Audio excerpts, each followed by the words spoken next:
Chapter 523. How did it go, Griffine?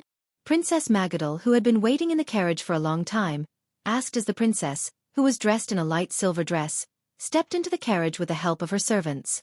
Nothing much. That old fox Arek wants Haruz to go to Arek with him, Griffine replied faintly. The weather was still a little cold, so a maid at the side put a fur shawl on her shoulders. She pulled the shawl and continued, "This is impossible. I will never give Haruz to him. I'm sure Master Fleetwood and Makarov will not agree to it either." "Then what should we do?" The delicate and beautiful nun princess had a worried look on her face. "I heard that your brother's men have already found Arek." "It's okay," Griffine was not nervous at all. "Our duke is just asking for too much. He knows that we will not compromise on this condition. It's just that he won't easily reveal his trump card. At the same time, he wants to know where our bottom line is," Griffine said as she looked up at the sky of Ampere Seal. Although it was close to the month of recovery in the Year of the Sword, the sky of this metropolis was still gloomy and leaden, as if snowflakes would fall at any time. Griffine sighed. "We still have to talk, Teeny." In Cruz, explorers were in charge of the inland sea to the west of Erewhon and the inland sea to the south of Cruz. It was called the Shining Sea. Heading west from the fishing port of Griffine, one would enter this sparkling light blue ocean. Turning north, one would enter one of the main waterways of Ampere Seal. Today, the weather was clear. A beautiful and light three-masted ship was sailing through the waves. As it was still close to land, seagulls circled around the mast. The ship was filled with papyrus and crystal ornaments, disguised as a merchant ship from the kingdom of Rubik in the south. Rubik was a desert country at the southernmost part of the Shining Sea. It was full of exotic scenery.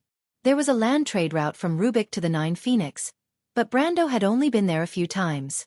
After all, it was too far away. The ship that was sailing through the waves was called Far Away. It was a registered merchant ship in Ampere Seal. The reason Carglass was able to get such a ship was because Brando represented the AB's group and had a good relationship with the merchants of Ampere Seal. Fast. It was a fast ship, and according to the words of the men who now made a living on the sea, it was the best lad. The captain of Far Away was quite young. He was only in his 30s. Most people his age were still first officers, but on the other hand, it was a sign that he was a capable man. The young captain was like a king on the ship. He did not submit to the authority of the nobles. Coincidentally, Brando did not have the airs of a noble, so the two got along quite well. The captain was called James. Unlike other sailors, he took good care of himself, whether it was his beard or his clothes. This was probably a common problem for young people. However, this was not a bad habit. The captain liked to wear a red woolen coat and a boat-shaped hat. He hung his captain's sword on his waist and held a smoking pipe. People who made a living at sea had more or less hobbies. Brando had seen drunken captains who commanded their ships. Compared to them, the captain in front of him was a role model. In fact, he smelled a trace of a soldier's aura from the captain. He was strict and meticulous. After asking around, he found out that the captain was actually a descendant of a prestigious family. His ancestors all held positions in the kingdom's navy. Although his generation had already turned to business, that kind of temperament that he was familiar with since childhood could not be changed. The two stood at the side of the ship and watched the sea gradually become more and more blue, gradually showing a trace of deep purple. It had been a day since they entered the Shining Sea. Gradually, they could not see the shadow of the continental shelf. After another 1 or 2 chains, they would be completely in the deep sea. When night came, they could no longer see the seagulls on land. This was a common sight for James. Although he was only in his 30s, he had been on this route for 20 years. From a sailor to a first officer, he had only recently become the captain. In terms of experience, there were not many people on this ship who could compare with him. Brando did not appear to be surprised. He was knowledgeable and had seen even deeper oceans. When it came to strange stories of the sea, he could tell more than the most experienced sailor. Beside Brando stood Amandina, a noble lady who was almost pale as she looked at the endless sea. She was born in the southernmost mountains of Erewhon. She had only heard of the existence of the sea in her father's notes. When she first saw the sea in the fishing port of Gree, she was still able to maintain her composure. But according to the words of those who had been on the sea for many years, the sea you saw on land was completely different from the sea you saw on the sea. Once you were on the sea, you had completely handed your fate over to this sometimes gentle and sometimes cold goddess. Even when she was at her most gentle, the waves on the sea were like undulating mountains. The large and sturdy three-masted ship that was anchored in the harbor was like a small boat in the middle of the vast ocean. Those who had little experience in sailing would often be frightened to the point that their legs turned to jelly when they boarded the ship for the first time. Amandina's performance today could be said to be brave. She was like a Roman who was full of energy and curious about everything on the ship. But now, she was dizzy and weak and ran to her room to lie down. The merchant lady once complained loudly that Brando had tricked her into joining this pirate ship. But Brando told this little cutie that if she wanted to become a great merchant, it was impossible for her not to get used to the wind and waves of the sea. In the end, she could only bury her head in her pillow and groan a few times. "I think I'm starting to understand my father a little, my lord." Amandina stood at the side of the ship, looking down at the white trail left by the ship on the blue sea. In fact, she was also not feeling well, but when she thought that her lord was still on the deck as an aide, she could not leave alone, so she gritted her teeth and endured. Brando turned to look at his quiet aide. Amandina was like all the noble ladies of Erewhon, who were born into a noble family. She was full of a kind of intellectual demeanor, but she was different from all of them in her strength. "Before I came out with my lord, I did not know that the outside world was so vast and beautiful, and it was so moving. Although I have seen the scenery described in my father's notes, I only understood today that if you were not there yourself, you would not be able to imagine how tempting it is to explore it. Just like now, when I stand here and look at the intersection of the sky and the sea in the distance, I can't help but think about what is on the other side of the sea." Amandina could not help but press down on her hair that was blown away by the sea breeze. This action gave her a weak and youthful charm. "I think my father also thinks so." Brando heard that Amandina's tone was a little faint, and he knew that she was thinking about her parents who had passed away and her hometown in Grenoires. For a moment, he was a little dazed. Yes, he was also drifting. He had his own family in this world, but they did not belong to Sophie's half. He was not prepared to return to that place, and he did not know how to face it at the moment. Amandina's self-pity was because she was homeless, but he had a home that he could not go back to. Thinking of this, Brando could not help but ask, "Do you blame him?" Amandina shook her head. "I don't know, my mother would occasionally complain. But I feel that I should understand him, because I was born into a noble family, and I should be more sensible than other children. But it was one thing to think about it, but later on, I found that I still resented him in my heart." She sighed faintly. "No matter how beautiful the scenery in this world is, it can't compare to his wife and daughter. How I envy the children in the neighborhood, even though their family background is far inferior to mine."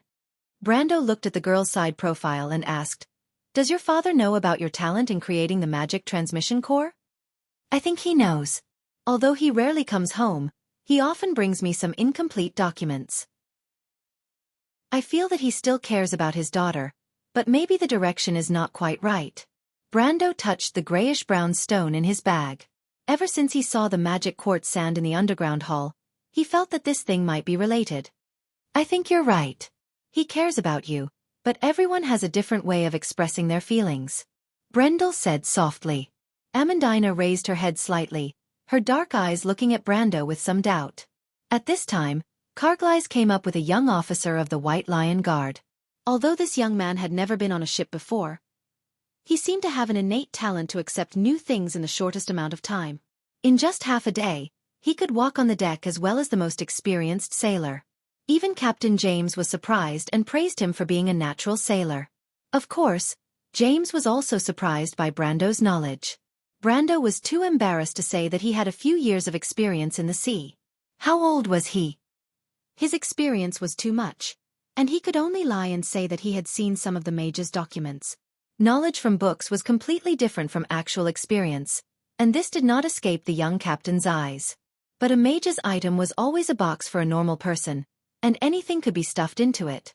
Furthermore, Brendel's mage servant was obviously a Highland wizard, so his suspicions were barely dispelled. As for the young officer beside Carglass, his expression was not good. Even after the battle at the Gree River, Brando had never seen such a depressed expression on the young officers' faces. These brave young men could defeat even the most terrifying enemies, but in the face of nature, they had to retreat. "The quality of your men is really good," I've seen many soldiers in Ampere Seal and Karsuk, but I've never seen such outstanding young men. At this time, the captain suddenly turned around and pointed at Karglais and the young officer beside him with a pipe in his hand. Indeed, although the young men were trembling in fear, compared to ordinary people who went to sea for the first time, they were already outstanding. Still far from it. Brando shook his head. This time, he brought the most people with him to Ampere Seal, the future White Lion infantry. All 40 young men made up almost 2/3 of the entourage. Brando had high hopes for these young men. He hoped that they could go through some hardships with him in the future. In the end, everyone who stayed behind could become the backbone of the future Erewhon. Of course, these young men might not understand this yet, but no one doubted that it was a bad thing for their lord to bring them along. Young men were the age where they were full of passion and drive. No matter how strong the enemy was, they would still dare to challenge it. This was the story of a newborn calf who was not afraid of a tiger. But thanks to the captain, I brought a lot of people this time. In addition to the camouflaged goods and the necessary food and water, the captain's cargo was much smaller. Brando quickly added. This time, he brought a lot of people with him. Because Ampere Seal involved business matters, the Roman had to come along. Brando did not trust her to go alone, so he brought along Amandina. Moreover, Amandina was the person who was most familiar with Erewhon nobles. She was also smart, and her presence would be of great help to his goal. Next was the mercenaries of Lopez. This was a prophecy. Brando had joked that he would bring Amandina, Falerne, and the rest to Ampere Seal to broaden their horizons. Now that there was an opportunity, he would not be the first to break his promise. Moreover, the mercenaries of Lopez were experienced and there was no possibility of casualties. They could guide the young men of the White Lion infantry during the operation. Next was the Shire. The Shire was his mage attendant, and he had to go as a cover for his identity as a Highland knight. The rest were Ropar, Mephistopheles, Andrique, and Metasha. This trip to Ampere Seal to destroy the marriage alliance was full of danger to Brando. Although he was in the dark and the enemy was in the light, Brando knew that there must be other people who did not want the marriage alliance to succeed. The royal faction and the Grand Duke would definitely take precautions, so in terms of combat power, Brando would not mind having too many. Finally, there was Scarlet. This girl was almost like Brando's shadow. She rarely spoke, but she never left Brando's side. Although the after-effects of the blood of God were almost impossible to recur after absorbing the golden apple and the dragon's blood, she still could not leave Brando's side for the time being. Brando had said before that he would let her go after her injuries were healed, but seeing her in this state, he could only keep his mouth shut. At the same time, there was an unexpected guest. Grey Sword Saint Mephistopheles did not inform anyone about Brando's plan. According to him, it was to ensure that his contractor and half of his students would not die in Ampere Seal. However, even if Grey Sword said that he was going for a sightseeing tour, Brando believed that no one would dare to object. After all, Grey Sword's strength was obvious. On the other hand, the old swordsman, Coden, was not willing to take the initiative to participate in his affairs because of Count Randner. Otherwise, there would be another strong person in the gold faction. And it was just these people that filled up the entire ship. And this was the result of Brendel keeping the Fireclaw Spearmen, Wind Spirit Spiders, Fire Djinn, and Holy Angel cards that were more conspicuous. One had to know that a normal merchant ship would only have the necessary sailors, and it was impossible for it to be filled with soldiers like a warship. But in reality, even though Far Away looked like a merchant ship on the surface, it was actually a warship, except for the fact that it did not have any cannons. In response to Brando's words, the young captain smiled and replied, "You're too serious, my lord. It's just business." There was one more thing he didn't say, and that was that Trentheim didn't have any specialties. Even though the Lord had promised to open up a new trade route for them, James didn't really believe in this promise, at least for now. Their merchant fleet only came here because there was business to be had. Merchants did not care if the other party was a bandit or a rebel. As long as the other party followed the rules and did not drag on the settlement of the goods, they would be the best customers. Besides, James had a good impression of Brando. Others said that these people were bandits and rebels, but he could see that Brando was a polite noble. Even though his way of doing things was a little strange, he unexpectedly left a good impression on him. James was also full of praise for Brando's subordinates. He had seen many noble subordinates and private armies, but he had to say that the temperament and spirit of these soldiers in Tonajul was not inferior to the kingdom's regular army. Perhaps even more so. The young captain thought for a moment.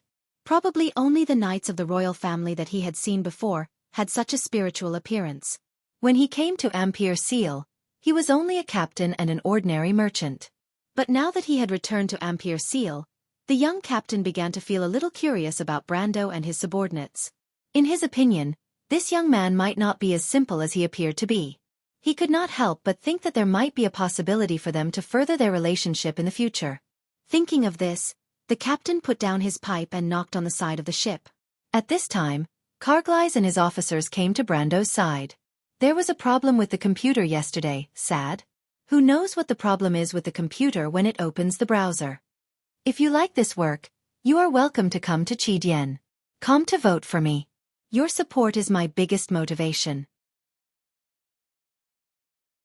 Chapter 524. My lord, there seems to be a problem, Carglass whispered into Brando's ear as he and the young officer approached. Brando turned around. Carglass and the White Lion Guard on duty today were patrolling the cabin to ensure the safety of the cargo. Brando brought along the first batch of White Lion armor that was jointly made by Master Bosley and Tamar.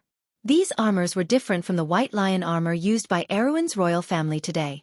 With Brando and Orthlis design input, these armors were more similar to the original White Lion armor that King Eric had modified. The White Lion armor was derived from the Wind Elves' White-Winged Knight's armor, the half-plate of the Wind Empress. However, after using human craftsmanship, the White Lion armor was far inferior to the latter. King Eric had modified the White Lion armor and the White Lion battle tactics. In the early days, the White Lion swordsmen were also known as the White Lion Guards. Erwin had a large number of documents that said, "The king led the knight to unify the southern border." The king here referred to King Eric, and the knight referred to the White Lion Guards. The White Lion Guards and the Silver Elves Temple Guards were once the two core forces of Erwin. Legend has it that the White Lion Guards were close to grade 4, and were only slightly inferior to the White-Winged Knight. However, when the Cipher dynasty was destroyed, King Eric's modified White Lion battle tactics had been lost. Much of the information on the White Lion armor's forging method had also been lost. Even Brando and Orthlis could not complete the lost information. However, as the saying goes, every warrior is half a blacksmith. Although the two knew nothing about the original White Lion armor, they knew the half-plate of the Wind Empress like the back of their hand. The half-plate of the Wind Empress was a very popular armor in Erwin in the game because of its high defense and flexibility. Most importantly, there were quite a number of half-plate of the Wind Empress that entered the kingdom in history, so it was not rare. Brando was lucky enough to get his hands on such a set of armor. As for Orthlis, she was a knight of the Wind Empress, one of the higher-ups of the Wind Elves. She knew some of the secrets of the Wind Elves like the back of her hand. Even if the two could not complete the design of the half-plate of the Wind Empress, they should be able to make a set of it. The White Lion armor was a new set of the half-plate of the Wind Empress. The half-plate of the Wind Empress was more similar to the half-plate. However, thanks to the special enchantments of the Wind Elves, the half-plate of the Wind Empress was not inferior to the original in terms of flexibility and flexibility. The wall of wind on the half-plate of the armor could block arrows from a distance of 100 meters. It could also reduce the effect of swords and sabers to a large extent. It would be difficult for a medium iron warrior to break through the half-plate of the Wind Empress without using their full strength. In the current Erwin, at least a warrior with some strength could wear the half-plate of the Wind Empress and fight against 10 enemies without any problems. Furthermore, the half-plate of the armor had enchantments for agility and moisture removal. Even if the wearer wore the half-plate of the Wind Empress for a long time, the wearer would not feel tired easily. Of course, all of this came with a price. It was a bad habit of the players to use all of their best materials when forging a piece of equipment. In the end, when the price was calculated, Brando was stunned. The half-plate of the Wind Empress cost tens of thousands of Tor. Even with Brando's current wealth, it was impossible for him to equip the White Lion Legion with such a ridiculously expensive item. In the end, after a compromise, he decided to equip the half-plate of the Wind Empress with the half-plate of the Wind Empress. As for the ordinary infantrymen, they would use the half-plate of the Wind Empress. As for the half-plate of the Wind Empress, Bosley was currently thinking of ways to remove some of the most expensive parts, such as the magic crystals and magic arrays. According to the old man's estimation, he would be able to produce results by the time Brando returned from Ampere Seal. Brando was well aware of Bosley's little scheme. He was probably trying to see how he would express his stance on this trip to Ampere Seal. Would he be on the side of the princess or the other side? Bosley wanted to see if he would stick to his words. Brando did not feel that there was anything wrong with this. After all, no one would trust another for no reason. Besides, Bosley's expectations did not conflict with his own. In fact, Brando did not think that there would be any problems with the half-plate of the Wind Empress. Ordering someone to inspect the half-plate of the Wind Empress was just a matter of routine. When he heard the other party's words, he was slightly stunned. However, the young officer continued, Jettel heard a strange sound in the lower cabin. It seemed to be coming from outside the cabin. Brando thought to himself that it was indeed not a problem with the half-plate of the Wind Empress. He turned around and looked at James with a questioning gaze. The lower cabin of the Faraway was filled with cargo and ballast. If there was a strange sound, it would most likely come from outside the cabin other than rats. If it was rats, there was nothing to worry about. However, if it came from outside the cabin, then there was a problem. Sound did not travel as well as it did in the air. Furthermore, there was a layer of the ship's planks. To be able to hear the sound, it was either something very close to the ship or something very large. Which side? The young captain immediately asked. Brando looked at his subordinate. Coglies immediately replied, It should be the port side. The young captain reacted quickly. He immediately turned around and waved his hand. Throw the crystal chain to the port side. Not far away, a sailor saw his gesture. He ran over and pulled out a rope with a crystal-like object tied to it. With a plop, he threw it into the sea on the left side of the Faraway. Brando recognized that object. It was a special kind of sound-sensitive magic crystal. If there was a source of sound near, it would vibrate. There were many magical creatures in the open sea. Sailors often used this thing to determine if there was a sea monster lurking below the ship. It was said that experienced sailors could determine what kind of creature was approaching based on the frequency of the crystal chain's vibration. However, the sailor obviously did not have such an ability. As soon as he threw the crystal chain, he could not help but exclaim, There's something down there. There's a lot of it. Sound the alarm. Prepare for battle. The young captain's face turned serious. The sea was calm, but the ship was surrounded by unknown creatures. Obviously, they had a certain degree of intelligence and were up to no good. However, Brando's reaction was the fastest. Before James could say anything, he had already rushed over and cut off the rope in the sailor's hand. The sailor was stunned for a moment. He saw something under the sea pulling the rope with a whoosh. The strength of the thing under the sea was amazing.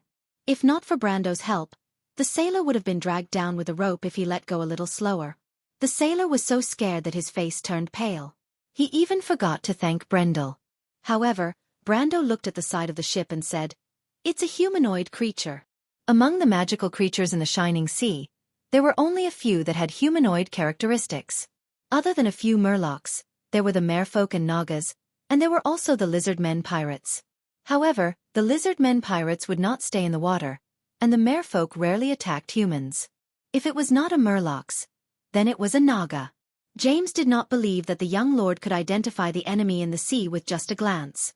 However, it was a fact that there were enemies under the sea, and they had already shown signs of attack.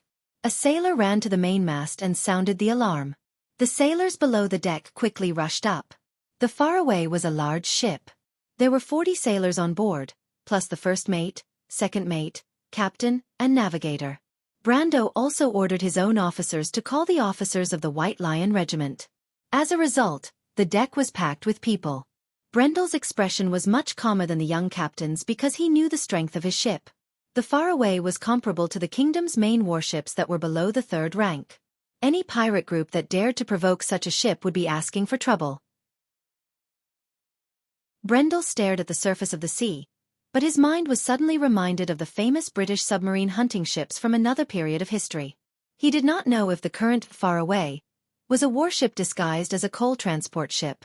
However, its nature was slightly different. At this time, black shadows appeared on the surface of the sea. Triangular fins broke the surface of the water and formed a white wave. Brando knew at a glance that it was a shark. There were at least 16 or 17 tribes on the surface of the shining sea that drove sharks to hunt. The sea people taming sharks was as common as the people on land taming wolves. Just by seeing a shark, they could not be sure of its identity. James had the same idea. He put his pipe in his bag and pulled out his sword to the side of the ship. But at this time, a melodious song sounded from the sea. "It's the sirens." The young officers of the White Lion Regiment were fine, but the sailors screamed when they heard the song. The sirens were mythical creatures. Legend had it that they used their soul-sucking songs to lure ships astray.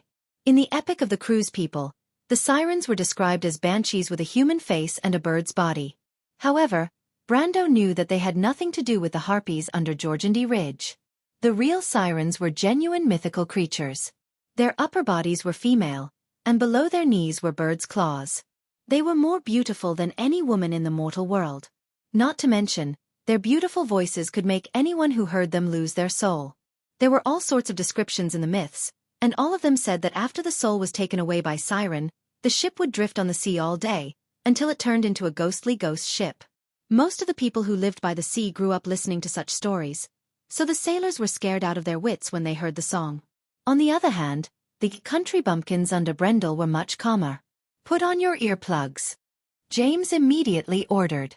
Most of the sailors were very superstitious. Even though no one had seen the sirens for hundreds of years, the legends were enough to make the people who lived on the sea prepared. He immediately took out earplugs that he had prepared beforehand and plugged his own ears. The sailors followed suit, but the officers of the White Lion Regiment were also prepared. They took out their earplugs one after another. Brando had many years of experience in the sea and had gone deep into the sea. He was naturally more familiar with the things on the sea than James. However, he did not say anything to stop the young captain's orders. The beautiful song seemed to penetrate his brain, causing him to fall into a trance for a moment, but he quickly regained his senses. This was not the song of a siren. He turned around and handed his earplugs to Amandina. Amandina glared at him coquettishly. Everyone was afraid of the siren's soul-sucking song, but she did not believe in it. She did not like his actions that did not care about his own safety. Almost everyone present saw that the young lord did not put in his earplugs, but was unmoved by the song. They could not help but be surprised for a moment. They knew that Brando was a Highland knight, and all of them thought that it was a mystery that belonged to wizards. However, they did not know that Brando's willpower was frighteningly high. Not to mention that this was not the song of a siren. Brando thought that even a real siren would not be able to seduce him. He turned back to the captain and said, "It's not a siren, it's a mermaid." "What?" The captain was wearing earplugs and thought that he had misheard. "It's a mermaid," Brando said firmly. "The Nagas are under the sea. I know that the mermaids of the shining sea often move with them." To be continued. If you like this work, you are welcome to come to Chidian. Come to vote for me. Your support is my biggest motivation. Chapter 525. The Nagas in the Shining Ocean were quite famous. They often attacked passing merchant ships along the route from Ampere Seal to Grey Haven and even Lubeck. However, the Nagas in the deep sea were not united. They were divided into more than 10 different tribes, the most famous of which were the Quatones and the Shining Scale Nagas. The Quatones were not only in the Shining Ocean, but also in the 7 seas of Wonde. They were the most notorious bandits in the ocean.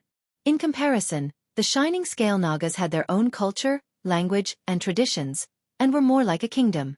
Most of the tribes in the deep sea made a living by raiding, and the Nagas were no exception. Dozens of tribes attacked each other, but it was just a dirty fight between bandits. There had never been a day when they fought so fiercely that the merchant ships on the route did not suffer because of it. The sailors were not as fearful of pirates as they were of the mythical sirens. Brando's reminder woke everyone up. But it's strange. The mermaids rarely come out with the Nagas to raid merchant ships. Even so, Captain James still asked in confusion. He pulled out his pipe and extinguished it before stuffing it into the pouch of his coat. He then drew his sword with his right hand and ordered the sailors to set up the shields by the side of the ship. "Be careful of the javelins," he added. In the Amber Sword, the mermaids were loyal to the Nagas.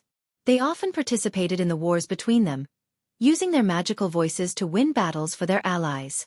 To put it bluntly, they were like bards on the battlefield, but the battlefield here was shifted from land to the deep sea. Mermaids were typically kind creatures. They usually refused to join the Nagas in raiding merchant ships of humans or dwarves. 1. However, it was not surprising for one or two unusual creatures to appear in such a large tribe. At this time, the creatures in the sea surfaced. They looked similar to humans, but their skin was blue. Their shoulders, arms, and backs were covered with erect fins. They also had cheeks from their cheeks to their necks. They also had nasal cavities. They could breathe through their lungs and filter the air through their cheeks. However, for the Nagas, the air on land was too dry, and they were not used to living out of the water. The Nagas did not have hair. Instead, beautiful sky blue bundles of nerves replaced their hair. At first glance, it looked strange, but once one got used to it, they would find it beautiful. Most of the Nagas that surfaced from the water were males. They had 2 pairs of arms and no obvious breastfeeding organs. Their faces were sharp and defined, and they were covered with battle tattoos using a special non-soaking dye. Their muscles were firm and they looked like strong human males. However, Brando knew that it was because their lower bodies were hidden underwater. According to legend, the Nagas were the descendants of the sky serpent. They were all half-human, half-snake monsters. The Naga males had 1 less pair of arms than the females. This was because the Naga gods wanted the females to be more agile than the males. The males only needed to be on the battlefield, so they needed to be more powerful. However, these were all myths and legends. In reality, the Nagas and mermaids were good at throwing spears. The male Nagas had 2 pairs of arms. 1 pair of arms held the trident that they were good at, while the other pair was good at using short swords and shields. The mineral resources under the sea were rich. They did not have to worry about iron and copper, which were commonly used to make weapons and armor. The Nagas knew how to use underwater volcanoes to smelt and forge weapons. They also had special methods to protect their weapons underwater. Therefore, they were not inferior to the humans on land in terms of weapons. However, the biggest difference between the weapons and armor of the Nagas and humans was the shuttle-shaped shields. This was a specialty of the Nagas. It was used to reduce resistance underwater. Seeing that the mermaid's seductive voice did not work, the Nagas floated up to the surface and used their most common tactic. They threw spears at the deck of the faraway like rain. Unfortunately, Captain James was experienced and had already ordered his men to erect shields. The shields used on ships were actually double-layered tower shields that were commonly seen on Wone's battlefields. They were usually hung upside down on the sides of the ship, and when needed, they could be pulled up with ropes. The steel spears hit the thick shields like raindrops, but to no avail. The shields on the ship were specially designed to deal with these common robbers. The Faraway was a large ship, so it was even more well-prepared. The Naga's spears were either embedded in the shields or fell powerlessly into the water. After a while, Grey Sword Saint Mephistopheles, the Shire, Andrique, Scarlet, Mephistopheles, Ropar, and the Silver Fairy Princess also came to the deck. Seeing these people, James finally let out a sigh of relief. Although he did not know the full strength of this young lord beside him, he knew that at least Metisha and the Shire had the strength of a gold tier. With 2 gold tiers in charge, even the flagship of Erwin's fleet could not compare. "What's going on?" Mephisto asked calmly as he walked out of the cabin and saw the monsters on the surface of the sea. Captain James did not know that this ordinary-looking middle-aged man was Brando's biggest boss on this trip. However, just this calmness alone was enough to make him take a second look. The Ash Sword Saint's calmness was not without reason. After all, this was the beginning of the Year of Swords. It was not like the end of the Slate War where the bandits on the road could be elemental awakened. At this time, not to mention Erwin, even when Mephisto's duchy was still under Cruz, he was still one of the top fighters in the Empire. For a fighter of his level, as long as he was careful, it would be difficult to find any existence in the entire Wone that could kill him. And a few Nagas were not a problem at all. "It's the Nagas," Brando replied. He held his sword and did not immediately attack. He looked at the Naga warriors on the surface of the sea and felt that they were somewhat familiar. Although the Nagas looked similar to humans, there were still differences between different tribes. For example, the Shining Scale tribe was named for their colorful scales. The tribe Brando looked a bit like the gray fin Naga. When he saw the pale scales, he could not help but be slightly startled. Could it be that coincidental? "These are the Nagas?" The Ash Sword Saint had heard of the Nagas before. But he was born in the interior of the Empire and had been fighting against the Empire all his life. He had never taken a ship out to sea, so he had only heard of the Nagas but never seen them. He looked at the monsters and could not help but be slightly startled. He turned back and said, "Why do you always run into trouble wherever you go?"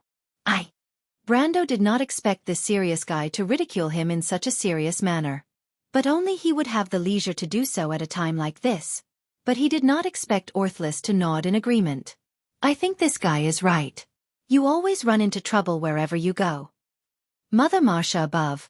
I'm innocent too. Brendel was speechless. When he was in the Amber Sword, he could not obtain any storyline quests, but after transmigrating to this world, he had to be careful at every step. Inexplicable things kept coming to him one after another. But Orthlis was just joking. It was very common to run into pirates at sea. Not only were there pirates, but there were also bandits and bandits on land. Most of the feudal lords' management of their territories was limited to the core area. The more remote the area was, the more chaotic it would be. In the outer seas, where no one could control, it was a paradise for illegal forces. At this time, the sailors began to fight back. Most of the ships sailing on this route were armed merchant ships, so there was no shortage of weapons on board. The sailors fought back with crossbows, but their attacks were not very accurate. Instead of saying that they wanted to destroy the enemy, it was better to say that they could only force the enemy to retreat. In the midst of the chaos, the sailors under James suffered quite a bit. A few spears pierced through the gaps between the shields and into the crowd, injuring several people. 2 unlucky men were nailed to the deck. The second mate, who was also a doctor on the ship, took a look and said that they could not live. But Brando took out a few bottles of the lowest grade holy water from the Dimension Cave and asked Medisha to pass them over. The amount of holy water he got from Amon in the Dimension Cave was astonishing.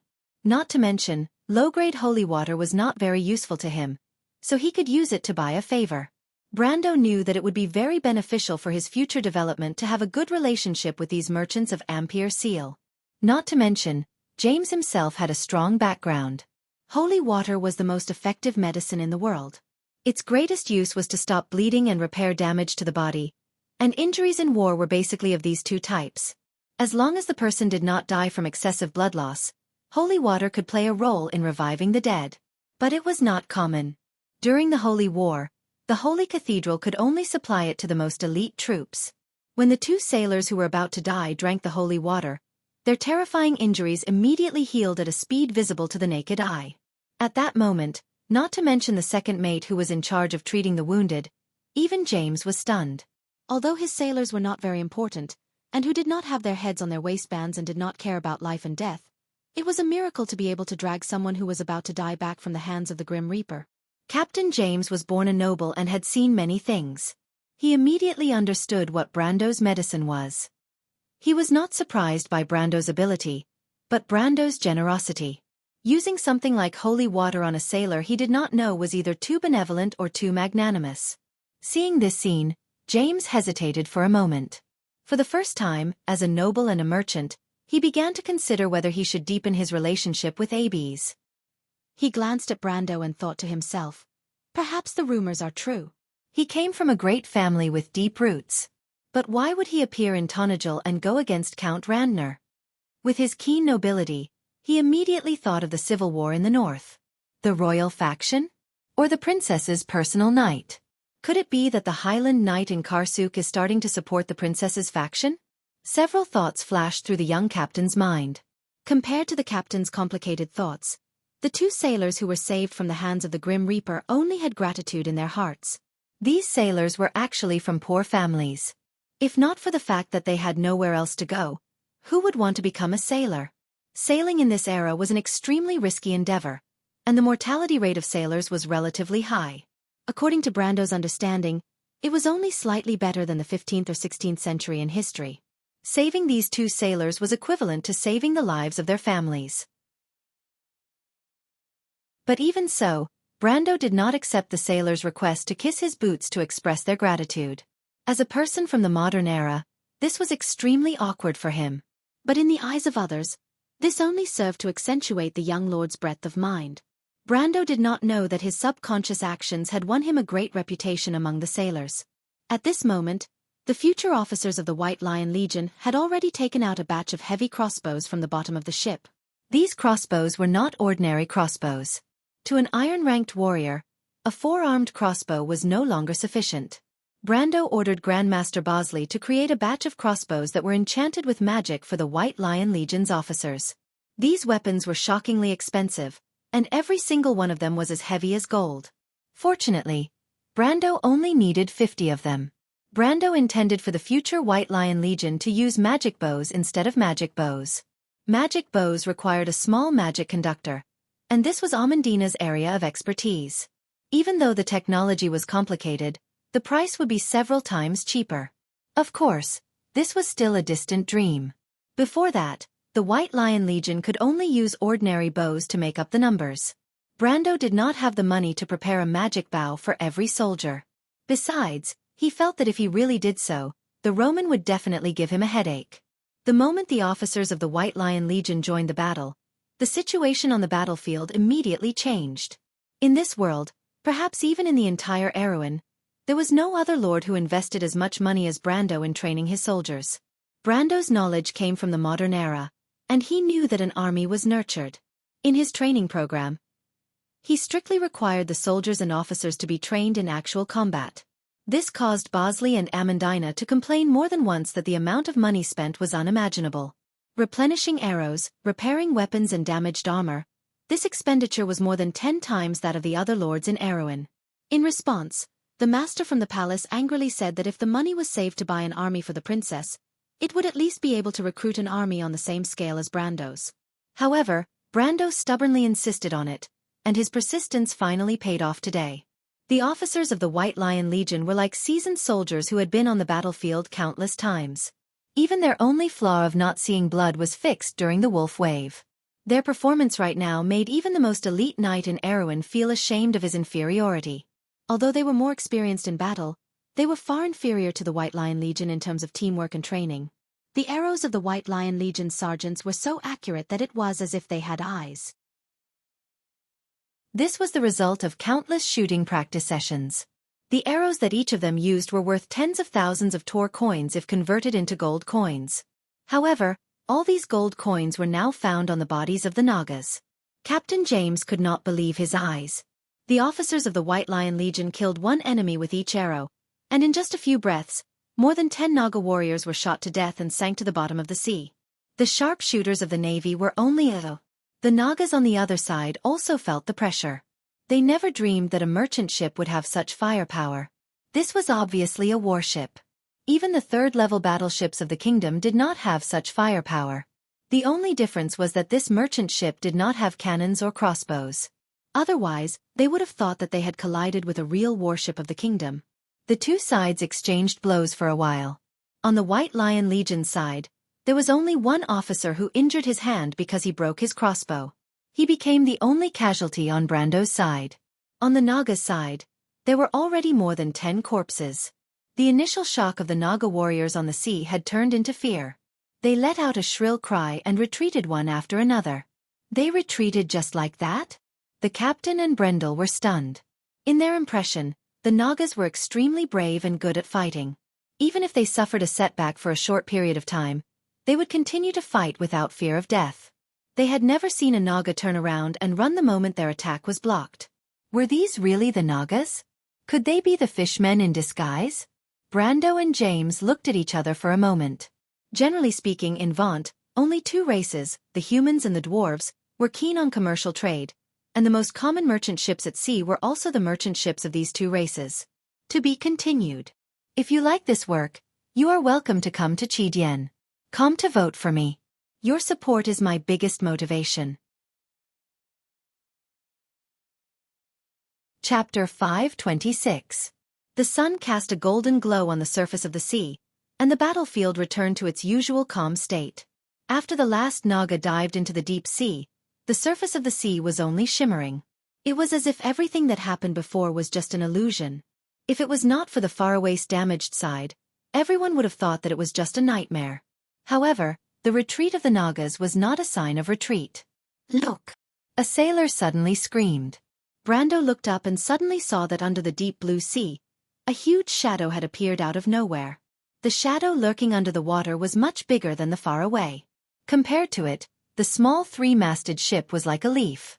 The shadow passed under the far away at an extremely fast speed. Everyone felt a terrifying tremor coming from the hull of the ship.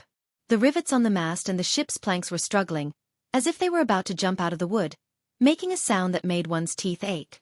Brando's gaze quickly moved from one side of the ship to the other. He pursed his lips and did not say a word. The shadow under the sea was a message that made one uneasy. In the seven seas, a creature of this size could only be a terrifying sea monster that existed in legends. The huge shadow swam into the distance, and then it began to rise faster. The huge shadow arched the surface of the sea, and the water rushed along its huge back to both sides. Then, a sharp horn pierced the surface of the water, forming a white trail. "Oh my God! What is that?" The sailors panicked.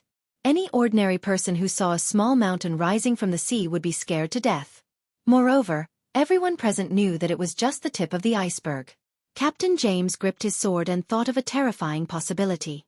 His face turned pale. "That's a demon whale. An adult demon whale." Brando answered first. "Are you sure you're not mistaken, Mr. Brendel?" James gasped. "I want to be wrong," Brando could not help but answer. "Oh, Martha." The captain couldn't help but mutter. It was not because he was too timid, but because the demon whale was the most terrifying legend passed down by the people of the sea.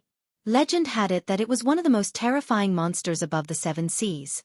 Even in the great library of White Harbor, a city of 1,000 cities, its figure could only be found in the oldest documents. From generation to generation, the older sailors passed down the terrifying rumors of this monster. It was said that only the most unfortunate or lucky people could see its true appearance. However, those who could survive after encountering the demon whale could only be said to be favored by the goddess of luck. In the myths of the Wound Cruise people, the demon whale was the descendant of the great sea dragon Dagon. They were born to be the kings of the sea. Fishermen said that they could control the storm, but at the same time, they were also the symbol of a bountiful harvest. In the area of the 10 cities, the harbor often used the demon whale as a common decoration. People hoped to use it to calm the storm and bring fish and a bountiful harvest. However, encountering such a monster on the sea was the greatest misfortune. Even the most powerful human warships were just toys in front of it. An adult demon whale's pure physical strength was even stronger than a real dragon. Ordinary spells and weapons could not hurt it at all. On the contrary, the magical power in its bloodline could overshadow the most powerful wizard. At least Brando knew of a few stories where the demon whale completely destroyed a harbor with the power of a storm.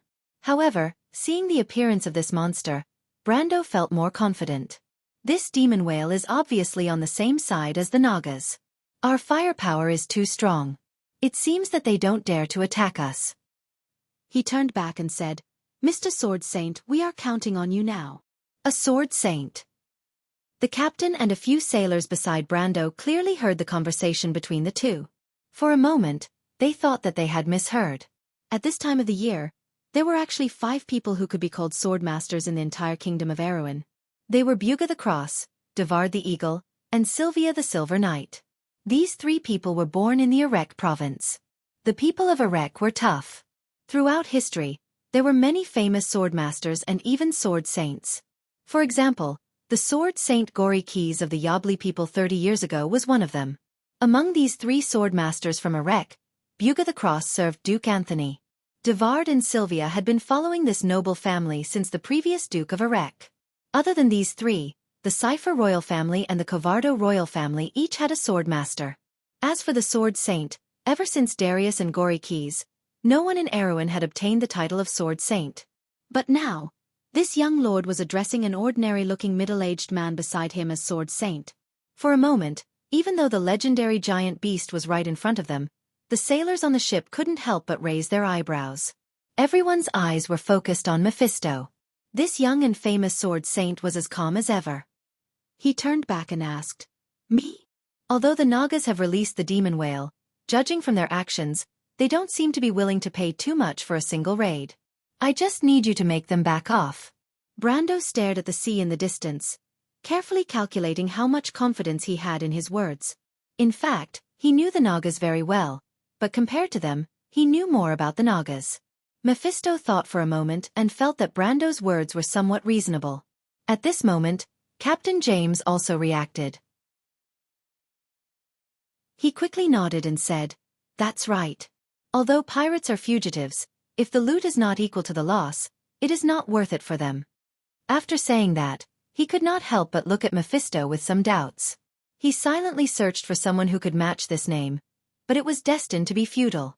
Whether it was Darius or Gory Keys, they had become famous much earlier than Mephisto.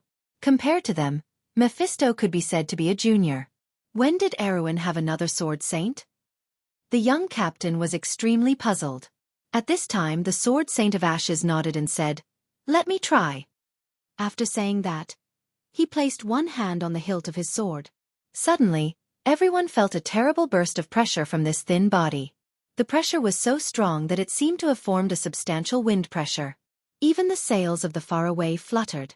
Everyone present, including the top gold-ranked existences like Medisha and Scarlet, could not help but feel slightly suffocated. As for the ordinary sailors, their legs almost gave way and they directly knelt on the ground. Heavens, it really is a sword saint. Martha above, when did Erwin have another sword saint? Other than Brando's subordinates, the shock in the hearts of the sailors at this moment reached its peak. But what surprised them was not only Mephisto's identity, but also Brando's origin. Who were these rebels who occupied Tonagel? Among the crowd, only Brando completely ignored the pressure of the Sword Saint of Ash's aura. His willpower had long surpassed the realm of the elemental pinnacle. Not to mention the aura of a sword saint, even if it was the innate aura of a dragon rooted in its bloodline, he could completely ignore it. He watched as Mephistopheles released his aura without reservation. Then, a circle of gray light spread out in all directions with the sword saint's body as the center. In an instant, it affected the entire sea nearby. For a moment, it was as if the entire ship was dyed with a layer of gray. Gray realm. At this moment, everyone subconsciously shut up. Even the knowledgeable James did not recognize it, but at least he knew that it was the legendary elemental power. Elemental activation. Not to mention swordsmanship, just in terms of strength alone, this was already a true sword saint. The people on the ship were not the only ones who quieted down. The demon whale that had just emerged from the water suddenly calmed down and quietly stopped in the sea not far away. This was the respect for the strong. Although the demon whale was a mythical sea monster, in the face of a true elemental activation, it did not dare to recklessly start a fight. This was an ancient creature that lived in the sea. Its intelligence was not inferior to that of sentient humans. For a moment, a strange scene appeared on the sea. There was a brief moment of silence between the tiny three-masted ship far away and the mountain-like demon whale. Neither side dared to attack rashly. Only the ordinary sailors on the ship and the young officers of the White Lion Legion could not help but raise their heads and watch this rare spectacle with their mouths agape. Perhaps some of them would not be lucky enough to see this scene again in their lives. This would be the most legendary and glorious moment of their lives. This was especially true for the sailors who lived on the sea all year round. After a short while, Brando finally saw a few figures emerge from the sea.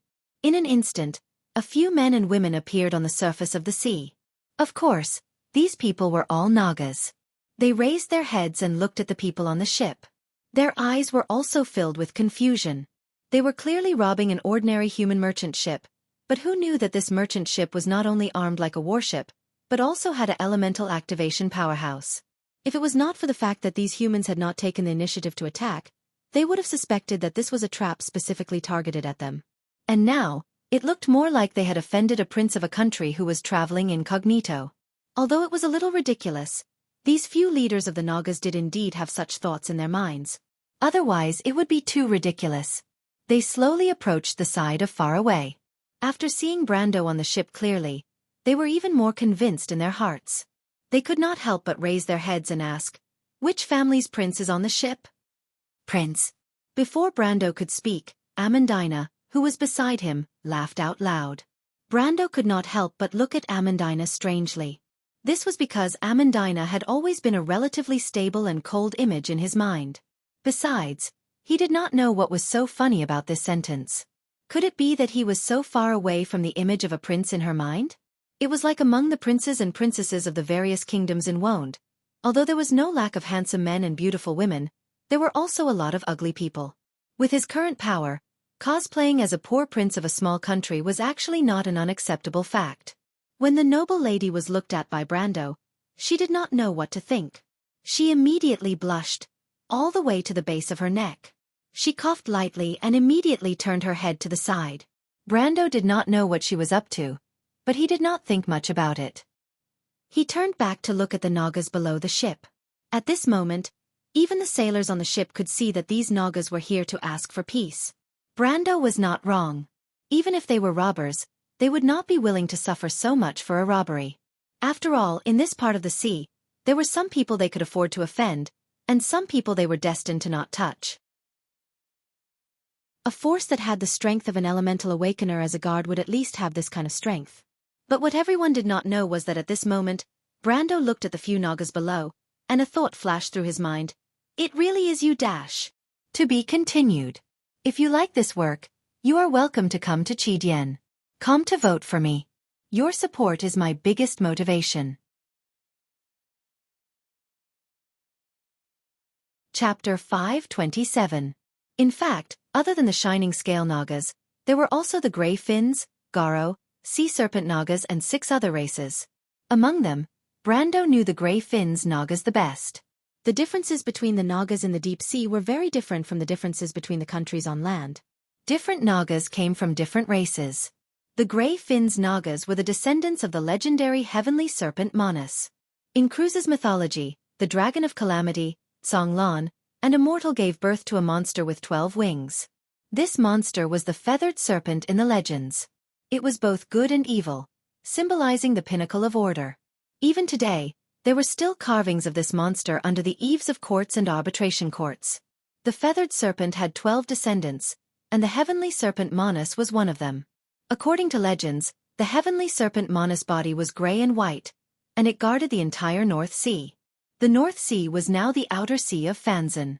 Hence, the heavenly serpent Manas had always been regarded as the guardian of the 10 cities. As the descendants of Manas, the grey fins Nagas inherited its grey scales and fins. Of course, there was no way to verify whether the legends in the dusty ancient books were true or not. However, Brando knew about these monsters because of his experience in the Amber Sword. He stood at the side of the ship and looked at the Nagas below without saying a word. He knew that these people were not the real leaders of the Nagas. He was waiting for the real leader to come out. The others, including Captain James, received Brando's signal and stood at the side without saying a word. The sailors were also curious about what this young lord wanted to do. From the strength that Grey Sword Saint Mephistopheles had shown, he had the ability to do so. Everyone's eyes were now fixed on Brando. The Nagas in the sea saw that the humans on the ship did not say anything and became restless. But after a while, the sea parted, and a male and female Naga swam out. The male Naga was tall and strong, and his eyes were different from the other Naga's silver-purple eyes. Instead, they were a translucent amber color. He wore a dark blue fish scale armor, and his weapon was a strangely shaped long sword.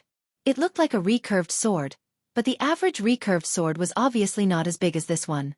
The tattoos on the male Naga's face were much more detailed than the other Nagas, and it was filled with a strange wild beauty. When Brando saw this Naga, he recognized him. This Naga was a wandering boss in the sea. The players used to call him Yellow Eye, but Brando knew its real name. The Naga.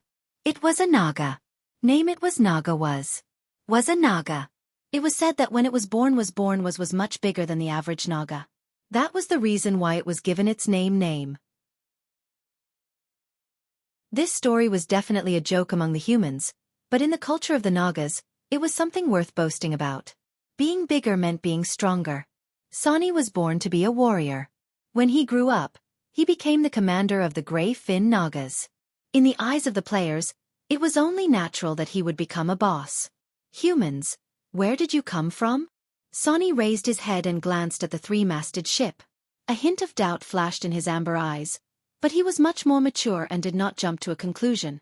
Captain James was about to answer, but Brando beat him to it and said, Sani, the 7 Seas is the land of freedom to carry out the will of Martha. You Nagas have received the grace of the goddess, but you do not repent. Instead, you continue to plunder ships and kill people. Are you not afraid of punishment? His words shocked everyone. Although they had the sword saint as their backer, there was no need to offend the Naga. The demon whale was also a legendary sea monster. Brando's words were purely to tease the Naga. Even Mephisto looked at him in confusion. "Little guy, what are you up to now?" Orthlis, who was in Brando's ring, knew Brando better. She knew that he would not do anything rash. "Watch me," Brando replied secretly. Sonny's expression changed. Of course, he could hear the ridicule in the other party's words. But what made him even more surprised was that the other party actually called out his name.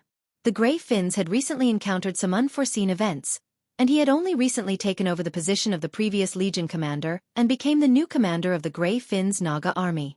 It was impossible for him to have any reputation in the Seven Seas. "Who are you?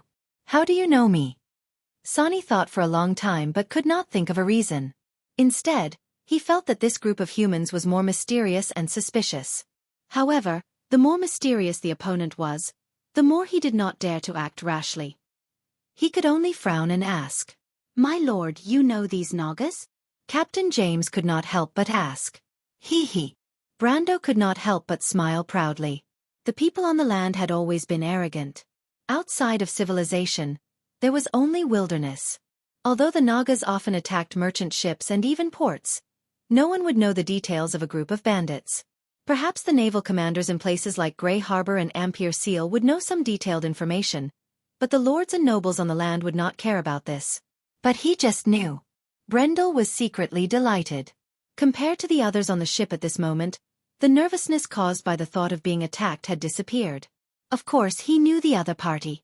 Not only did he know the other party's name, he also knew that this guy was a simple-minded fool. Other than being brave and good at fighting and having a brain full of muscles, there was nothing good about him. He even had the nickname, Dumb Fish.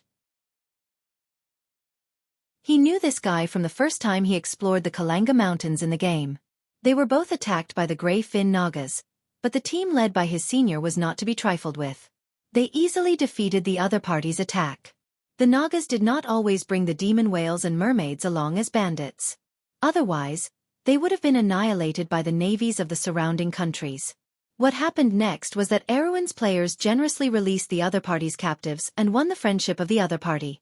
This friendship did not seem to be very strong, but the Grey Fin Nagas had always kept this friendship. Even when Erewhon was destroyed, Sonny, who had already sat on the throne, led the Grey Fin Nagas to support Erewhon's navy. This was only because Brando's guild was on Erewhon's side. This friendship had been maintained for a long time in the Amber Sword.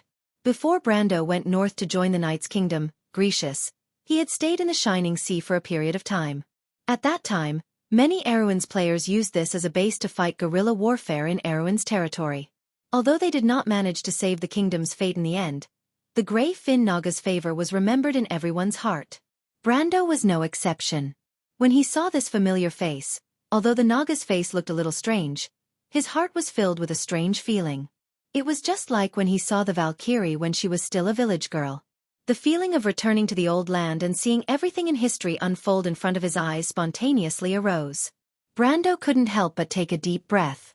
Only when he saw these familiar people did he feel like he was truly living in this world. But of course, he knew that this sense of familiarity was just an illusion. At this moment, the Naga didn't recognize him, and he didn't know him either. The Faraway had never released the Grey Fin Naga's prisoners, and they had never received any favors from the Grey Fin Naga. Both sides had nothing to do with each other, and if he didn't answer his next question properly, he was afraid that both sides would meet on the battlefield. At this moment, everyone was waiting for him to answer. Brando thought about it seriously and replied, "I think your father should remember the merchant ship that passed by here 20 years ago, right?" When Sonny heard 20 years ago, he couldn't help but raise his eyebrows. This was the first possibility that came to his mind. This was actually related to his own privacy. His father was saved by a human merchant on this sea 20 years ago. If it wasn't for this matter, Sonny might not even exist in this world. The Grey Fin Naga valued their reputation and knew how to repay kindness. Of course, his father had told him about this matter, hoping that he would have the opportunity to meet the merchant or the merchant's descendant again so that he could repay his kindness. Sonny had never told anyone about this matter, so of course, he wouldn't suspect that Brando was lying to him. But unfortunately, Brando really was lying to him. This was because Sonny would never have dreamed that he would tell Brando and the others about this matter in the future. At that time, their friendship was already very deep. Sonny hoped that Brando and the others could go to the mainland to help him find the merchant. Of course, that was another quest in the Amber Sword, and in the end, it was left unfinished. But Brando didn't expect that it would come in handy at this moment. And coincidentally, the merchant was a hawk from the south of Saint Tassol, which was relatively close to Karsuk. It was only separated by a strait, and there were also ruins of the Highland Wizards. Brando's lie about being the merchant's descendant or being related to the merchant was completely understandable. "My father passed away 3 years ago," Sonny replied, "but I dare not forget the matter you mentioned." "You are?" "I'm not the merchant's descendant, but I have some relationship with him. I heard him talk about this matter. I'm the descendant of the Highland Wizards. You know that people like us like to get to the bottom of things, so I specifically investigated this matter to see if it was true or not. That's how I learned about your father and your situation. If I have offended you, please forgive me." Brando smiled and replied. He didn't want to force Sonny to repay his kindness. In the game, he and Sonny were very close, so he wouldn't do such a thing. In fact, he only mentioned this matter to find an excuse to get closer to Sonny. Brando believed that he could win Sonny's favor, just like in the game. Because in a sense, they and the players in Senpai's team who had been fighting for Erwin's fate were actually the same kind of people. Sonny was silent for a while. Finally, he nodded and replied, "I see. Then the attack just now was our fault. Fortunately, it didn't cause any serious consequences. Since you are the friend of an old friend, I promise that your ships will be able to pass through the sea area without being attacked. The Grey Fin Nagas will never go back on their words." Sonny's words were very awkward, and Brando couldn't help but laugh secretly. This guy was still as stupid as before. He knew that Sonny wouldn't do anything to harm the Grey Fin Nagas because of personal friendship. If he was really the descendant of an old friend, Sonny would definitely report to the Queen. Thinking about it, the Grey Fin Nagas should still be ruled by the Frost Dew Queen. Brando remembered that the Pearl of the Grey Fin Nagas would die of illness 3 years later. After that, Sonny rose step by step and became the king of the Grey Fin Nagas. But now, the most powerful and beautiful queen in the history of the Grey Fin Nagas should still be in power. Although Brando knew that Sonny would definitely be able to convince the queen, he wouldn't skip this step. This guy was such a stubborn person. And now, he was saying this because Brando's strength had won the respect of the other party. The Nagas were unwilling to fight with a warship with a sword saint, so they were forced to find an excuse. Brando had seen many such excuses before, but to be able to say it as bluntly as Sonny, he was the only one in the entire Shining Sea. Thinking of this, he smiled and asked, "Thank you very much, but I still have a question." Everyone was stunned. When they heard that the Nagas would let them go, Captain James and the other sailors heaved a sigh of relief.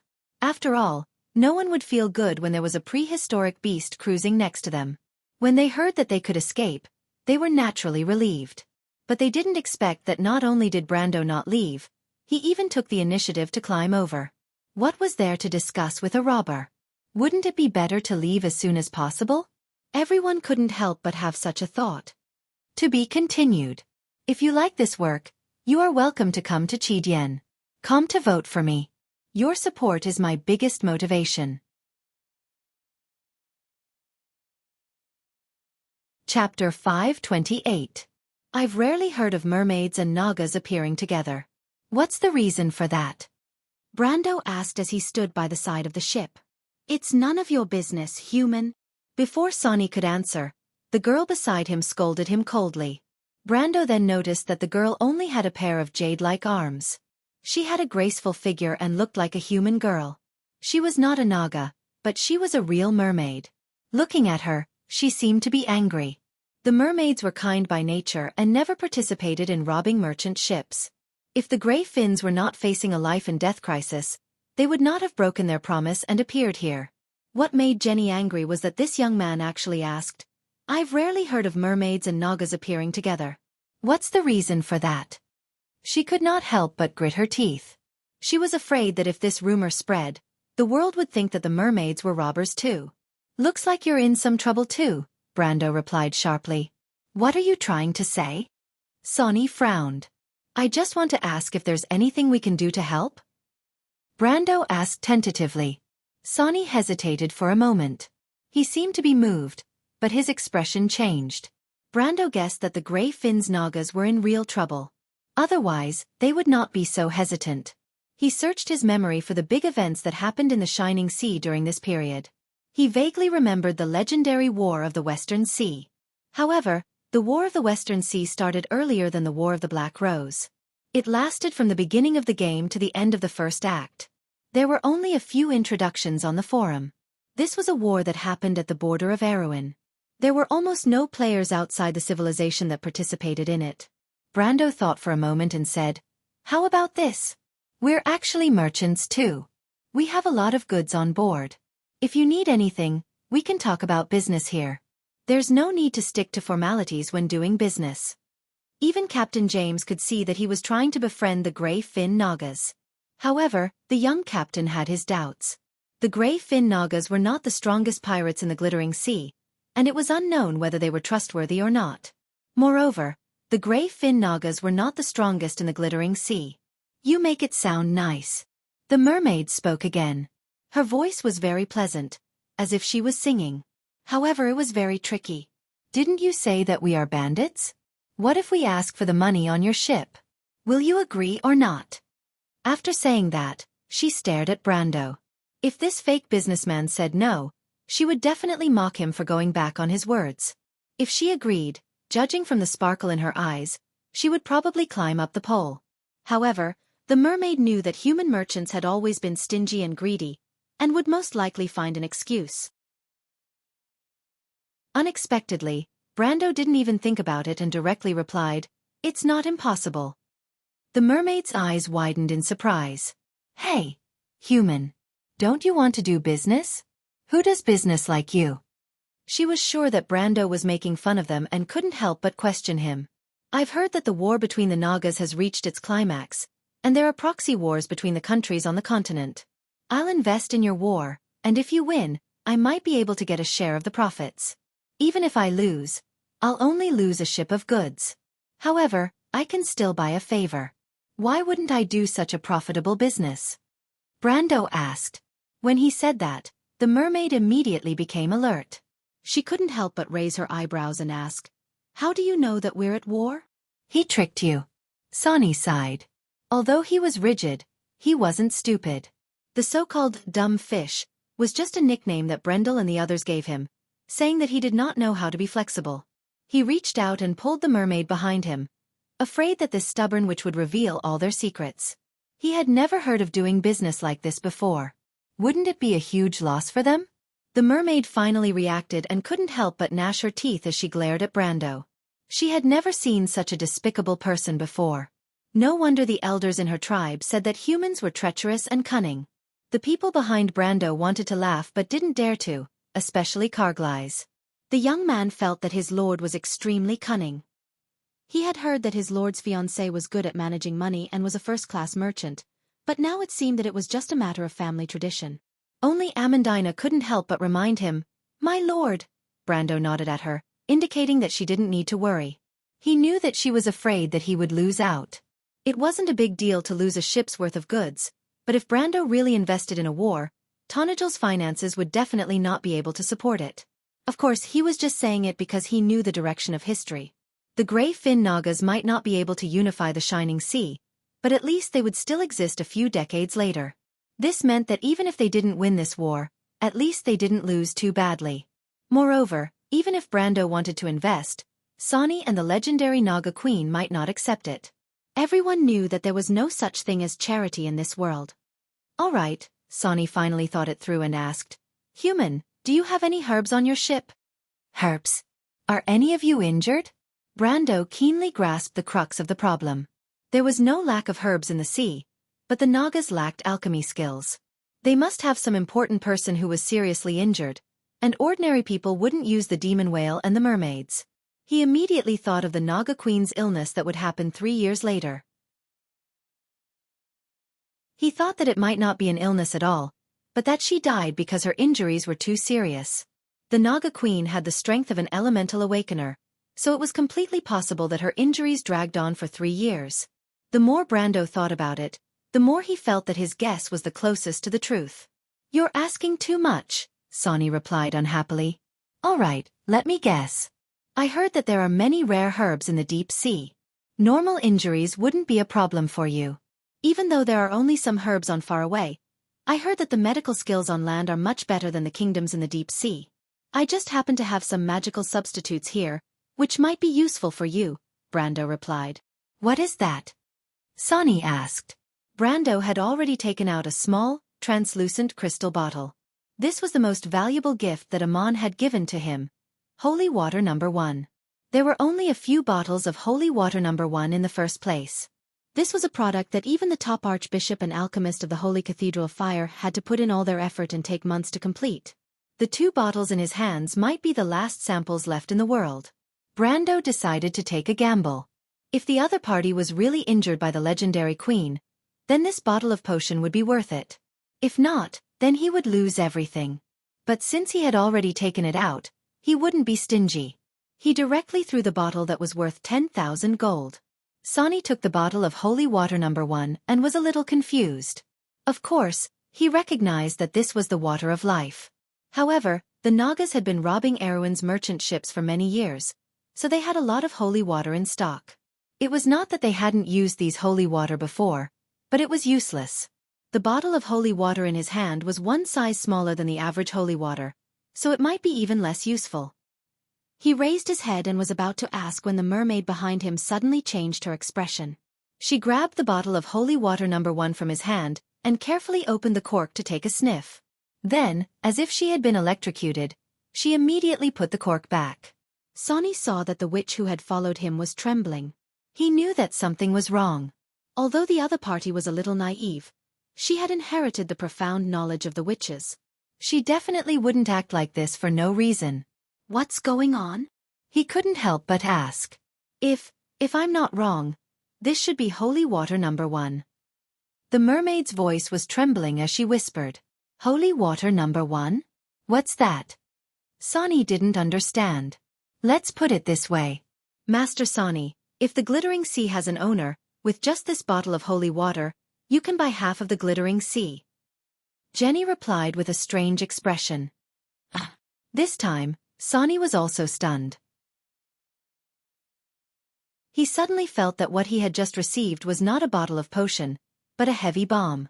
Although it wasn't the first time he had participated in a robbery, he had never seen goods of this level of value. The Nagas were also selective when they robbed merchant ships. They would usually avoid the truly large merchant ships and royal fleets. Otherwise, the navies of the various countries around the glittering sea would not be easy to deal with. "Can it be cured?" Sonny couldn't help but stutter. "Enough. It's completely enough. We don't need that much at all. Just a little will do," the mermaid replied happily. Sonny fell silent for a moment. Then, he raised his head and looked at Brando. "Human, are you really going to give this to us? You know, we can't possibly afford this price." "It's okay," Brando replied as if he didn't care. "Like I said before, if we can't afford it, I can buy a share." How could he buy a share in a war? Sonny felt that this human was becoming more and more mysterious. He had never seen anyone do business like this. However, he thought for a moment and asked seriously, "Then may I know your name, sir?" "Just call me Brando."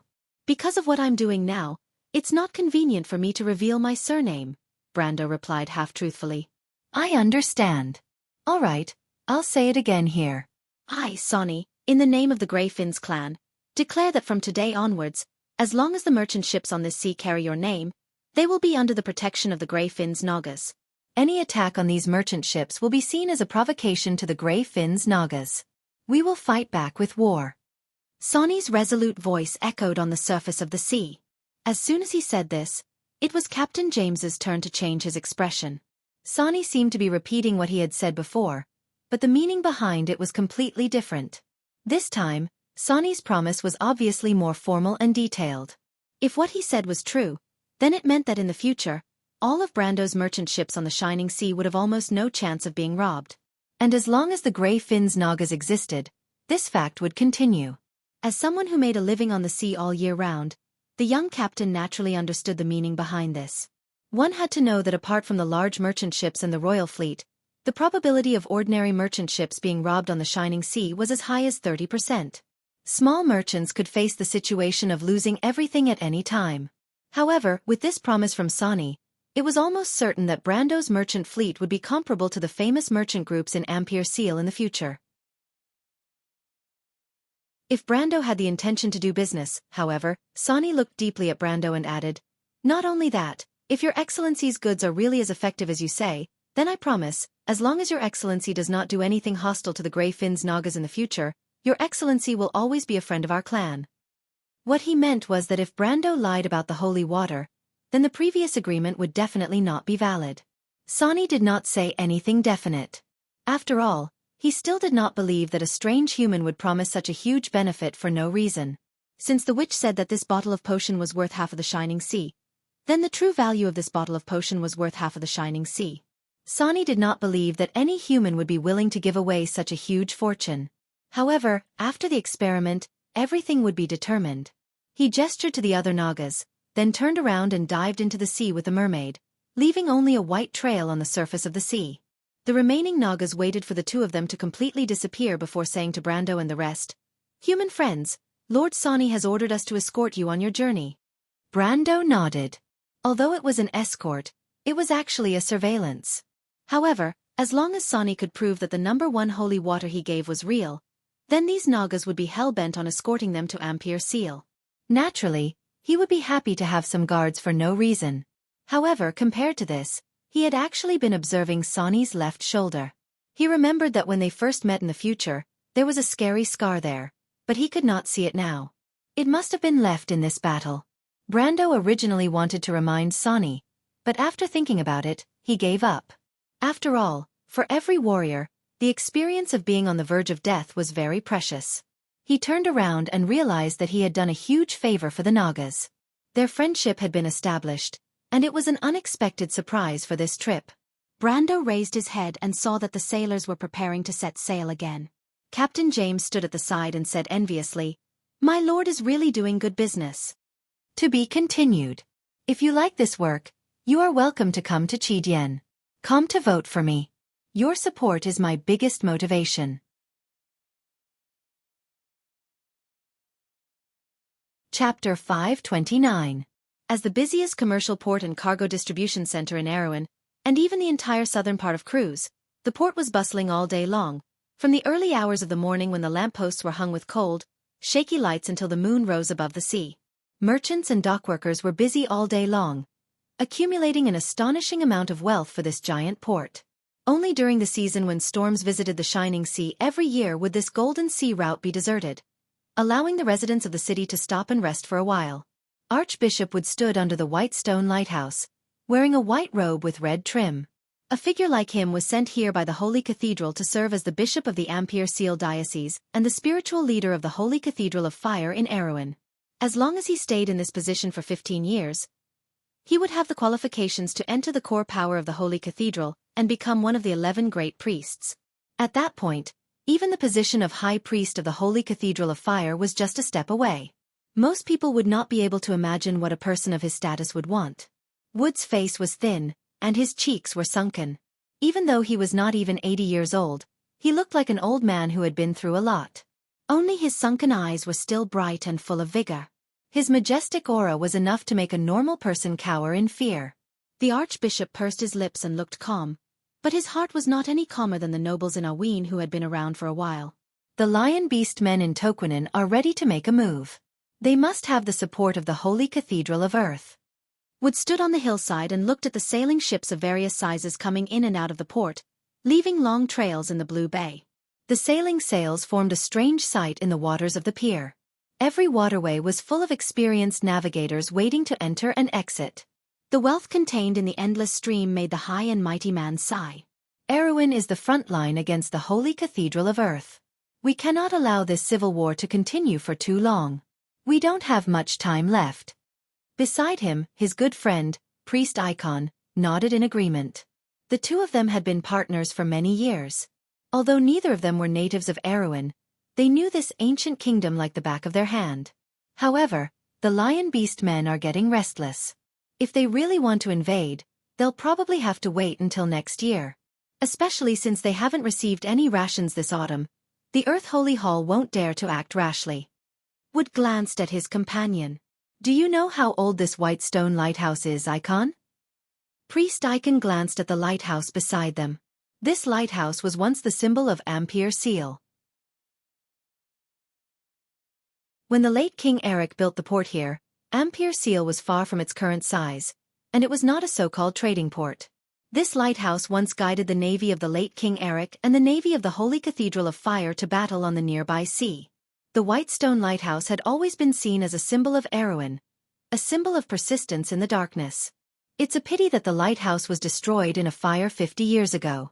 Its historical value was also destroyed.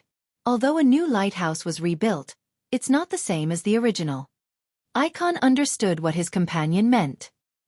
He admired the royal faction and Her Royal Highness because they had the same persistence for glory as him. However, history was history, and Wood was obviously reminding him to look at all of this fairly. This kingdom is the same. No matter how old it is, the glory it insisted on has been abandoned by its descendants. What's left is just a shell. In comparison, it was given a new mission, just like this lighthouse. That's its true value. I understand, Lord Archbishop, Icon replied humbly. Wood nodded. The Holy Cathedral had always been fair and would not easily interfere in the internal affairs of its subordinate countries. That was why they could maintain their authority. He and his assistant had been partners for many years, and he admired his insistence on justice and honor. But that was then and this was now. He would never allow his assistant to interfere in Oween's internal affairs and side with the princess. Thinking of this, the archbishop could not help but look back at the direction of the city. Ampere Seal was one of the largest cities in the south. The harbor was connected to the back, and the roofs extended far into the horizon like an ant's nest. The tallest building in the city was undoubtedly the Temple of the Holy Cathedral of Fire. The temple was looming in the fog. He could not help but think of what the little girl Magadal had mentioned to him and shook his head. That was impossible. The Holy Cathedral would not side with either side no matter what, and the great priest would not be so hasty. At this time, the bell on the white lighthouse rang again. The sound of the bronze bell caused the nearby ground to tremble and the sand to shake. The sound could be heard for dozens of miles, and even half of the city could hear it clearly. The bell indicated that a ship had entered the harbor. Wood and Icon looked up and saw a sailboat with 3 large sails entering the harbor. It's a ship coming back from Lübeck. Icon recognized the flag on the ship immediately. At this time of the year, the storm is about to close off the southern sea route. This should be the last ship coming back from Lübeck this month. It's a little late. People who sail the sea all year round are desperate. Wood looked at the ship and could not help but sigh. People are blinded by money. Although wealth is important, it is not as precious as life. Icon shook his head. But this time, the archbishop did not agree. He only sighed with a famous joke by Hesse I, who was ridiculed as the king of the road in Erewhon's history. Without wealth, how can there be life? The 2 high priests sighed on the lighthouse hill, but the officials of the Port Authority of Ampere Seal were not so idle. To be exact, these small people who were usually busy were almost in a mess. Kinoan O. Paris was the son of a noble family in Ampere Seal that was neither too big nor too small. Relying on his father's connections, he finally became the deputy director of the Port Authority. However, less than half a week after he took office, a piece of news almost made him throw away the pointed helmet on his head and run away in panic. What did you say? Pallion, you bastard, what did I tell you yesterday? If you drink too much or joke with me again, I will definitely drive you out. I don't care who you are. The unlucky young man roared angrily at the communication crystal in his hand. He almost threw the valuable thing away. Do you think I'm an idiot? No, I'm serious. On the other end of the communication crystal was Kinoan's good friend. In Oween's words, they were brothers who grew up together. Even though they were both descendants of nobles, he was not very reliable. He drank too much, played with women while on duty, got into fights, and did almost everything that could be done on the docks. But Kinoan kept him here because their relationship could be described with the word iron. But at this moment, the usually sloppy young man seemed to have suffered a great shock. He said in a mournful tone, "Brother, I swear in the name of Lady Martha that I didn't lie to you. I really saw a demon whale." Of course, if the woman who claimed to be a female pirate didn't lie to me, listen to me, that thing is exactly the same as the tattoo on her left but… No, I have to say that the things at sea are much scarier now. F***ck your butt, don't mention that woman to me. Kinoan did not even care about the last bit of modesty he had as a noble. Of course, this generation of nobles did not have much modesty to speak of, especially young people who grew up in the mixed environment of Ampere Seal. He pulled at his collar fiercely, but when he heard that the other party swore in the name of Martha, he felt a little uncertain. He also understood that if possible, this lawless guy would even dare to sleep with Lady Martha. Of course, this was just a saying. Kinoan was now beginning to feel a little helpless. A demon whale was about to attack the port? Oh my god! Was he living in a mythical era? Kinoan sat at his expensive mahogany desk and thought for a long time. With great difficulty, he came up with the following 3 comprehensive plans.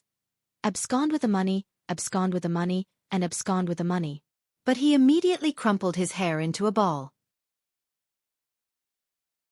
If he did that, his old man would be the first to kill him. Kinoan was born to be as lawless as his good brother, and he was not even afraid of the king of Aween. However, he immediately revealed his true colors in front of his old man. When he thought of his old man's angry face, his legs turned to jelly. He grabbed the communication crystal with great difficulty and swallowed his saliva. Brother, good luck. I'll take my leave first. Wait for me, I'll be right there. Kinoan's words turned into wait for me, I'll be there right away. The soldiers at the port were in a mess, but at this moment, a certain person on the sea looked at Ampere Seal from afar and felt very helpless. The port city of Ampere Seal and the surrounding areas and towns have a population of 310,000. A huge magic system maintains the operation of the city, such as sewage, lighting, water supply, and garbage disposal. The mysterious magic that is rarely seen in the countryside south of Erewhon is everywhere here. Merchants spend a lot of money to hire wizards to serve them. Some of these wizards have worked here for decades and are deeply rooted in their positions. The wizards have formed their own guild called the Eye of Ampere Seal. This wizard organization not only maintains the daily operation of the city, but also intervenes in the security of the port. They prevent adventurers from fighting and set up a city lock to prevent foreign wizards from casting spells in the city. They also set up a super-large anti-air magic circle in the inner city of Ampere Seal to prevent the port from being attacked from the sky. Brando stood at the side of the ship and introduced the port to the others. Suddenly, he sighed. He turned his head with a helpless and almost desperate look in his eyes. Finally, he saw the legendary monster, the king of the sea beasts, the demon whale that was as huge as a mountain wave its fins at them like a naughty child, and then slowly dived into the deep sea. My old man said that the demon whale's intelligence is not inferior to that of an adult, and now it seems that it is true. Captain James also saw this scene and could not help but sigh. But Amandina looked at Brando suspiciously and could not help but ask, "My lord, what exactly did you give the Nagas? Why did they look at you as if they were looking at their king? They actually let the demon whale escort us into the port. How are we going to hide our identities now? But I heard that the Nagas' king is a woman." After a week of training, the little Roman could now freely appear on the deck. She rolled her eyes and directly feminized Brando. Brando wiped the sweat off his forehead.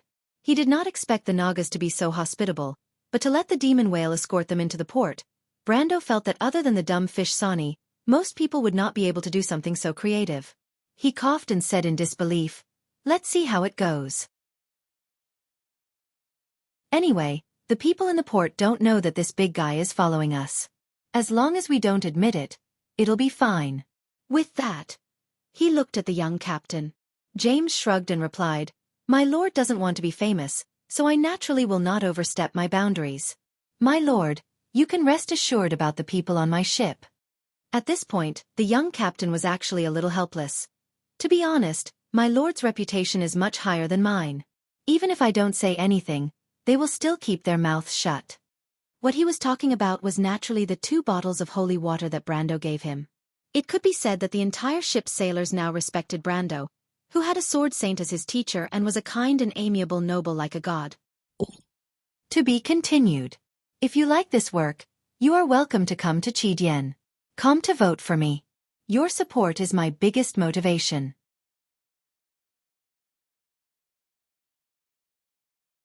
Chapter 530. When the demon whale disappeared from the surface of the sea, the guards of the port of Ampere Seal almost set off their cannons in celebration. When Faraway docked, Brando and the rest were not interrogated because Lord Kanoan was busy thinking about how to write about how he fought off the legendary sea monster. Furthermore, there was more than one ship entering and leaving the port. No one would have thought that a demon whale was here to escort Faraway, a three-masted ship that had just entered the port. Sometimes the truth was closer to a lie, but if anyone dared to tell Kanoan this, the head of the port authority would definitely throw them into the sea to feed the sharks. He did not want his subordinates to treat him like a fool. Faraway docked at Pier 14. As soon as Brando got off the ship, he saw Sue coming to greet him. Sue had arrived in Ampere Seal under her father's request. This almond-skinned girl with braided hair was now in charge of managing Tonagel's trade with the outside world. She enjoyed a lot of independence. When she was in Bragg's, she did her job faithfully. Brando trusted her and entrusted her with important tasks. Now Sue controlled almost all of Tonagel's funds, but when she came to greet them, she was still wearing the same checkered dress as before. When Sue saw Brando, she was a little surprised. Although she knew about the changes in the past year from the letters she exchanged with her father, and knew about Brando's identity and the funds in his hands, she could not help but take a second look at Brando. Brando smiled at her. He was in a good mood to see an old acquaintance of Fortress Reedon. The girl ignored him with a straight face. Of course, she did not forget about her relationship with him. She heard that there were a few more girls around the Lord. She was not at ease leaving Freya in the hands of such a playboy. She was only willing to serve Brando because of her father. Sue! The Roman jumped down from the gangplank and grabbed the girl's hand. His eyes were shining. Thank you so much for the past few months. Are you okay? I heard from Uncle Reto that you often work late. He's very worried about you. The little Roman was now in charge of Tonagel's business and economy. In a sense, Sue was her direct subordinate. Of course, someone didn't realize it, but Sue couldn't ignore it. The girl glanced at Brando and lowered her head slightly. Miss Roman. Don't be like that. Do you see that the Roman doesn't want to say anything? I can help you pass on the message. Sue didn't know whether to laugh or cry at the merchant lady's antics. He finally managed to maintain his solemn expression and asked, Is father all right? He's doing well, Brando finally found the opportunity to interject. As you know from the letter, everything in the territory is on the right track, and the war has come to an end. Although I don't approve of it, your father has officially become a farmer. He's lost a lot of hair over the reclamation of the Maxon region. He's like a real old farmer, and he's thrown my military training program aside. He used to farm, Sue replied. Well, then he's going back to his old profession. Brando replied somewhat mischievously. Sue thought of her father's appearance and her lips curled up slightly. However, she was dissatisfied with Brando's tone. She glared at him and asked stiffly, What does my lord want to do next? Of course, I want to take a break first. Brando replied. This was the truth. Although he had been through many storms, he felt as if the ground was shaking after a week on the ship. If he was like this, there was no need to talk about the others. The young men of the White Lion Legion were fine on the ship, but when they stepped on solid land, they ran to the side and vomited. The little Roman's body swayed from side to side, but he didn't seem to be aware of it.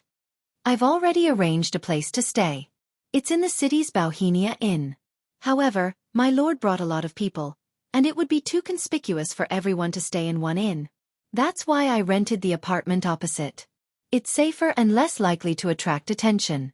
In addition, I've also bought a farmhouse that can be used as shelter if necessary. Sue glanced at him and replied. Brando was slightly surprised. He didn't expect this girl to be so capable. She had completed her missions in the past few months in a very orderly manner. Brando liked her for her honesty and reliability, but he didn't expect her to be so quick-witted. Knowing that they might encounter trouble on this trip, she had already arranged a place for them in advance.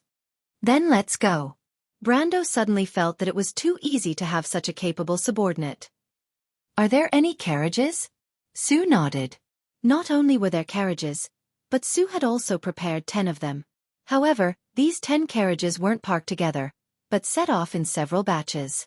Brando let his men ride the carriages into the city first. It wasn't his first time in Ampere Seal, But he knew that the young men of the White Lion Legion who came from the countryside of Tonajul couldn't wait to see the largest and most prosperous city in Erewhon. The carriages entered the inner city from the port gate. Because of the constant flow of goods, the roads in this area were wet and emitted a salty smell of the sea. Most of the buildings on both sides of the road were all kinds of trading houses. From fur to logs, from gems to metal minerals, as well as art, gold and silver utensils, goods from all over the world gathered here. In any place south of Ampere Seal, you wouldn't see so many people gathered in one place. These people came from the north, the south, and even foreign lands. Amandina even saw some merchants, mercenaries, adventurers, and travelers from the Nine Phoenix Empire. They were all dressed differently, and everyone in the carriage was stunned for a moment. The carriages passed by some tall buildings. Most of the merchants had built majestic trading houses to show the strength of their business groups. The noble lady and the merchant lady had never seen such a majestic building before. They couldn't help but exclaim, "It's amazing. Bragg City Hall is just like this." Brando didn't comment on Amandina's words. The 14th Bishop of Ampere Seal, Andra, once said that, "There are golden opportunities here." This sentence expressed the yearning of the people for this giant port, but countless people also went bankrupt here. People often only looked at the surface, but often ignored the opportunities and risks. The carriages passed by the second city gate. This was a majestic fortress. When Brando first came here in the game, he couldn't afford the expensive carriages in the city. He still remembered the shock of walking through the fortress. This was the gateway to Ampere Seal. Ampere Seal was not only a good trading port, but also a naval fortress of the late King Eric. Ampere Seal had mountains on both sides, and it was almost impossible to attack from land. The only way in was through the sea. Hence, the fortress that guarded this gateway was built to be extremely ridiculous. This petrol fortress looked like a towering mountain from the outside. Due to its special construction requirements, its watchtower could observe any ship within a radius of tens of nautical miles on the sea. Hence, the fortress looked particularly tall, especially when the Holy Cathedral added a giant statue of the Flame King on top of it during the second reconstruction. The entire fortress looked like a temple in the clouds. After passing through this fortress, there was Ampere Seal's famous Square Avenue. There were many hotels here, and the level of luxury was no less than that of the palace.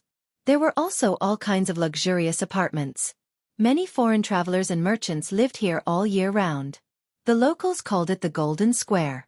Although it was only a small area in the first half of the huge city, it was the most luxurious place in the port. Brando looked at the exquisite statues and gardening on the Square Avenue as he slowly walked away from the carriage. He couldn't help but have the illusion that he was revisiting an old place. But in fact, it was just that he was revisiting an old place, only slightly different. Brando still couldn't see the future. The first time he came here was during the Flower Festival in Ampere Seal. At that time, it was much more lively, not to mention the players. "It's so beautiful." The Roman leaned her whole body against the window of the carriage, her chin resting on the window frame as she muttered to herself. It was worrying that she would collapse one side of the carriage. "The future Valhalla will be even more beautiful." Brando replied. "Really?" The Roman turned her head. She really did turn her head. This young lady seemed to be too lazy to even move her body. She used her chin as a fulcrum to tilt her head, completing this difficult movement. Because she couldn't turn her head completely, she squinted at Brando, looking very cute. "Of course." Brando replied affirmatively. He had seen the world tree in the loop of trade winds, and he had no doubts about the future of his territory. Besides, it was his city. How could it be bad? But in the midst of the conversation, the carriage suddenly stopped, and some guards appeared outside the carriage. Brando was slightly startled. He thought that the guards of the Port Authority had finally reacted and came to arrest the culprit. But he saw Sue, who was sitting opposite him, shaking her head at him, indicating that they didn't need to be nervous. "What's going on?" "Nothing. I heard that the Lion Men in the north are about to make a move, and the Holy Cathedral has tightened the security. Ampere Seal is a mixed bag, and this is to prevent spies from sneaking into Erewhon disguised as merchants," Sue said lightly. Brando remembered that there was indeed such a thing. Historically, the Lion Men in Toquinen had been restless since the War of the Black Rose, but the tribes on the Great Plains also had a lot of problems to deal with, so they only invaded Erewhon in the spring of the second year after the Year of the Sword. When the war began, Erewhon had not recovered from the civil war, but soon the princess regent, who had just come to power, stabilized the situation. Then the players joined the war, and that war was also the war that established the princess's prestige. But it was still early, and there was still a year to go. Brando was relieved after hearing that, but he remembered something else and couldn't help but ask, how are the negotiations with the nobles? Ordinary people aren't too sure, but it said that the first negotiation failed, and the next one will be a week later. Sue glanced at Brando.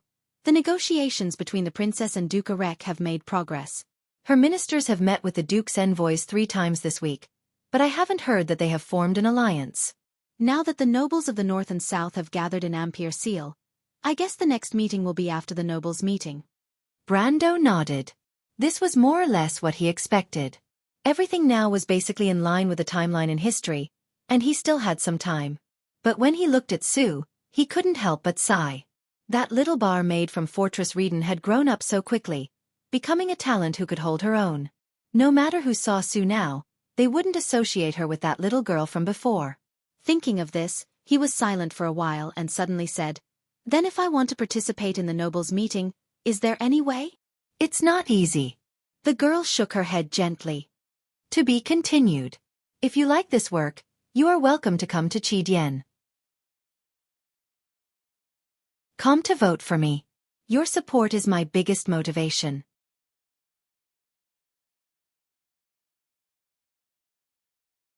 Chapter 531. It was indeed not easy. Brando knew that this meeting of nobles was not so much a negotiation as it was a last resort for both sides to fight for bargaining chips. The participants were all at the peak of Erewhon's power. There were 6 dukes, Arek, Cipher, Covardo, Viro, Karsuk, and Grinoires, 2 marquises, the Lord of the Sword Citadel, Marquis Balta, and the king's cousin Marquis Yoakum. There were also 5 earls with special privileges, 2 archbishops of the Holy Cathedral, and many leading figures of Ampere Seal's merchant groups. It would be very difficult to blend in with these people without extraordinary means. Fortunately, this was not a temporary matter. The nobles would only start a new round of negotiations next week, so Brando had time. He entrusted this matter to Sue because he had more important things to do. After he settled the youths of the White Lion Legion, he took Amandina and Scarlet with him, rented a carriage and went straight to the inner city. The destination of the carriage was the Andurla Cathedral in the inner city. The cathedral was built in the year 227 of the First Era, more than 100 years ago. It was built by the merchants of the city and completed by the master architect, Rognan. It was the most famous artistic treasure of Ampere Seal. The main hall was oval-shaped, with countless pillars extending out from the side walls. The sharp arched door at the front symbolized the majesty and supremacy of the divine authority. The pilgrims walked slowly up the 120 steps, and in front of them was a huge fountain square. It was majestic and natural. Carriages were not allowed to pass through the square in front of the Holy Cathedral. When Amandina and Scarlet stepped out of the carriage and saw the majestic Holy Cathedral, they couldn't help but be speechless. Anyone who came from the south and was called a country bumpkin by the locals of Ampere Seal would be stunned when they saw the Holy Cathedral. This was the only place where Erewhon could become a Templar Knight. Erewhon's Holy Cathedral of Fire had 2 ranks of knight. The Paladin Knight was a title given to those who had crossed the elemental barrier, and the Templar Knight was a real profession. In the beginning, the Templar Knight was a soldier monk of the Holy Cathedral, but it was later open to the nobles. Players who wanted to advance to this profession had to meet 2 conditions. One was to have a clean background, and the second was to be full of reverence for the Flame King's spiritual symbol, the golden fire. The latter was simple, as long as their religious knowledge, cruise, reached level 10. The former was more troublesome, and players needed to get a recommendation letter of recommendation from the nobles. The letter in Brando's hand was sent in the name of Erewhon's academic master, Tullman. After the calamity of wolves, it was easy for Brando to ask for a recommendation letter. Besides, he already had the intention of becoming a Templar Knight, so he naturally would not let go of this opportunity. This was the second letter of recommendation that Tullman wrote to him. The old man joked that Brendel was a cunning little fox and nothing good would come out of it. He was obviously reminding Brendel that he had not forgotten about the small matter that Brendel had tricked him. Brando could only laugh at this. At that time, he had no choice, and in all seriousness, he did not lie. However, Brando did not want to start the Slate War prematurely and disrupt history, so it was not convenient for him to talk about this matter in detail. Brando handed the recommendation letter to the guard of the Holy Cathedral. Those who were able to become a Knight of Honor at the main entrance of the Anderla Cathedral were not simple people. Most of these people were born nobles and had a certain amount of background. Therefore, the god immediately recognized that the silver letter in Brando's hand had an extraordinary origin. He did not dare to be negligent, and after asking about Brando's intentions, he immediately led Brando to the back of the cathedral, where the priests rested. If it was an ordinary person, the guard naturally would not have done so. However, Brando was accompanied by the red-haired girl with a ponytail, Scarlet, and the noble girl in a black dress. The former's aura of a high-ranked warrior could not be faked, while the latter's aura was that of a high-ranked advisor.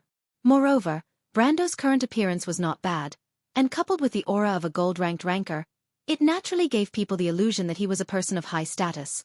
This was the reason why Brando only brought Scarlet and Amandina.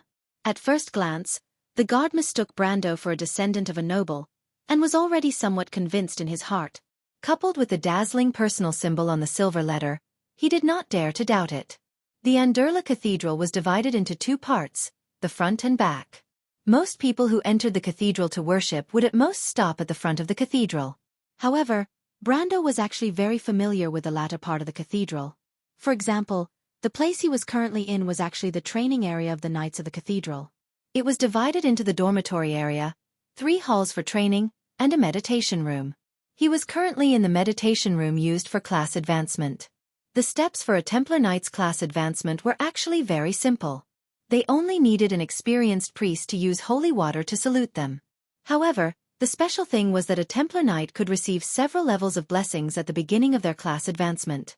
Generally speaking, the higher the rank of the priest, the higher the level of blessings received. The levels of blessings were actually free levels, and to the natives, it was equivalent to having different levels of power after class advancement. This was a great temptation for ordinary people, so many nobles spent a lot of money to bribe the cathedral, hoping that their children would be saluted by a priest of higher status. Of course, the ones who saluted were usually the lower-ranked priests.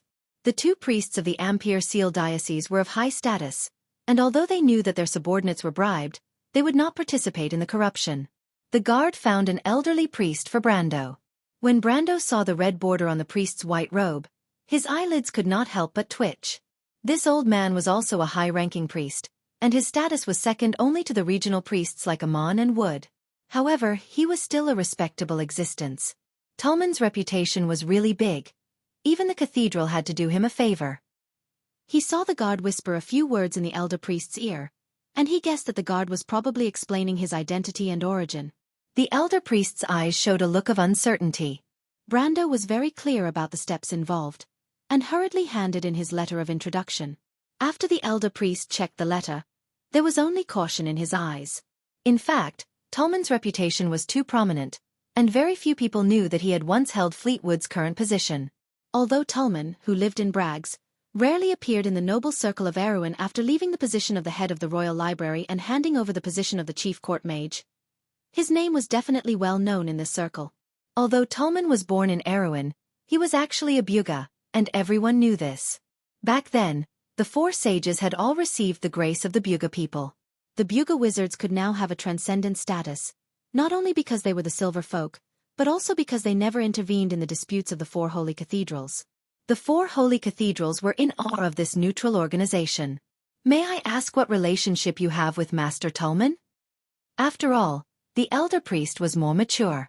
Tolman had been living in seclusion for many years, and now someone suddenly came with his letter to change class to a Templar Knight.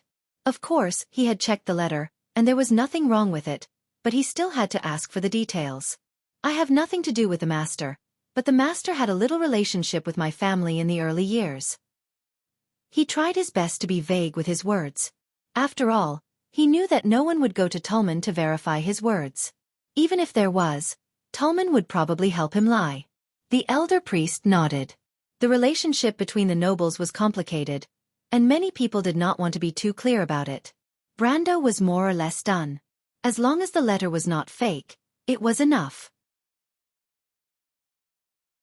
After all, this young man only wanted to change class to a Templar knight, and not join the Holy Cathedral. He put away the letter and replied, "Originally, it was Master Tulman's request that the Lord Officiant personally salute you, but you came at a bad time. The Lord Officiant just happened to be out. Why don't you come back after a while?" As soon as the elder priest spoke, Brando saw the Holy Cathedral guard beside him suddenly become strange. Marcia above, there were countless people in Ampere Seal who were willing to pay any price to have the Archbishop perform the ritual for their children, but everyone knew that it was impossible. It was not just a matter of obtaining power, but a special honor. The Archbishop had only performed the ritual for one person in the past 10 years, and that was at the request of King Oberg VII. It was to improve the relationship between the Holy Cathedral and Aween, and that person was now the commander of the White Lion Legion, a territory of his own. Thinking of this, the Holy Cathedral guard could not help but stare at Brando a little dumbfounded, as if he wanted to see what was different about this young man. However, Brando secretly felt that things were not going well. He only came here to change class to a Templar knight, and not to do anything else. In his opinion, the less trouble there was, the better. Anyway, he did not care about the few free levels. It would be best if he could just find a third-rate archbishop to bow to him. Brando was now a little regretful that he asked Tulman to write the letter of introduction. If he really did get Wood to bow to him, he would probably be on the front page of the Noble Circle in Ampere Seal by tomorrow morning, and soon people would find out who he was. Brando did not believe that there were any secrets in this world that could really be kept. His current advantage was that the enemy was in the open while he was in the dark. If the Holy Cathedral really did this, he would probably be able to escape back to Tonagel tomorrow. Not only him, but also the reputation of the entire Holy Cathedral of Fire and Tulman himself would be ruined. Brando did not dare to imagine how terrible it would be. Fortunately, thanks to the protection of Lady Martha, Wood was not there. This was the only thing that let Brando breathe a sigh of relief. He hurriedly shook his head and replied, "There's no need. I just yearn for the way of the golden flames. As for who bowed to me, it doesn't matter." Brando's words were full of righteousness, and the elderly priest's eyes lit up when he heard it. He could not help but nod and say, "Not bad, not bad. There are very few young people who think like you nowadays. Those nobles. Sigh, let's not talk about it. Then let's do it this way. I will personally bow to you." At this point, the old man could not help but look at Amandina and Scarlet, and then asked, "But your servants can't go in with you. How about letting them wait here?" "Of course," Brando replied. Note 1. The core doctrine of the Holy Cathedral of Fire. If you like this work, you are welcome to come to Chidian. Come to vote for me. Your support is my biggest motivation.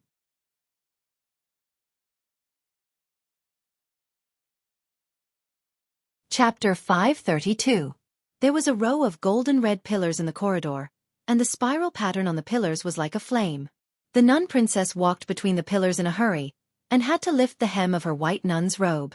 She was as innocent as an angel.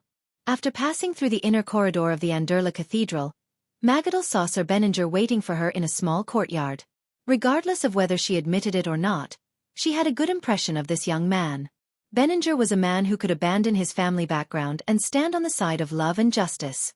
He knew that a man with such persistence would easily win people's favor no matter where he went.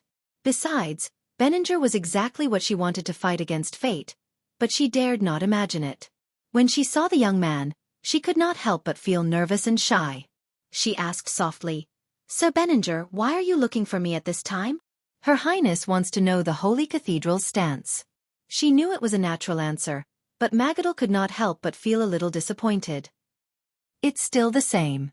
The Archbishop hopes that the Holy Cathedral will maintain a neutral stance. Although Lord Icon likes you, he will definitely defend Archbishop Wood's decision. The Holy Cathedral is not biased. This is already the best news for us. Benninger replied. He only showed his obedient side in front of the princess. In front of others, this young man was also a smart noble. What's wrong? The lion beast men are restless at the border. The princess is worried that the Holy Cathedral will want to end the civil war early. The nun princess frowned her beautiful eyebrows and replied softly, "No, Archbishop Wood would never support such a method. But there might be some changes in the Holy Cathedral. I received some news today." Archbishop Wood's term is almost up, and the Holy Cathedral has sent a successor. Together with the successor is a special envoy of the Holy Cathedral. I have a bad feeling about this, Sir Benninger. What is the name of the successor? Benninger's face was unreadable. I don't know, Sir Benninger. This is the Holy Cathedral's top secret. I shouldn't be discussing this with you. Magadal looked at the young man worriedly and said softly, You and Griffin are both outstanding people, but this world is too unfair. I'm sorry. Even I can't help you. Magadal's face was flushed red as she jogged over. Even Benninger could not help but take a second look at her. The young man smiled and shook his head. It's nothing. Thank you very much, Princess Magadal. By the way, you seem to be in a hurry to come here. Did something happen over there? The young man was referring to the inner sanctum. That was a place where only the inner sanctum of the holy sanctum could enter. Although he was of noble birth and was now the special envoy of the princess, he was still not allowed to enter. Magadal blushed upon hearing his question and nodded. There are nobles who are here to become Knights of the Templar. As the priestess of the Templar, I am supposed to be a spectator. Benninger raised his eyebrows. He understood that the nun princess was implying that she had violated the rules of the holy sanctum because of him. This was already a big deal for the well-educated, quiet, and docile princess. Any man would be proud to hear such words, but the young knight did not show it. Instead, he asked, Which family do you belong to, choosing to take office at this time of the year? I'm not sure. I heard that the person who introduced him was a big shot. Originally, he wanted the archbishop to help him with the ceremony. Archbishop. Benninger's face changed. He could not help but interrupt. Is it Archbishop Wood? Yes, but unfortunately, the archbishop is not here. But that young man is also very powerful. He actually rejected Lord Zoya's suggestion. I can see that he really does not care about this honor. There are very few nobles who think this way, especially in Erewhon. The nun princess said with a sigh. I think he probably does not know how much honor he has missed out on. Benninger said in disbelief. He was slightly jealous. He actually rejected the archbishop's ceremony. What a great honor it was. Of course, he would rather believe that Brando was a country bumpkin who did not know what the archbishop's ceremony meant. The young knight took a deep breath and quickly realized that he had lost his composure. He shook his head and said, Then I shall take my leave, Your Highness. Benninger's loss of composure did not leave a bad impression in Magadal's eyes. Which young man could remain calm after hearing such a thing? Even the nun princess herself could not believe it, let alone the fact that she had a good impression of Benninger. His flaws had become his strengths. However, she still thought of something and could not help but ask, Mr. Benninger, I heard that you came with someone else? Benninger was about to leave when he heard Magadal's question. He could not help but be startled. Yes, I came with Marquis Yoakum. I met him on the way and did not expect him to recognize me. He is the princess's uncle in name, so I could not reject him. Yes, Magadal nodded her head gently, and hesitated before advising, Yoakum? Marquis Yoakum has a bad reputation, and he is very close to Prince Lu Ku. If possible, Mr. Benninger, you should try to keep a distance from him to avoid being maligned. Marquis Yoakum was Oberg VII's cousin in name, but he was the illegitimate son of the previous king and did not have the right to inherit the throne. As if to resist this fate, the Marquis was born to be unrestrained. He had a very bad reputation in the noble circle, and even had bad intentions towards his only niece. Recently, he had been hanging out with Prince Lu Ku, the elder brother of the princess. Everyone knew that he had an unspeakable relationship with the eldest daughter of the Cipher family. Magadal had a weak personality, but she hated people like him. She had heard that Benninger was hanging out with such people, so she could not help but remind him. I understand. The young man smiled at her. Thank you, Your Highness. No need. The nun princess shook her head. She watched the young man leave and his figure disappear from the side hall. She could not help but sigh. She secretly left her post, and did not know if she should be happy or worried. In the eyes of the world, she was a quiet and obedient princess, and once she left, the old fogies of the temple would most likely reprimand her. However, Magadal's heart was filled with both disappointment and excitement. This was the first time she had gone against her own rules. Although it was just a small step, she could not help but feel her heart pounding wildly. The nun princess turned around and walked back with a resolute aura as if she was facing the execution ground. On the other side, the young Benninger could not help but ask his servant, "Where is Marquis Yoakum?" The servant was a little scared as he replied, "I don't know, my lord." Marquis Yoakum said that he had not been to the Anderla Cathedral before, so he went in alone. That damned playboy. Benninger's face darkened as he gritted his teeth. "My lord, should we wait for him?" The servant asked carefully. "Why should we wait for him?" Benninger asked. "He can do whatever he wants. I hope he doesn't cause too much trouble. Let's go back to the manor. Her Highness is still waiting for our news." "Yes, my lord." The servant quickly bowed and replied. In the quiet room of Anderla Cathedral, the ceremony for becoming a Templar Knight was much simpler than expected. Among the 4 holy cathedrals, the Holy Cathedral of Fire inherited the style of the Flame King, Gretel. The ceremony for becoming a Templar Knight usually started with the person performing the ceremony asking some questions. These questions could be the reason why the person wanted to join the ranks of the Templar Knight, or some knowledge related to the doctrine. Brando was well prepared and had already leveled up his religious knowledge, Erewhon, to level 10. At this moment, when the old priest asked the question, the answer naturally appeared in his mind. The more the old priest asked, the more satisfied he was. Ever since the end of the First Holy War and the Year of the Cave Beasts, the nobles' respect for the Golden Flame had become more and more apparent. Although the Holy Cathedral was still authoritative, the ancient virtues no longer existed in people's hearts. The struggle for power and money was getting more and more intense, and the nobles pursued methods more than faith. A young man who could have such views on the doctrine of the Holy Cathedral of Fire was rare even among the people of Cruz, let alone Erewhon. He could not help but nod and said to Brando, "If it wasn't for your reluctance, I would really like you to join the Holy Cathedral. I think you will definitely become a true holy knight. You are clear-headed and clean. I have traveled to many places, and you are the most outstanding young man I have ever seen." Brando could not help but blush a little. He did not expect the old priest to think so highly of him.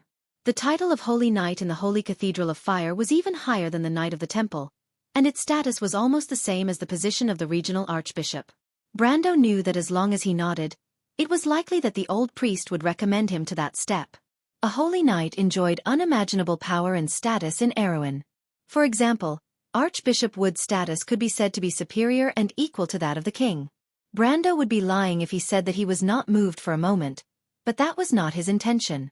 If he joined the Holy Cathedral of Fire, he would have to accept the arrangements of the headquarters and would not be able to interfere in Erewhon's affairs. Besides, the Holy Cathedral of Fire was not as clean as it appeared to be. Brando knew this better than anyone else, so he still shook his head to express his refusal. What a pity!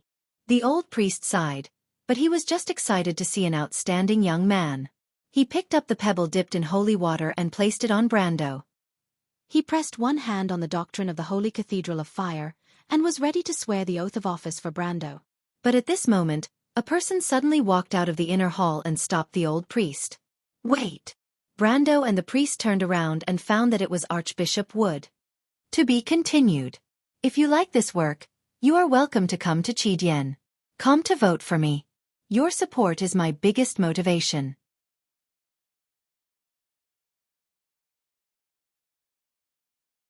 Chapter 533. Hold on. Archbishop Wood's sudden appearance startled the elderly priest. He quickly stopped what he was doing and looked at him with some confusion. "Priest Zoya, I have something to say to this young man. Can you leave for a moment?" The current archbishop of the Anderla Cathedral did not even look at Brendel. He looked at his colleague and asked. The elderly priest was stunned, but then lowered his eyelids, put his hand in front of his chest, and bowed slightly. "Of course, as you wish, Archbishop." He glanced at Brando and then looked at Archbishop Wood's face. He could not figure out the relationship between them, but it was not something he could care about now. The elderly priest could only put away his curiosity and leave the room. Only then did Wood turn his head and look back. He felt a slightly stern gaze on him. Brando knew that things were not going well. The Archbishop of Anderla Cathedral spoke so harshly that it did not seem like he was here to invite him for afternoon tea. Besides, it was neither noon nor afternoon. "I heard that your name is Brando?" The archbishop, who was second only to Erwin, spoke. Brando felt his eyebrows twitch slightly as if he had been pricked by a needle. He looked up and pretended to be puzzled. Well, your reaction is very alert and your expression is very realistic. But unfortunately, Tumen has already told me. Didn't he tell you about his relationship with me? Wood's serious expression suddenly turned into a smile. He shook his head. The young man in front of him, whom his old friend had mentioned to him not long ago, was acting cautiously at the moment. But to him, who already knew the details of the other party, he could not help but feel a little awkward. Wood's words made Brando freeze, and then he cursed in his heart. How could he forget the relationship between the powerful Archbishop of Ampere Seal and Tumen? In the Amber Sword, the two met in crews in the early years and were close friends. Later, even when Tumen lived in seclusion on the outskirts of Brags, the two did not break off contact, because Tumen often sent letters to Ampere Seal. But what surprised Brando was Tumen's attitude towards him. Although he had met the great scholar in Brags before, the only friendship they had was the experience of fighting the waves together in the loop of trade winds. Even though he could see that William and Tullman had a good impression of him, it was just a matter of getting along well with each other. He did not expect that William would go straight to his old friends in Ampere Seal after he asked for their help in writing a letter of introduction. The former was just a matter of convenience, while the latter was intentional. There was a big difference between the two. With Tumen's position in Erewhon, it seemed that he would not have any intention of doing anything to a small force in Tonajul. Before Brando could figure out the relationship between the two parties, Wood had already seen through his doubts. The Archbishop stared at Brando as if he wanted to see through him. You don't have to think too much. My old friend seems to admire you. Ever since he left the core of the kingdom's power, this is the first time I've seen him so enthusiastic. Do you know what he said to me? Of course, Brando did not know, but he was also very curious why the famous master of the Mithril fortress would take the long way to become the leader of the tower. He simply looked at the Archbishop of the Andurla Cathedral calmly and shook his head. I don't know, Archbishop. He said so, admitting his identity. This time, it was Archbishop Wood's turn to be curious. Young man, since I already know your identity, you should know that you are a rebel, and I represent the Holy Cathedral of Fire. Do you really think that I will let you go just because you are an old friend?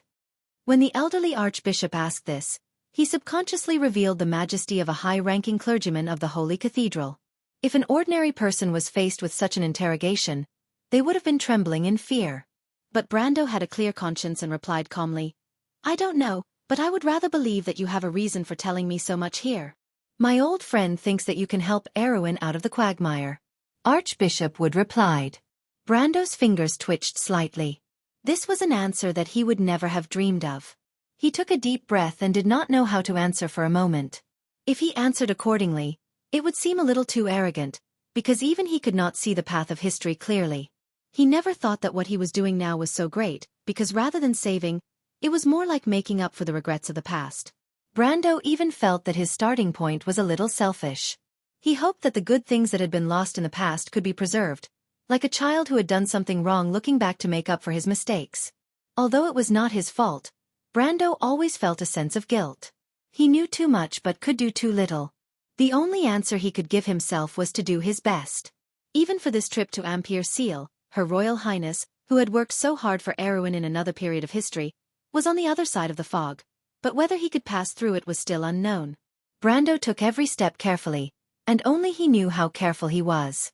But until today, someone had said to him with certainty, I think you can help Erewhon out of the quagmire.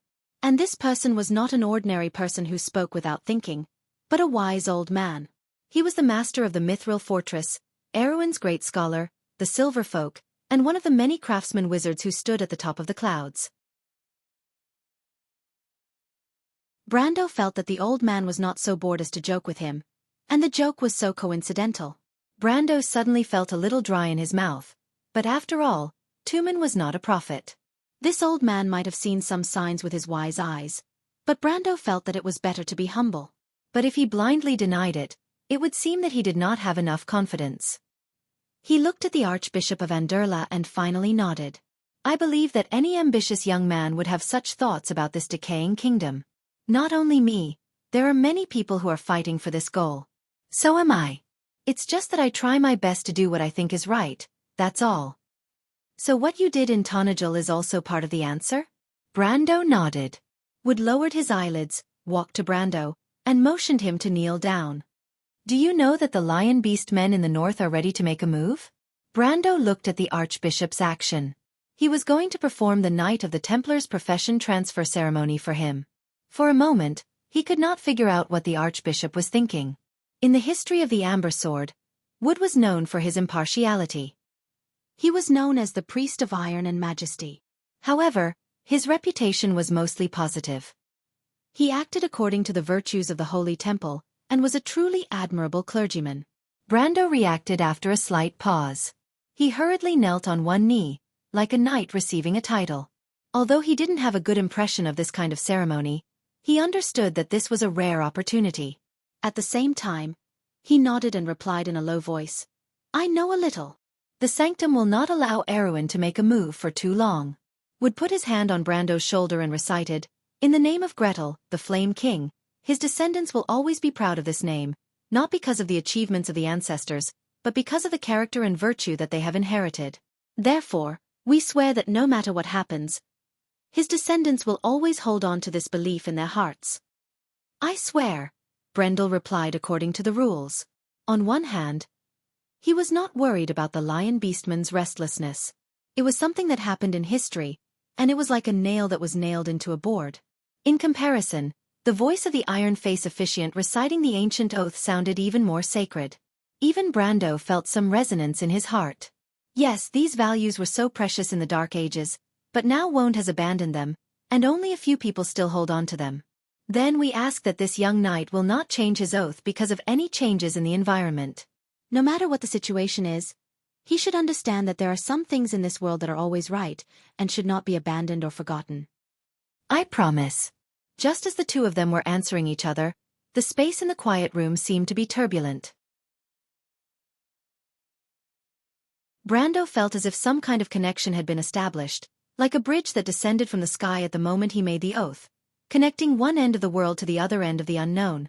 The laws that maintained the foundation of the world of the Amber Sword resonated, and a majestic power descended from the sky and merged into his body. As if he had received some kind of recognition, he instantly gained the ability of a Templar Knight. System notification. Player has received a new profession, Templar Knight. System notification. Player has received a new profession skill, Conflict Aura. System notification. Player has received a new profession skill, Blood of the Sun. System notification. Player has received a new profession skill, Crown of Thorns. The blessing of an officiant was indeed extraordinary. Brando instantly gained 15 levels of Templar Knight for free, and at the same time, he also gained a new profession skill when he reached level 5 and 15. There was no need to introduce Conflict Aura, and Blood of the Sun and Crown of Thorns were also one of the core skills of a Templar Knight. P.S. You bad people are secretly saying bad things about me in the group again. Don't think that I didn't see it. I just had something to do during the day, and I'm not going to update anymore. To be continued. If you like this work, you are welcome to come to Chidian. Come to vote for me. Your support is my biggest motivation.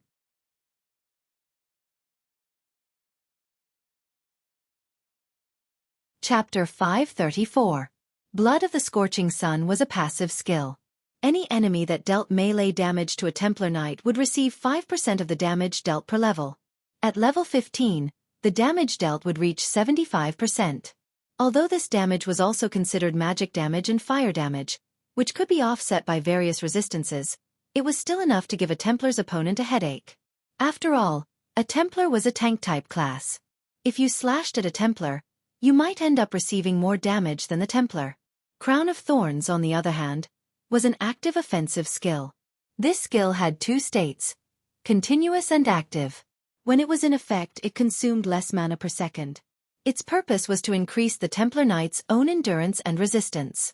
Endurance referred to immunity to poison and special damage, while resistance referred to immunity to magic. Once a Templar Knight actively activated this skill, all his defense, resistance, and endurance would be converted into attack power for a short period of time. This period of time was very short, and after the effect ended, the Templar Knight would have a long period of weakness with 0 defense and 0 resistance. However, during the duration of this skill, the Templar Knight's combat power would be increased by 200%.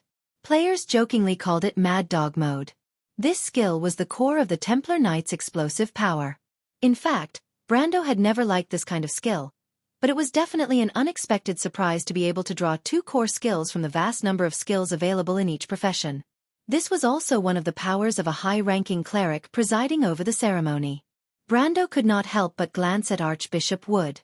The Archbishop, who stood at the peak of power in the Andurla Cathedral, did not have much of an expression on his face. In fact, the whole ceremony only lasted for a moment. Then the old man nodded to him and said, "You may rise." The restless law in the quiet room seemed to have quieted down in an instant. The previous feeling of divine power filling the room was now gone. It was as if everything before was just an illusion. The lion beast men of Toquinen in the north are ready to make a move. The Holy Cathedral will not allow Erwin to cause trouble for too long. My term is coming to an end, and the Holy Cathedral may send a new high priest to replace me. Wood waited for Brando to stand up and continued the previous topic. He didn't seem to care about hosting the class change ceremony for Brando, and the focus of the conversation was repeatedly on this matter. When Brando heard this, he suddenly took it seriously. He knew that the Archbishop had always advocated that the Holy Cathedral should be independent from the affairs of the other countries and maintain a detached attitude. This was also the case when it came to the internal strife in Aween.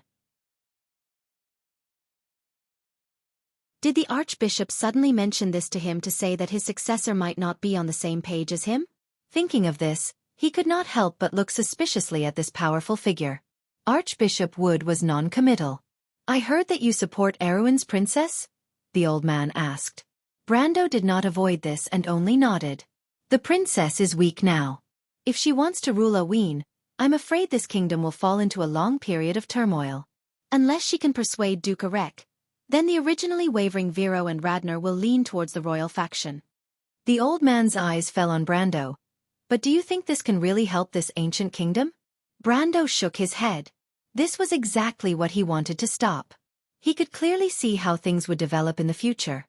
Once the princess reached an agreement with Arek, she would have no choice but to compromise with the conservative nobles. The royal faction around her was unreliable, just like the pillars in this crumbling house had already rotted from the inside. No matter how they replaced the pillars, it would not be of any help. Perhaps it could save the situation for a while, but in the long run, it would be of no help. Brando was not a prophet, but he had seen all this play out with his own eyes. It was like the rise and fall of a stage play, but he was in it. The Archbishop of Andurla Cathedral looked at him again. "So, you understand?" Brando suddenly realized that this was what the Archbishop wanted to say.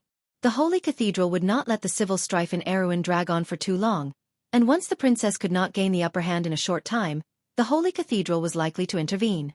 Although Wood himself did not advocate this, there was no guarantee that his successor would do the same. Thinking of this, he could not help but look up at the old man. "Tulman is my old friend, and Erwin is also his homeland. He does not want to see his homeland fall, so I naturally have to help him.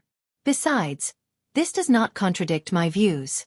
Young man, my old friend has bet part of his chips on you, so I don't mind staying in Ampere Seal for a while longer. But time is limited, and the Holy Cathedral is not something I can control. At most, I will try to buy some time." He looked at Brando and said, "There is not much time left for you. From today, I can see that you are a smart person. I believe you can understand what I mean." Brando took a deep breath and finally understood the relationship between the two. However, he did not expect Tulman to have the Holy Cathedral of Ampere Seal on his side. Although the time was short, it was a great advantage for his actions. This surprise really fell from the sky, and it was even bigger than when he got the Paradise of Adversity card set. He nodded to Archbishop Wood and said, "I understand. It's good that you understand. To the outside world, just use your original excuse. You should know that if the reputation of the Holy Cathedral is tarnished, the revenge that will follow is not something your territory can bear. Even Erwin is the same," the Archbishop said expressionlessly. Brando was of course aware of this. He did not want to alarm this important person, but he did not expect Tulman to have arranged everything early. Brando remembered that he did not talk much with William and the great scholar in the Loop of Trade Winds. However, The great scholar was indeed the former leader of the Silver Alliance. He guessed his intentions with just a little clue. But Brando was more curious about what the great scholar thought of him.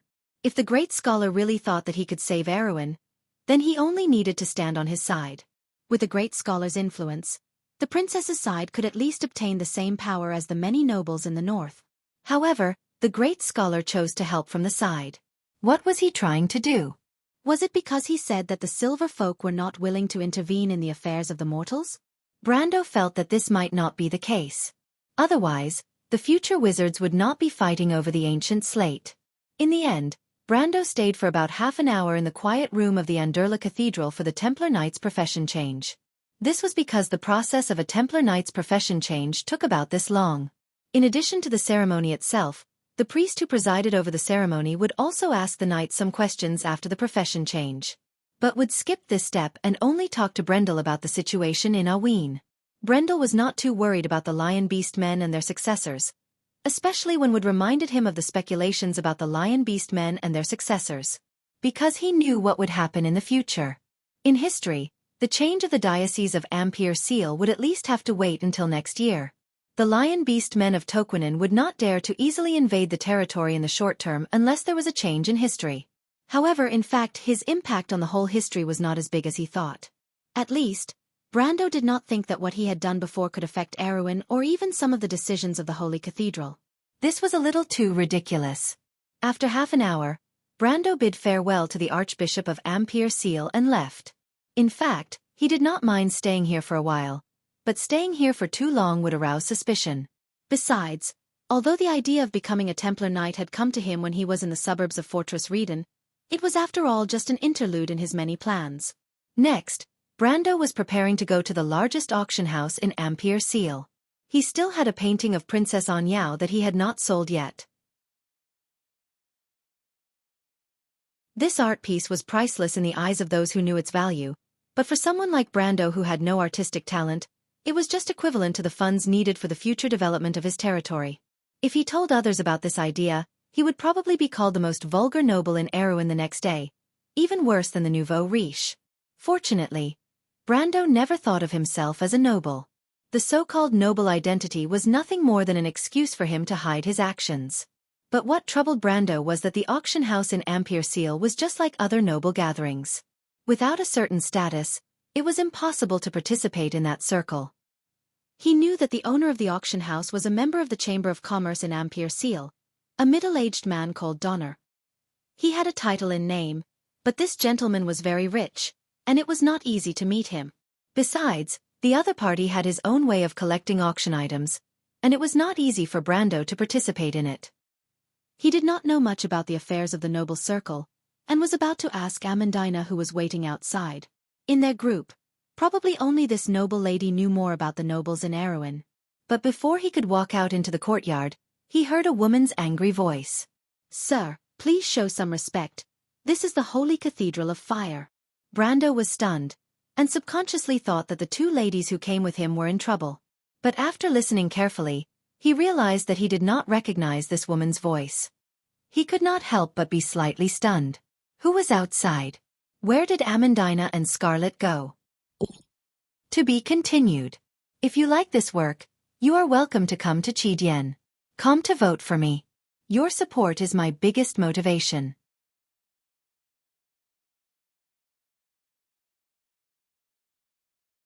Chapter 535. Sir, please show some respect. This is the Holy Cathedral of Fire. Princess Magadal pulled her hand back and frowned at the middle-aged man. This middle-aged man's face was pale, and his loose eye bags were faintly purplish-black. He looked like he had drunk too much. He was wearing exquisite knitted clothes, and it was obvious that he was of noble birth. However, his footsteps were light, and his eyes were blurred. Even his collar buttons were not properly buttoned, revealing his pale, bony collarbone and ribs. The first impression he gave was that he was one of those unrestrained debauches. When Brando walked out of the room, he saw this scene. In fact, he knew what was going on. Marquis Joachim, the cousin of Oberg VII, and the illegitimate son of the previous king. He was much younger than Oberg VII, and although he had a fief, his status was very subtle. Therefore, he indulged in sensual pleasures and indulged in debauchery. It was said that he was a womanizer, and had affairs with many of the ladies in the upper circle of nobles. However, he was close to Prince Lu Ku and the princess's brother, the current king's eldest son, and had the support of the current mistress of House Cipher. Normal nobles could not do anything to him. Even though he did not know why the Marquis was here, he could guess what was going on as long as he was here. At this time, Marquis Yoakum noticed him first, and turned his head like a poisonous snake. I think this gentleman must be the owner of the two beautiful ladies. I wonder if you are willing to transfer them to me. Filthy words. Magadal was very well-mannered, and even in such a situation, she was able to control herself. However, her chest was heaving up and down, and it was obvious that she was very angry. She could not help but interrupt. This is the Holy Cathedral, and the ancestors are watching us from the dome of the cathedral. Please mind your words and actions, sir. The nun princess tightly clenched her fists, secretly wondering how such a suspicious person managed to sneak into the sacred palace. Princess Magadal, don't worry about others. Do you know who I am? Marquis Yoakum replied with a smile. I am the uncle of the future king of this kingdom. I think you should have heard of my name. I've admired your name for a long time. Now that I've seen you, your reputation is indeed well-deserved. TSK, TSK, TSK. I must obtain a famous flower like you at all costs. Magadal gritted her teeth.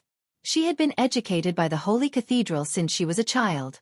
She had always been quiet and gentle, and all the people she had interacted with were polite and knowledgeable people. She had never met such a shameless person. She was so angry that her whole body trembled, but she didn't know how to fight back. At this time, Brando finally interrupted. Forgive me for not understanding, sir. But I would like to ask, where are my two maids now? He looked around, but did not see Amandina and Scarlet. Thinking of the Marquis' reputation, he suddenly had a bad premonition. Oh, they dared to speak rudely to me, so I ordered one of my men to teach them a lesson. But you can rest assured that I will not harm the lives of the beauties.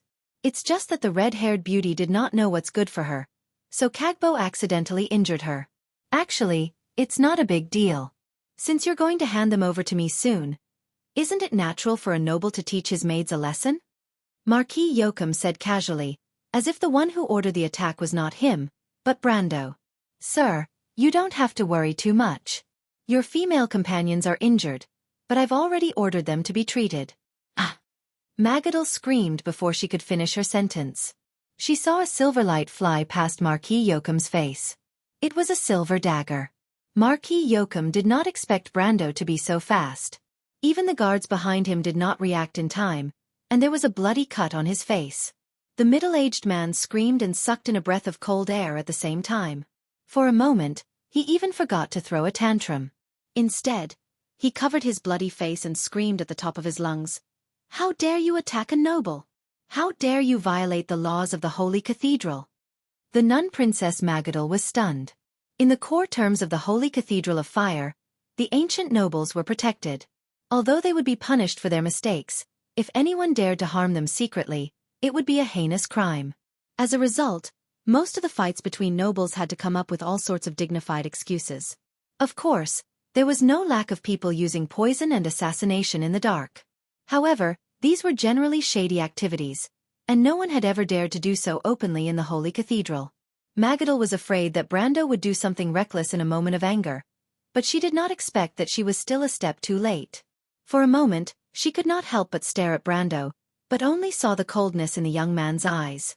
Brando had never been a good-tempered person.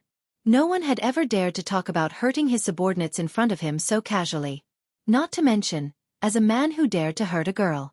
As a male chauvinist, Brando absolutely could not accept Marquis Yoakum's way of doing things. In his eyes, this guy belonged to the category of existence that needed to be taught a lesson. You really know how to accuse me, my lord. Brando replied coldly. Did I attack you? You clearly. Marquis Yoakum suddenly turned his head.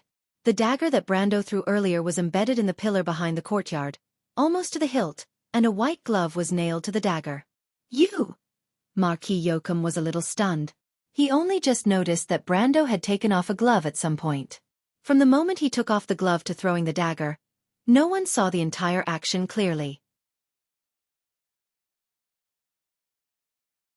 What kind of strength was this? He looked up at Brando. You want to duel with me? Do you know who I am? Who are you? Brando had already decided to teach him a lesson, but on the surface, he pretended to be stunned. I'm the cousin of the former king. The uncle of the current king. You damned country bumpkin. Marquis Yoakum roared angrily. His status was special, and the old king had spoiled him greatly when he was still alive. Since he had no interest in the throne, Oberg VII had also let his cousin do whatever he wanted. As a result, he had a lot of privileges, and in the noble circle of Aween, other than a few high-ranking dukes, no one dared to provoke him.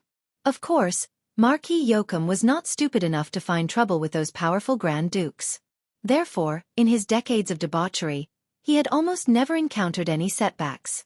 Even if he was injured, it was only a few times. But this was the first time he was injured by an outsider. Marquis Yoakum could not help but look at Brando with hatred, and said coldly, You're dead meat. Ah! Brando seemed to be startled at this time. You said you're the uncle of the current king. Are you that Marquis Yoakum? That's right. So, country bumpkin, do you still want to duel with me? But it's too late for you to repent now. I'll let you know what hell is. Your women, I'll let them witness how you'll beg for mercy in front of them. Yoakum laughed cruelly, thinking that Brendel was afraid. But it's too late for you to repent now. I'll show you what hell is. Marquis Yoakum, watch your words.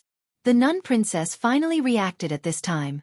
At this time, she had already made up her mind to help Brando. Although she did not know the identity of this young man, Marquis Yoakum's actions really made her want to vomit. And as the princess of a duchy, and at the same time having a close relationship with the Holy Cathedral, Magadal still had a certain amount of influence in this ancient kingdom. But at this time, Brando secretly cursed in his heart. He did not think that Marquis Yoakum would really climb up the pole.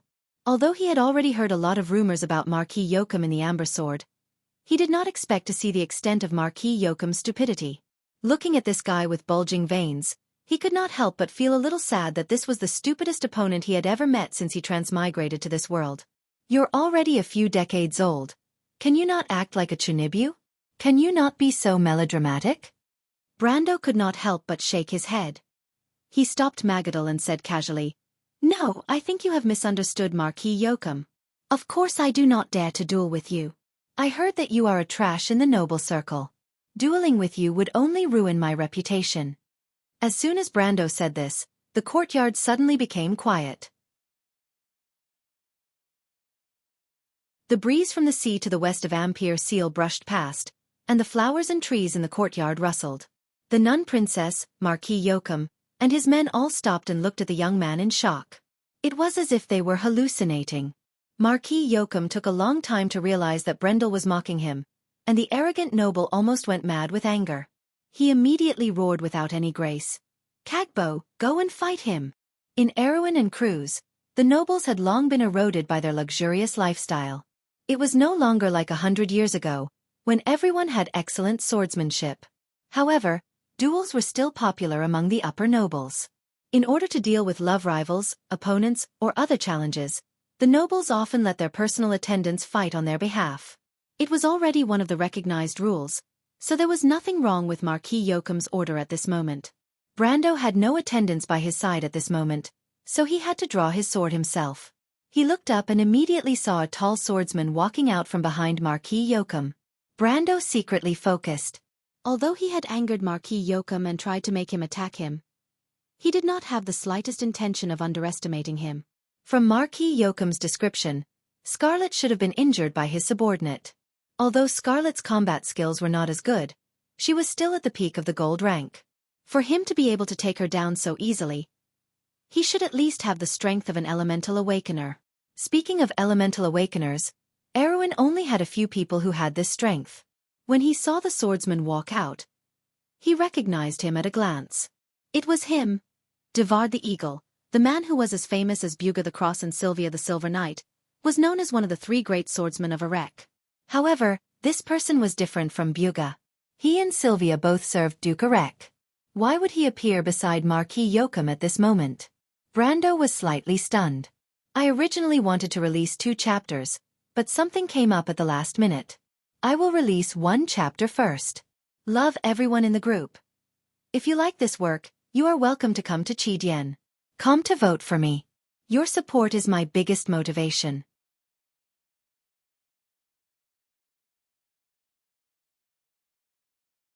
Chapter 536. Devard walked out from behind Marquis Yokum. He had inherited the long face and high cheekbones of the people of Erech. However, his fingers were a quarter longer than the average person's. As the saying goes, a person with a strange appearance is a strange person. Devard the Eagle was one of the 3 most famous swordsmen in the Erech province. In his early years, he studied under the famous master swordsman Olaf. Later on, he surpassed his master and created his own eagle strike sword style. Devard used a long narrow sword that was good for stabbing. When attacking, it was as cunning as a venomous snake, which coincided with his swordsmanship. I wonder what this person's intentions are with Marquis Yokum under the alias of Kagbo?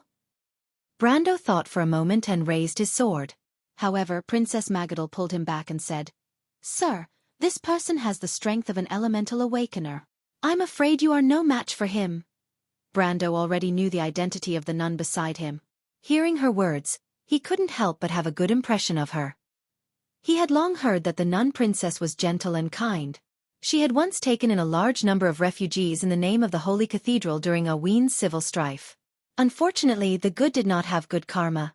It was said that her final fate was extremely miserable, and it seemed that she was poisoned to death by her own husband. How do you know I'm not a match for him? Brendel sighed inwardly at the fate of a beautiful woman. You. The princess' beautiful brown eyes widened. She thought to herself, this person doesn't know what's good for him. She was clearly worried about him. Devard waved his sword and said impatiently, "Are you ready?" Wait. The nun princess stopped him. She turned her head and stared at Marquis Yokum, who was covering his bloody face. Marquis Yokum ordered his servants to fight on his behalf. However, we are going to fight in person. According to the rules of the nobles, this gentleman can ask for more stakes. Marquis Yokum gritted his teeth and stretched out his left hand. A servant beside him carefully ran over and removed a ring from his hand. The Marquis nodded and gestured for the servant to bring the ring over. All right, this is my wager. Shall we begin the duel now? He asked, glaring at Magadal and Brando like a venomous snake. Brando did not know that there was such a thing in the duel between nobles. He was slightly startled, but the hidden soul in his body immediately occupied the surface of his personality. With Sophie's character of taking advantage of every opportunity, of course, she would not be so generous as to let go of any benefits.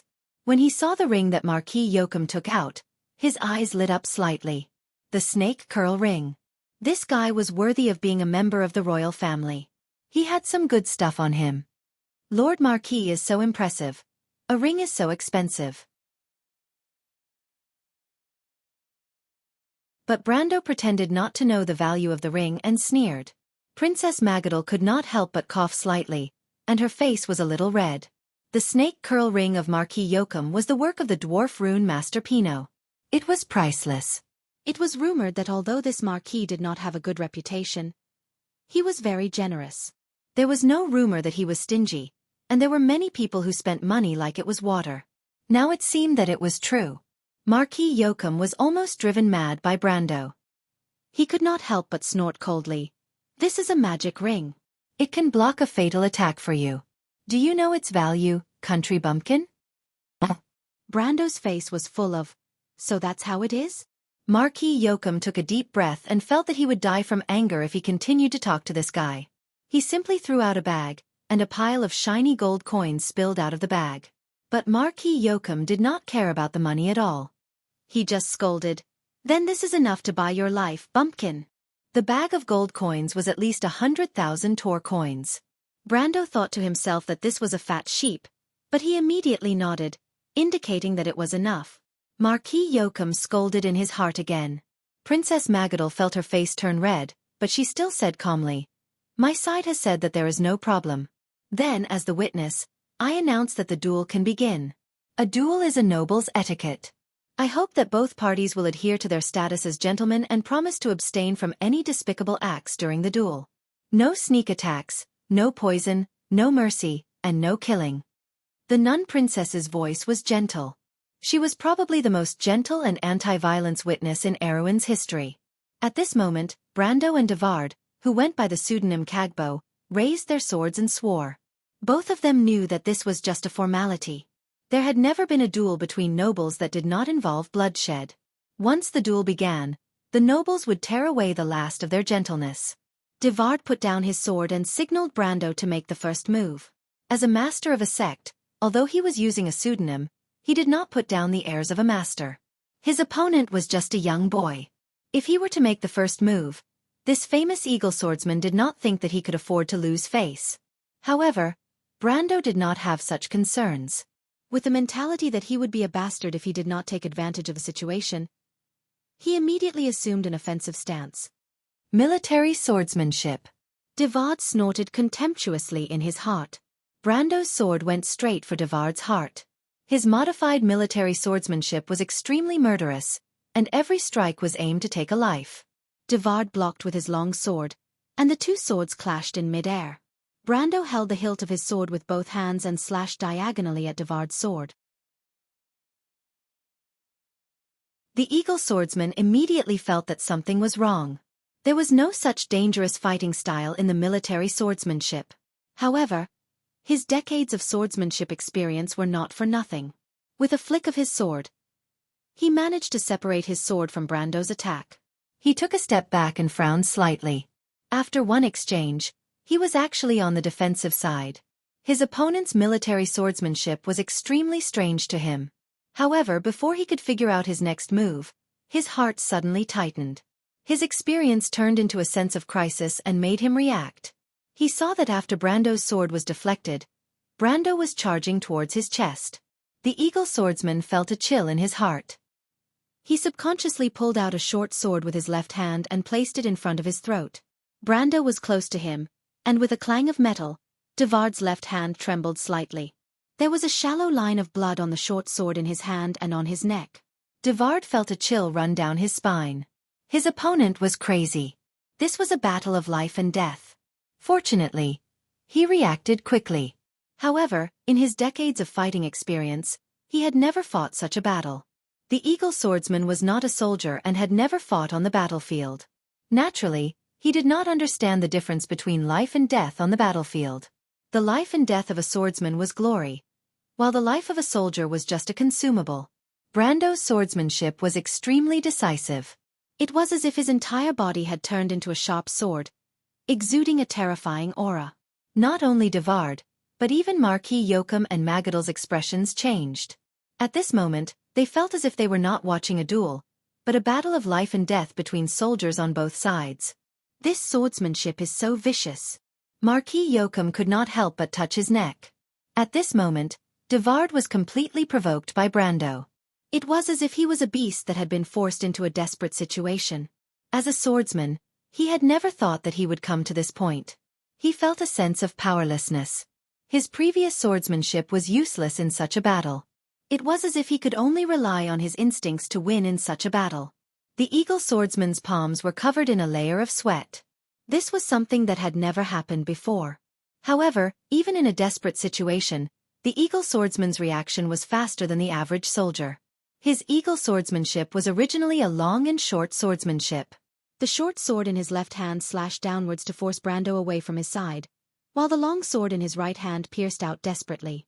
Devard heaved a sigh of relief. When Brando retreated, he immediately pressed forward with his sword.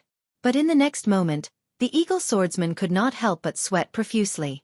He saw that Brando had used his left hand to block his sword. The back of his left hand was immediately lacerated, revealing a deep wound. But he still took a step forward and slashed his sword straight towards his ribs. Devard could tell that if the sword landed, the blade would pass through between his 7th and 8th ribs, causing severe damage to his lungs. Devard finally lost his spirit. A silver mirror suddenly appeared in the path of Brando's sword. Dang! Sparks flew everywhere as Brando's sword heavily struck the silver mirror. A circle of ripples appeared on the surface of the silver mirror. It was like mercury, but after the ripples passed, not even a shallow mark was left. Next, a series of flashes formed a sphere with Devard as the center. Upon closer inspection, it was a silver convex mirror. These silver mirrors flashed and disappeared, forming a hemispherical defense around the eagle swordsman. Passive elemental power. Brando had long known that Devard's elemental power was the silver wall. The passive elemental power of this elemental power was somewhat similar to the fire shield. It would automatically defend the elemental power from external physical attacks. Of course, this was not an absolute defense. As long as the attacker's strength exceeded the elemental power's limit, this layer of defense could be easily broken. This passive elemental power could provide a considerable advantage in a battle of the same level. It was almost invincible in a battle of the same level. Devard had finally used this elemental power. In fact, this already showed that he was inferior to Brando in swordsmanship. If this was a contest of swordsmanship, then Devard would have already lost. But unfortunately, this was a duel. Only then did Devard have the time to wipe his sweat. When he touched his forehead, he realized that it was covered in cold sweat. He looked up at Brando, unable to believe that this youth who was much younger than him had such superior swordsmanship. It was clearly military swordsmanship, but it was not. When he was young, he had been taught by the sword saint Darius. He had seen the legendary sword saint's modified military swordsmanship. But this youth's military swordsmanship was even better. When he used his sword, it was as if he was on the battlefield. To enter the battlefield with a sword, this was the domain of the sword saint. Devard stared at Brando and could not help but ask, "Who are you?" Translator. Endless Fantasy Translation Editor. Endless Fantasy Translation. If you like this work, you are welcome to come to Qidien.com to vote for me. Your support is my biggest motivation.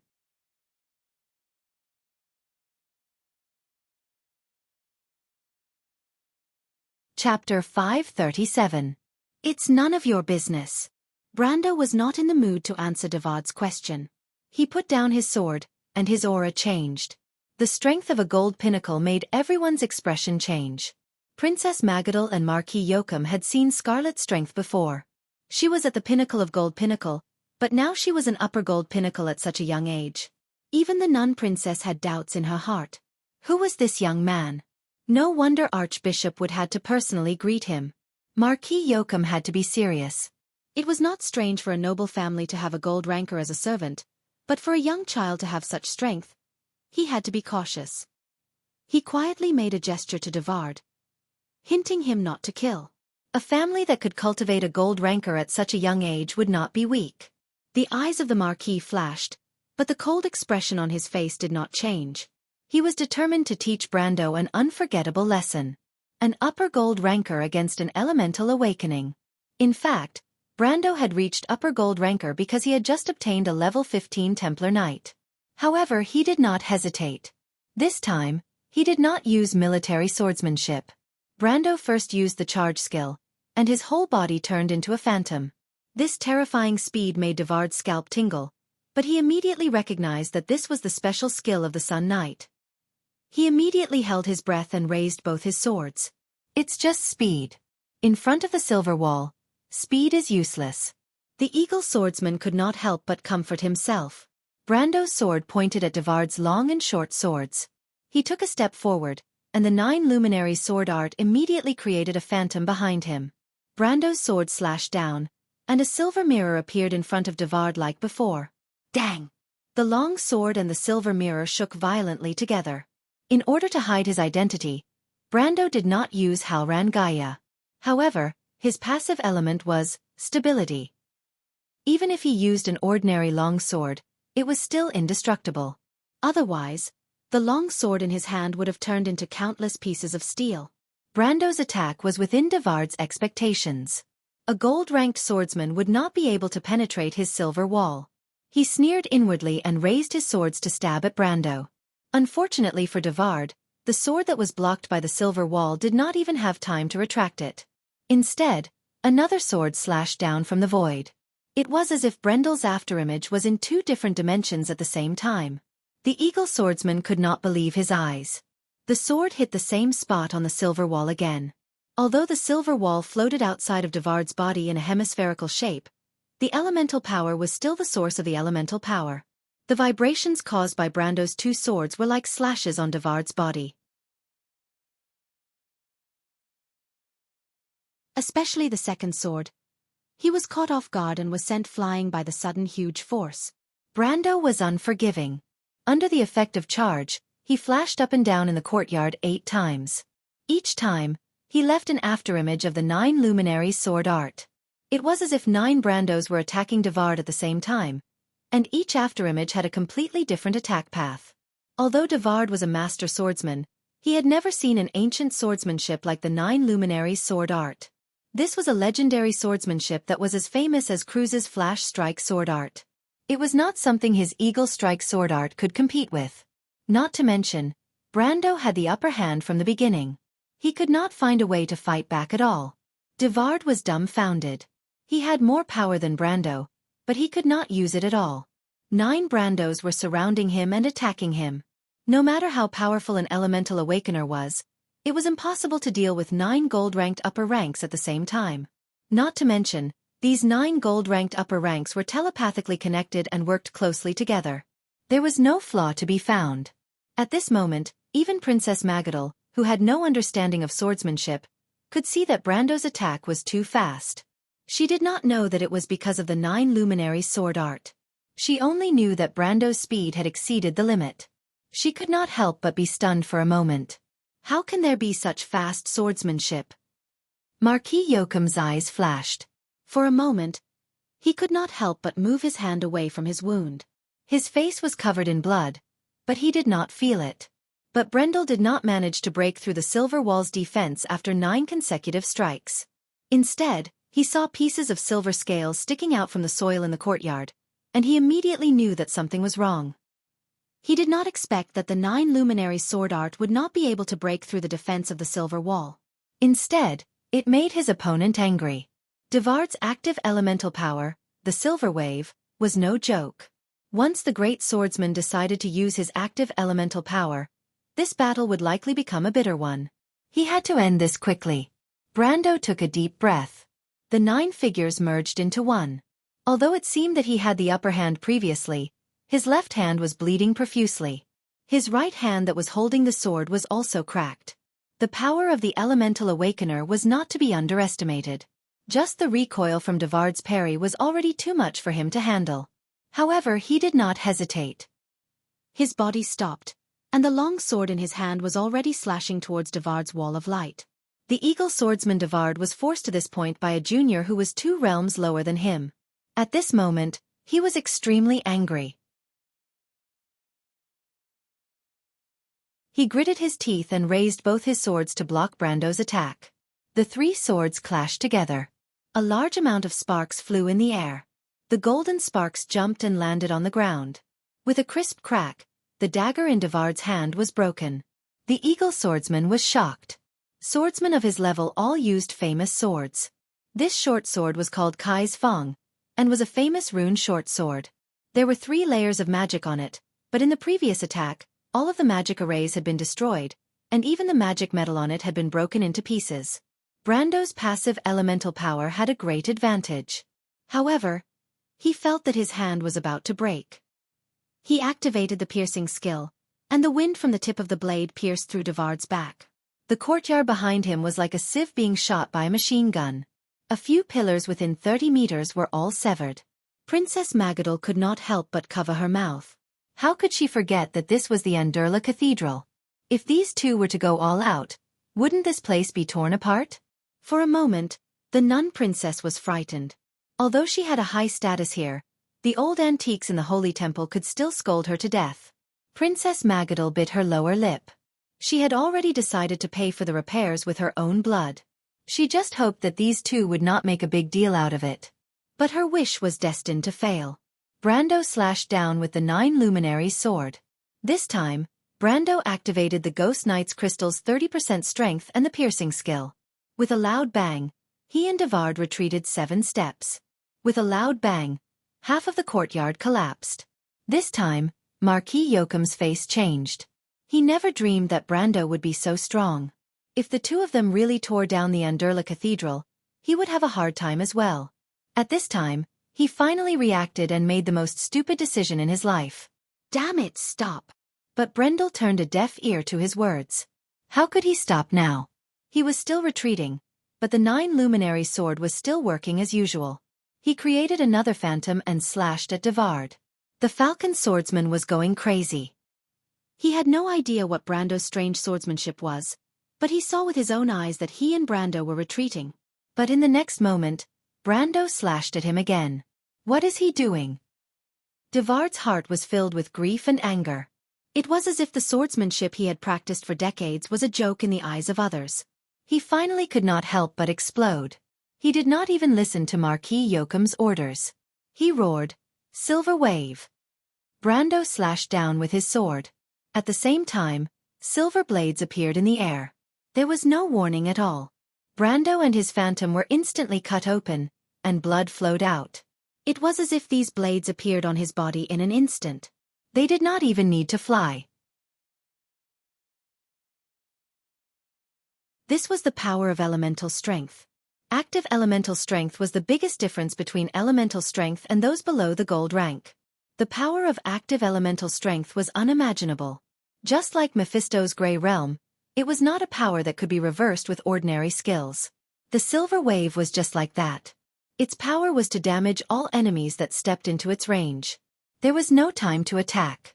Once damage was inflicted, it would automatically inflict damage, ignoring all defenses.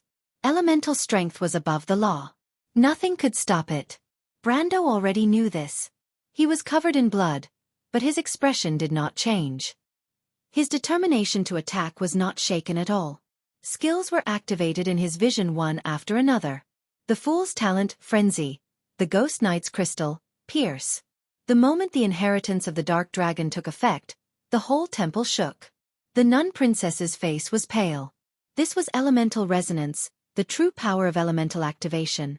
At this moment, Brando had already stepped into the realm of elemental strength. Although it was only for a moment, it was enough. His power directly penetrated the elemental wall and reached another level, even surpassing the elemental awakening stage. Even if the green sword Saint Veronica was here, Brando would only be slightly inferior. And Devard, who was in the situation, was so scared that he almost stopped breathing. He looked up and saw that there was only one sword left between heaven and earth. Brando's sword passed through the silver wall without any hindrance. It was not that the power was too strong, but that there was no resistance at all. Active elemental strength. Spatial fault. A flash of blood, and Devard's screams resounded through the sky. Marquis Yoakum and Magadal watched as the famous master swordsman's right arm flew high into the sky. Brando had no intention of killing in the Holy Cathedral. If he really did so, things would be troublesome. But he had to teach him a lesson. He and Erek were destined to be enemies. Especially during this period of time in Ampere Seal, it was better to have one less enemy. He cut off Devard's right arm. He knew that with Erek's power and his relationship with the Holy Cathedral, it would not be difficult to heal this famous master swordsman. Limb regeneration was a very complicated spell, and the materials needed were astronomical for the average person. But for Grand Duke Erek, it was nothing. Even if he used magic to reattach the arm, he would not be able to use it for the time being. This meant that for the time being in Ampere Seal, the Grand Duke's right-hand man would be useless. Brando kept his sword, and the dissipating power immediately surged in all directions. The power of elemental awakening was terrifying, and the surrounding buildings immediately cracked and collapsed when it came into contact with them.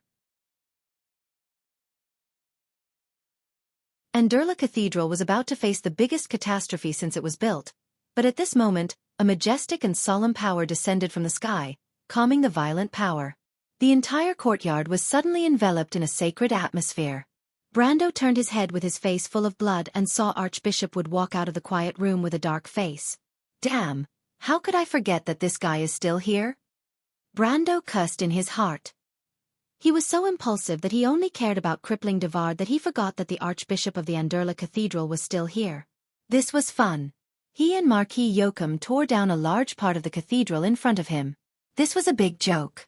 This, Lord Archbishop, as you can see, I didn't mean to. Brando immediately coughed and replied dryly. Wood looked at him unhappily, then looked at Marquis Yoakum. Ah, Lord Archbishop. Marquis Yoakum's eyes flashed when he saw Wood, but he still bowed gracefully. No more begging for next month's votes. If you like this work, you are welcome to come to Chidian. Come to vote for me. Your support is my biggest motivation.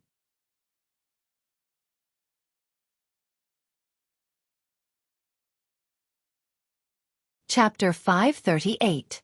The Holy Cathedral was in a mess, and Marquis Joachim, one of the main culprits, had already left. Brendel glanced at Archbishop Wood. Lord Archbishop, you shouldn't have come out. His previous joking attitude was replaced with a serious tone. If I didn't come out, wouldn't you have destroyed the entire temple? Do you know how long this temple has existed for? Archbishop Wood raised his eyebrows slightly and replied in an annoyed tone. Brando smiled awkwardly and turned to Princess Magadal. I haven't thanked you yet, Your Highness. May I know your name? Just call me Magadal. I'm just a nun here, sir. Magadal sighed. I'm sorry. I should have stopped the duel. Now I've caused so much trouble. This temple is Master Luo Nin's blood and sweat. We've profaned this piece of art. It's all my fault. No, Brando shook his head.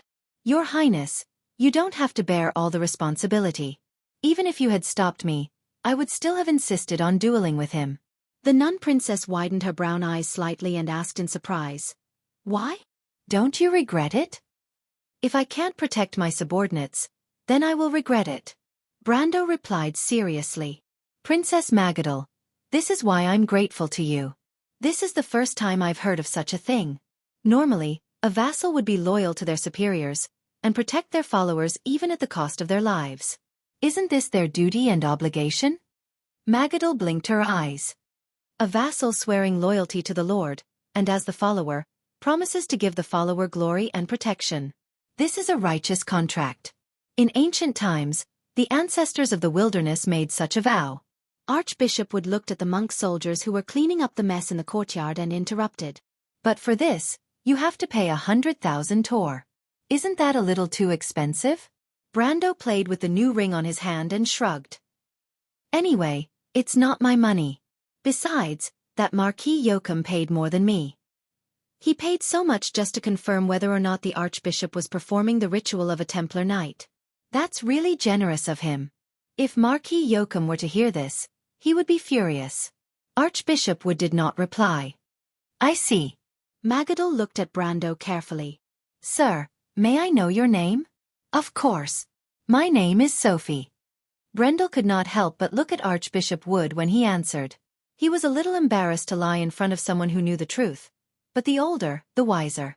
Archbishop Wood's expression did not change, as if he did not hear anything. Sophie. The nun princess frowned and muttered. Why does it sound like a girl's name?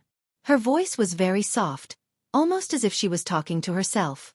Unfortunately for her, Brendel was a gold-ranked existence, and his 5 senses were far more sensitive than ordinary people. He could not help but cough heavily when he heard her words. Fortunately, Magadal did not dwell on this question. She raised her head and asked, Mr. Sophie came to Ampere Seal to become a Templar Knight at this time of the year? Something like that. Brando suddenly thought of something and added, I also wanted to take a look at Ampere Seal to broaden my horizons. I have heard that this is the most prosperous port in the south of Wonde, but I have never seen it. Since I'm here, of course I want to see more. I see. Ampere Seal is indeed more prosperous than many places in Erewhon. But the most worthwhile place to visit in this city is probably the Andurla Cathedral. There is also the White Stone Lighthouse and the Rare Goods Market. The atmosphere of this city is indeed different from many other places. The nun princess nodded and replied. I heard that Ampere Seal has the largest auction in the south. In the history of Ampere Seal, there were even items that only existed in fantasy. Is that true? Brando pretended to question. In fact, no one knew more about Ampere Seal's auction than him. It was the auction with the highest number of players in Erewhon. It was held once a season, and many players would rush back from all over the world to participate in such a grand event. Ampere Seal's auction is indeed the most prestigious auction in Erewhon. Is Mr. Sophie interested in the auction? I am interested, but unfortunately, I do not have the qualifications to participate in the auction. Is Mr. Sophie troubled by this? Magadal asked with some surprise. That is not necessary. I happen to know the owner of the auction, Baron Donner. If Mr. Sophie does not mind, I can introduce you to him. The Baron is a serious businessman. I don't think he would be unwilling to have one more guest. Perfect. Brando knew that this well-connected princess must have her own way of doing things. However, he felt that he was taking advantage of her, so he apologized sincerely. If that is the case, it would be impolite of me to decline. I am very interested in seeing the auction. Thank you very much, Your Highness. It is nothing. Princess Magadal smiled at him, as if she was very satisfied to be able to help others. However, Mr. Sophie, Marquis Yoakum is a narrow-minded person. Be careful that he does not take revenge on you in Ampere Seal. Of course I know. Brando nodded. Of course he knew this, but this time he came to Ampere Seal under an alias. Ampere Seal and the surrounding areas had a population of more than 300,000, and there were at least 1,000 nobles. As long as he left the Holy Cathedral, as long as Archbishop Wood did not say anything, Marquis Yoakum would not be able to find him. After Marquis Yoakum came out of the Anderla Cathedral, he immediately got into a carriage. Devard, who was seriously injured and pale, was also helped into the same carriage by his attendants. The smell of blood in the carriage was very strong.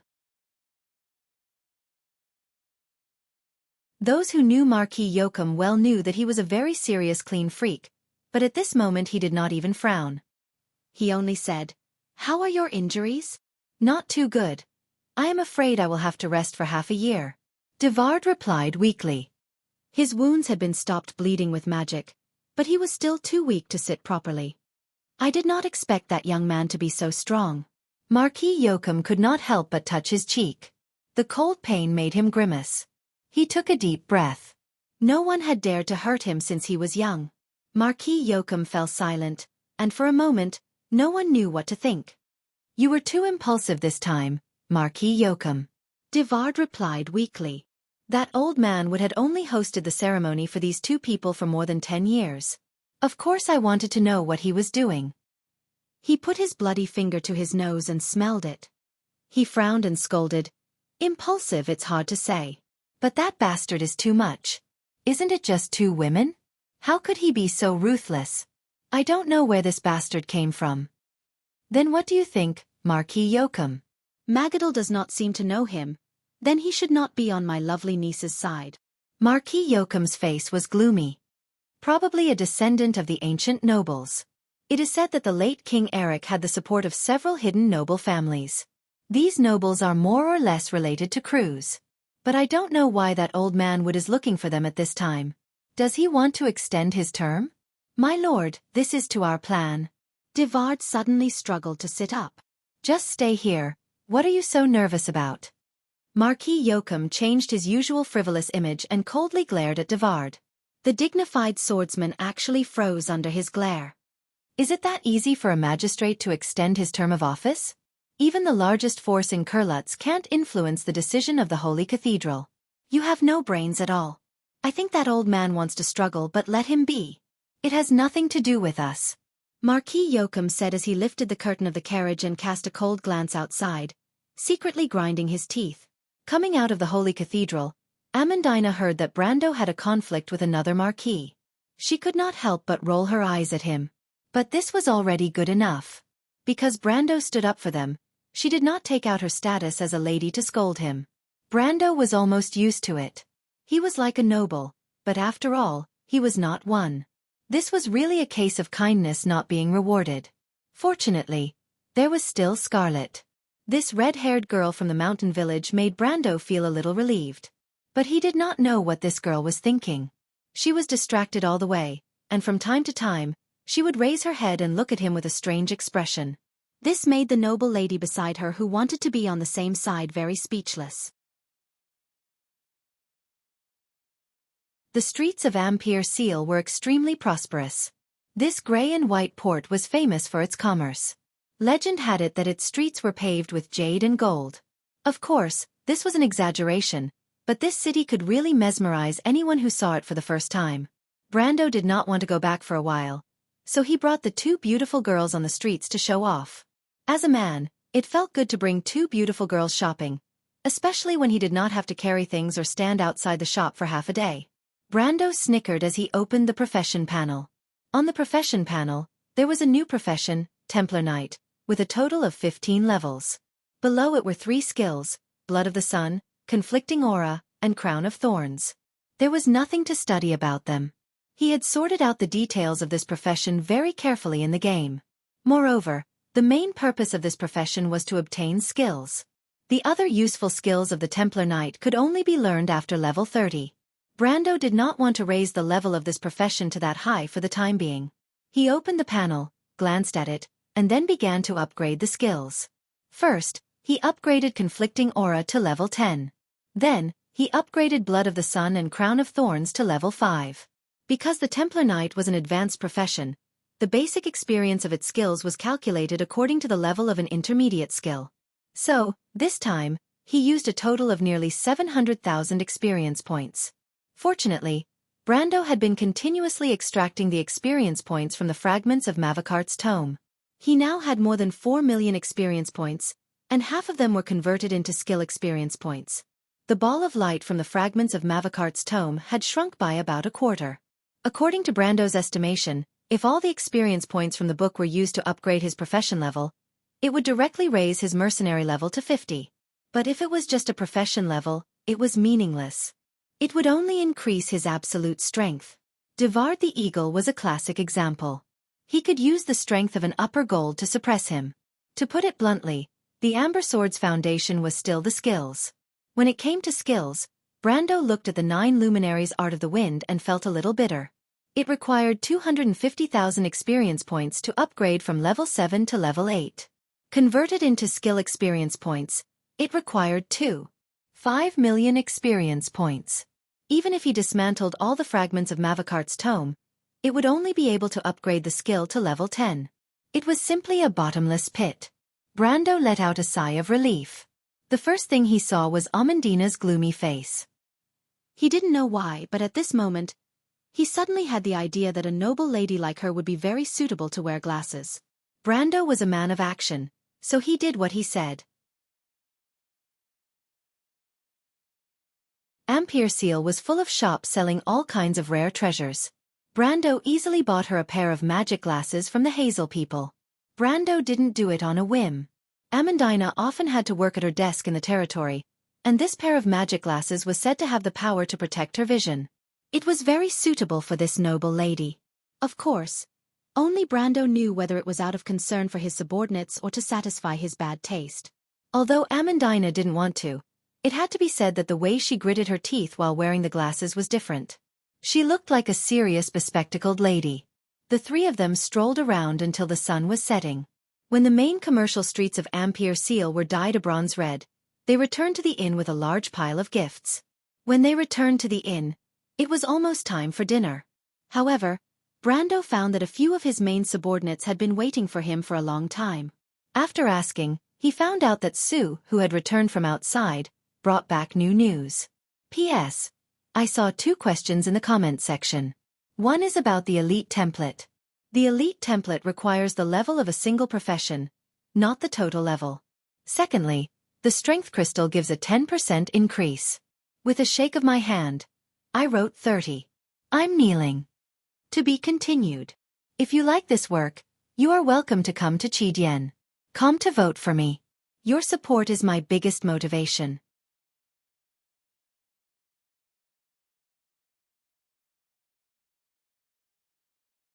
Chapter 539. In this world, there was no such thing as an impenetrable wall. In just 3 days, the news of the duel at the Anderla Cathedral had spread among the nobles, and then to the commoners. One side of the duel was the famous sword hero Erek, but he lost to a young man of unknown origin. Until the bards adapted this experience into a story, Brando had become the most outstanding person of Erewhon's younger generation. At least in Ampere Seal, his fame was almost on par with Erewhon's younger generation of nobles. Almost everyone was guessing who he was, but only a few people knew that Captain Wood had personally presided over the ceremony for him. This person must have an extraordinary background. For a time, all the forces in Ampere Seal, big and small, were moved. Even the future Princess Regent sent people to investigate Brando's background. Especially after her close friend, Magadal, found out the truth of the matter. Erek and House Cypher were no exception. The roads of Ampere Seal were suddenly filled with people from all walks of life, causing chaos. Fortunately, The ordinary citizens had long gotten used to the way the nobles would tense up at the slightest sign of trouble. The people who lived in such a tense atmosphere comforted themselves by saying that as long as the port of Ampere Seal was still filled with white sails and the Anderla Cathedral still existed, the port would not decline. The bell of the Holy Temple was a commentary to this phrase, and day after day it continued to ring throughout the grey and white harbor city, unmoved. In the midst of the panic, Brando himself spent every day in Ampere Seal in an orderly manner. As he expected, as long as the Archbishop of the Anderla Cathedral did not say anything, no one would find him. Over the past week, he had met the owner of the auction, Count Donner, under the introduction of Magadal. The latter was very interested in the painting of Princess Anyao that he wanted to sell. However, Brando, or rather the merchant lady, smiled politely and did not show him the painting in his hand.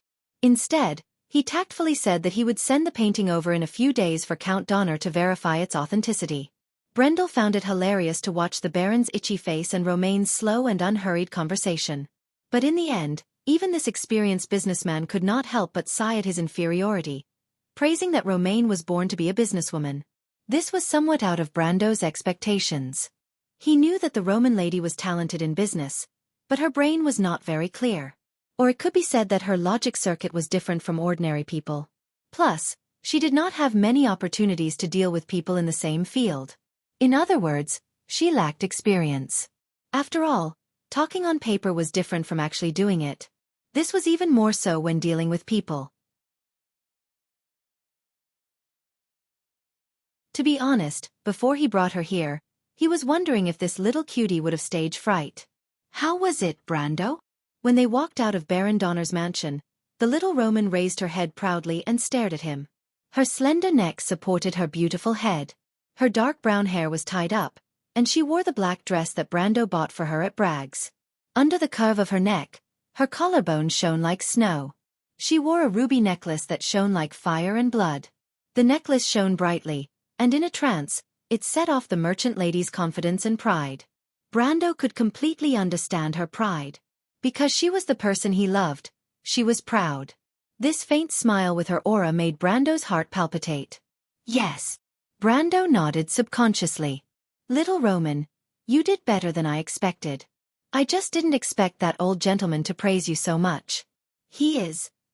Even in this city, he is considered a person with a reputation. Brando suddenly realized that the little Roman's opponent was not simple. Donner's life was also the story of another genius. That man was the first person in Ampere Seal who relied on his identity as a merchant to obtain the honor of being a noble. The old man is too kind. The Roman raised her willowy eyebrows and answered matter-of-factly. Brendel turned back to look at her. It was rare to see the merchant lady being so humble. Even when she was still in Bucci, this young lady's heart was higher than the sky.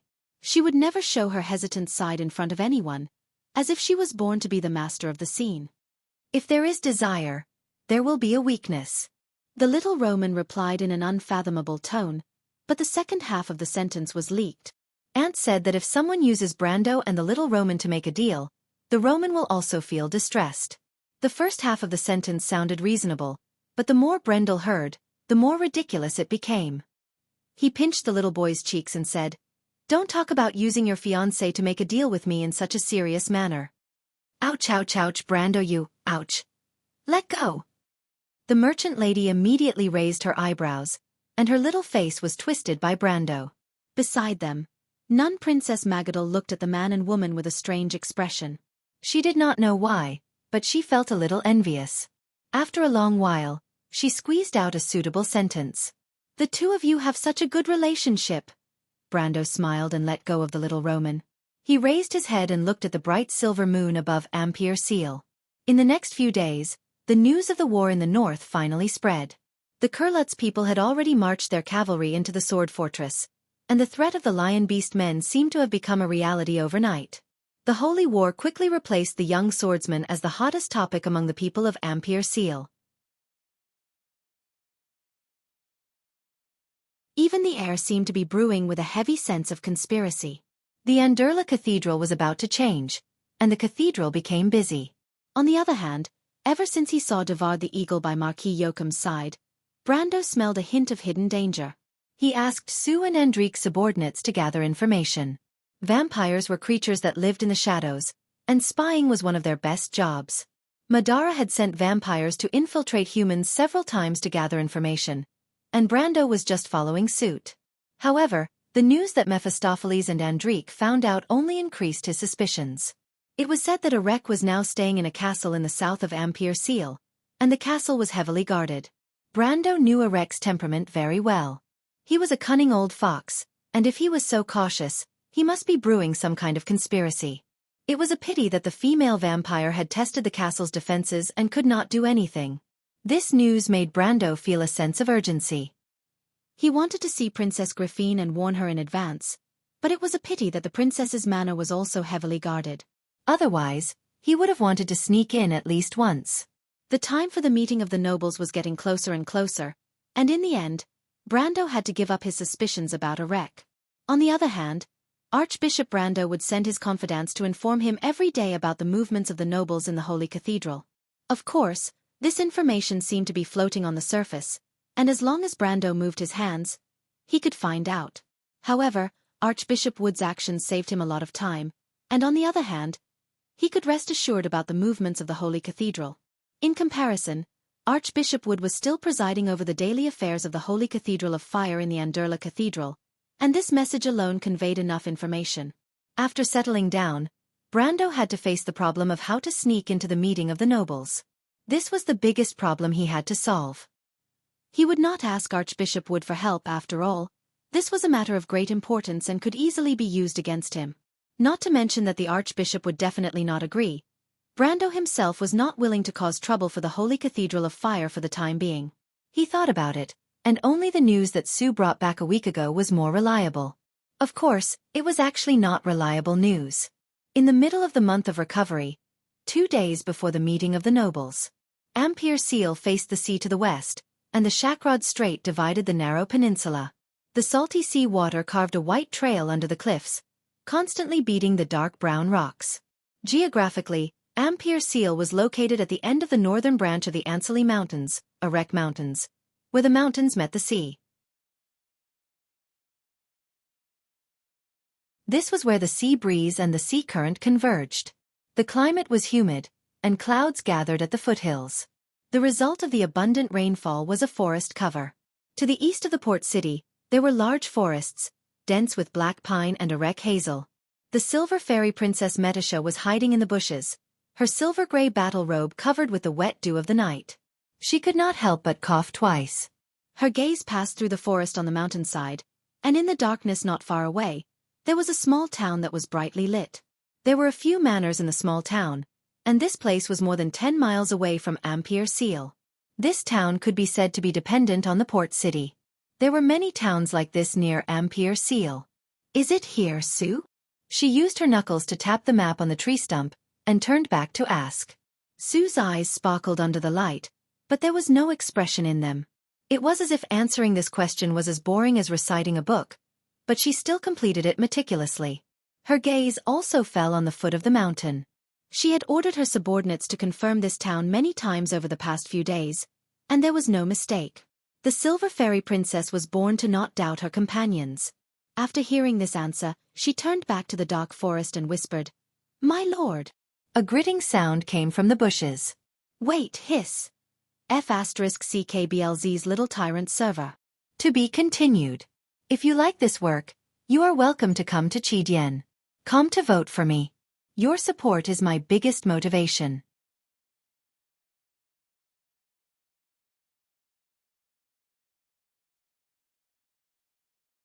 Chapter 540. The girl's soft lips were like a feather, gently imprinting on his neck, making Brando shudder. Her sharp teeth rubbed against his skin, penetrating his skin and piercing into his arteries. Andrique was like a soft and boneless cat lying on top of Brando's body, carefully tasting the taste of his blood and letting out a satisfied nasal sound. After sucking his blood, the princess-like vampire licked his neck as if she hadn't had enough, making Brando shudder in pain. Brando sucked in a breath of cold air. Normally, vampires would release an emotional factor to their host when they were sucking blood, causing the host to fall into an illusory state of happiness. Generally speaking, being sucked blood was a painful and joyful thing. However, Andrique never bothered to do so. According to her, It was something that only shameless people would do. Every time this happened, a certain trap would be shot and fall to the ground. In short, being sucked blood by Andrique was a very painful thing. The only consolation was that every time the girl sucked blood, she would snuggle into Brando's arms like a lover, exuding a seductive charm. Andrique was definitely a femme fatale. Her well-proportioned and boneless body was completely pressed against Brando's chest, and Brando could almost feel two soft lumps touching his skin. The girl's curvaceous thighs stretched out from under the ruffles of her black dress, as white as jade under the moonlight in the wilderness. It really made one's imagination run wild. "I'm done," Andrique said to the Mephistopheles as if she was the host. The vampire replied with an "oh." The blood descendants were like a hierarchical society. After the noble girl finished drinking her host's blood, the Mephistopheles kissed Brando's neck from both sides. "Hey hey." Brando was held down by the two gold-ranked vampires and couldn't move. "You said you wouldn't bite my neck." "Even my big sister can bite it. Why can't I?" "There's a difference between men and women." Mephistopheles playfully fluttered her long eyelashes and pretended not to hear him. She tucked her hair behind her ear with one hand and bent down to take a bite. Brando rubbed his neck and looked at Metisha apologetically. The silver fairy princess smiled gently at him. "My lord, now that you've found out that you're with us undead, you'll encounter all kinds of trouble, right? Because they are not living creatures, they have to rely on something to entrust themselves to this world. This is the law of the dead." Only then did Brando remember that the little princess was also a ghost. However, she was probably the most beautiful ghost in the world. The silver fairy princess's long silver hair and armor glowed faintly. This was actually a special characteristic of a spirit body. Brando shifted his gaze away from her and looked towards the small town at the foot of the mountain. "How is it?" The small town at the foot of the mountain was silent in the darkness. There was only a hazy light in the distance. Only the elves could see so far and so clearly. Of course, the merchant lady could as well. "It's here," Sue answered. Sue said that it's here. Lord Nightsong had also led the other mercenaries of Lopez to investigate. The townspeople said that there was indeed a foreign noble living here for the past few weeks, but they're not sure if it's Count Yenbao. Metisha replied. Brando listened and nodded. This was the answer that Sue had given him.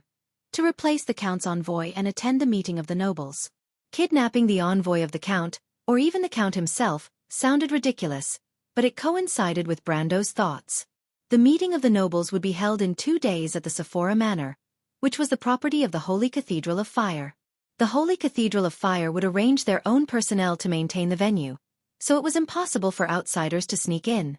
Of course, Brando would not be stupid enough to ask for Captain Wood's help in this matter, mainly because it would be too easy to leave evidence behind. Besides, with the position of the Archbishop, he would definitely not agree. The only way was to pretend to be a noble. Now it was known that 5 of the 6 Grand Dukes were participating in this meeting. Among them, Grand Duke Vero and Grand Duke Karsuk had sent their own envoys. Grand Duke Cipher and Grand Duke Arek had gone personally. Corvado was the fief of the royal family, so the envoys of the eldest prince would naturally go as well. Only Grand Duke Grinoires maintained his usual indifferent attitude, and did not even have the mood to send an envoy. Of course, as long as Brando's brain was still working, he would not want to pretend to be these people. For the same reason, the 2 marquises and Prince Lu Ku were the same, leaving only the 5 special counts of Erewhon. Count Randner was naturally impossible. Count Vitokin was also ruled out as the commander of the Black Blade Squad, and Count Janalesu was the commander of the Royal Fleet, so he could not choose either. Therefore, Brando could only pretend to be 2 people left.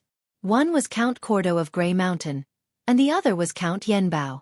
However, Count Grey Mountain's territory was next to Corvado, so he must be familiar with it. In contrast, Yenbao was located at the northern border of the kingdom and was the weakest special count. Its count rarely dealt with the other nobles of the kingdom. It could be said that he lived in seclusion.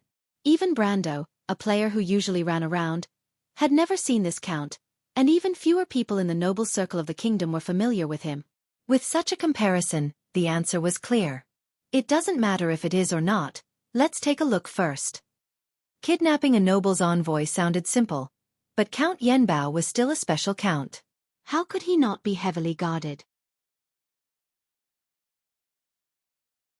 However, Brando believed in the strength of his subordinates, so he decided to take a look first. Count Yenbao's manor was located in a secluded forest near the town.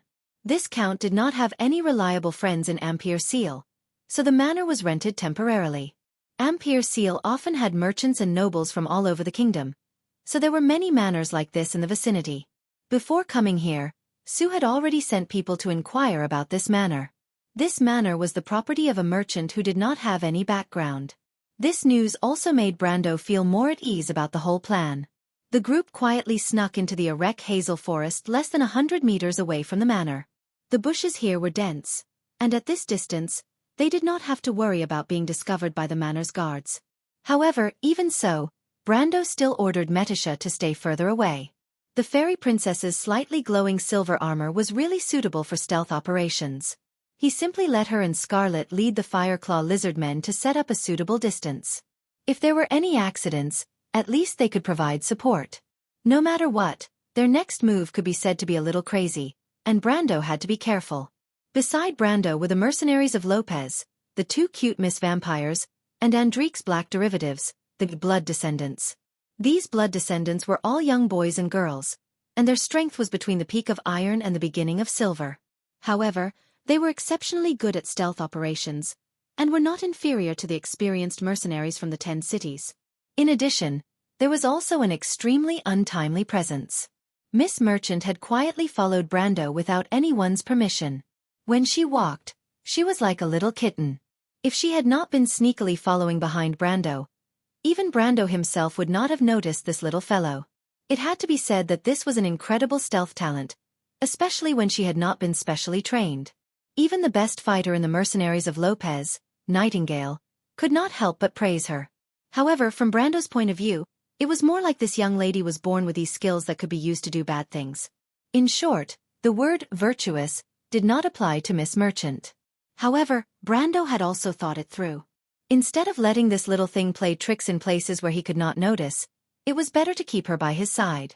At least he could monitor her and prevent her from causing any trouble. Therefore, after strictly ordering the Roman to stay within 5 feet of him, he decided to let this young lady do as she pleased. It seemed that the little Roman was quite satisfied with Brando's order. In fact, she just wanted to go on an adventure with him. After settling this little interlude, Brando released a few wind spirit spiders. The wind spirit spiders could not share his senses, so their use in scouting the terrain was minimal. However, they were extremely useful in monitoring the surroundings. Then he raised his head and looked in the direction of the manor, and asked, "How many guards are there?" "I can clearly see one at the main entrance, but I don't know if there are any hidden sentries, my lord." In the dark, a vampire's vision was much better than a human's, so one of the vampires immediately answered. Brando was quite satisfied with this answer. Behind the layers of trees, it was difficult to clearly see the manor from 100 meters away. He nodded and used the wind spirit spiders to sense if there were any hidden sentries. He was about to order everyone to approach the manor when the Roman suddenly said, "The Romans saw that there were still people in the manor. I saw someone by the fountain in the courtyard. Oh, he seemed to have kicked something." He bent down to pick up the stone and threw it into the fountain. Everyone looked at the merchant lady in shock. Brando then remembered that there was a human-shaped self-driving radar beside him. He suddenly felt that it was a great idea for the merchant lady to follow him. He quickly asked, "Did you see any hidden sentries?" "Hidden sentries?" "He's the one who hid." "Oh, there are 2 of them. Where are they?" The Night Song Tiger raised his eyebrows and immediately asked. "They're behind the guard at the entrance." The Night Song Tiger immediately turned to Brando and said, "They're very experienced, and we don't know how many people are in the courtyard. This is going to be troublesome, my lord." As an experienced mercenary, the captain of the mercenaries of Lopez was very sensitive to the location of the sentries. He could often make a rough guess based on the clues. Brando had always trusted his judgment, so he nodded and muttered, "Do you have any ideas?" "Find a way to catch a tongue," the Night Song Tiger replied. Brando nodded again. "Then Mephistopheles, follow me." With that, a layer of dense black smoke suddenly appeared on his clothes. This layer of black smoke quickly enveloped the conspicuous red blessings and Halran Gaia. Brando did not want to expose his identity, So the best choice was to disguise himself as a member of the Dark Church. He pulled up the hood of his cloak and was about to leave, but at this moment, the Roman suddenly took out a small and exquisite silver cage and said with a proud expression, "Brando, do you want to catch someone? Roman will help you." Before Brando could react, the Roman clapped her hands and chanted, the person in the cage who took away your freedom?" She clapped her hands, and a white light flashed in the cage, and a small person appeared in the empty silver cage. Brando and the others were not surprised. Andrique, Mephistopheles, and the other vampires looked at the merchant lady in shock. "What is this?" Brando immediately stopped and looked at the terrified little person in the cage. "My lord," the vampire who spoke before had a strange expression. This is the guard at the entrance." Dark witchcraft. Brando was stunned. To be continued. If you like this work, you are welcome to come to Chidien.com to vote for me. Your support is my biggest motivation.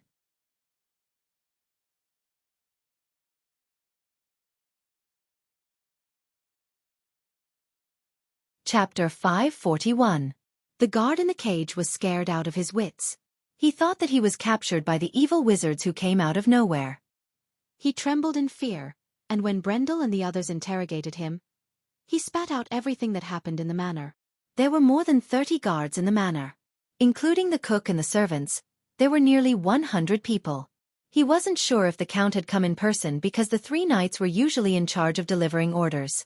According to the guard's description, Brando guessed that the strength of the 3 knights should be in the gold realm. He frowned slightly. With his current strength, dealing with 3 gold realms shouldn't be a problem. However, he didn't know what skills the enemy was good at. It wouldn't be easy to not make a scene. However, he was more concerned about where Roman's inexplicable black witchcraft came from.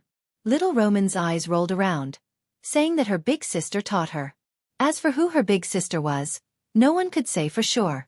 She held the cage and explained how the spell worked. The cage could imprison any creature in the witch's sight. As long as the former's will was not strong enough, they would be trapped by the spell. The target of the spell was not limited to 1 person, but up to 10 people. Brando listened for a while and understood that this was a reality illusion. As long as the target believed in it, the illusion would become reality. However, whether the target believed in it or not, it had to go through the subconscious first. However, this spell was not omnipotent. With the level of this spell, it was more than enough to imprison a guard in the upper level of the Iron Realm.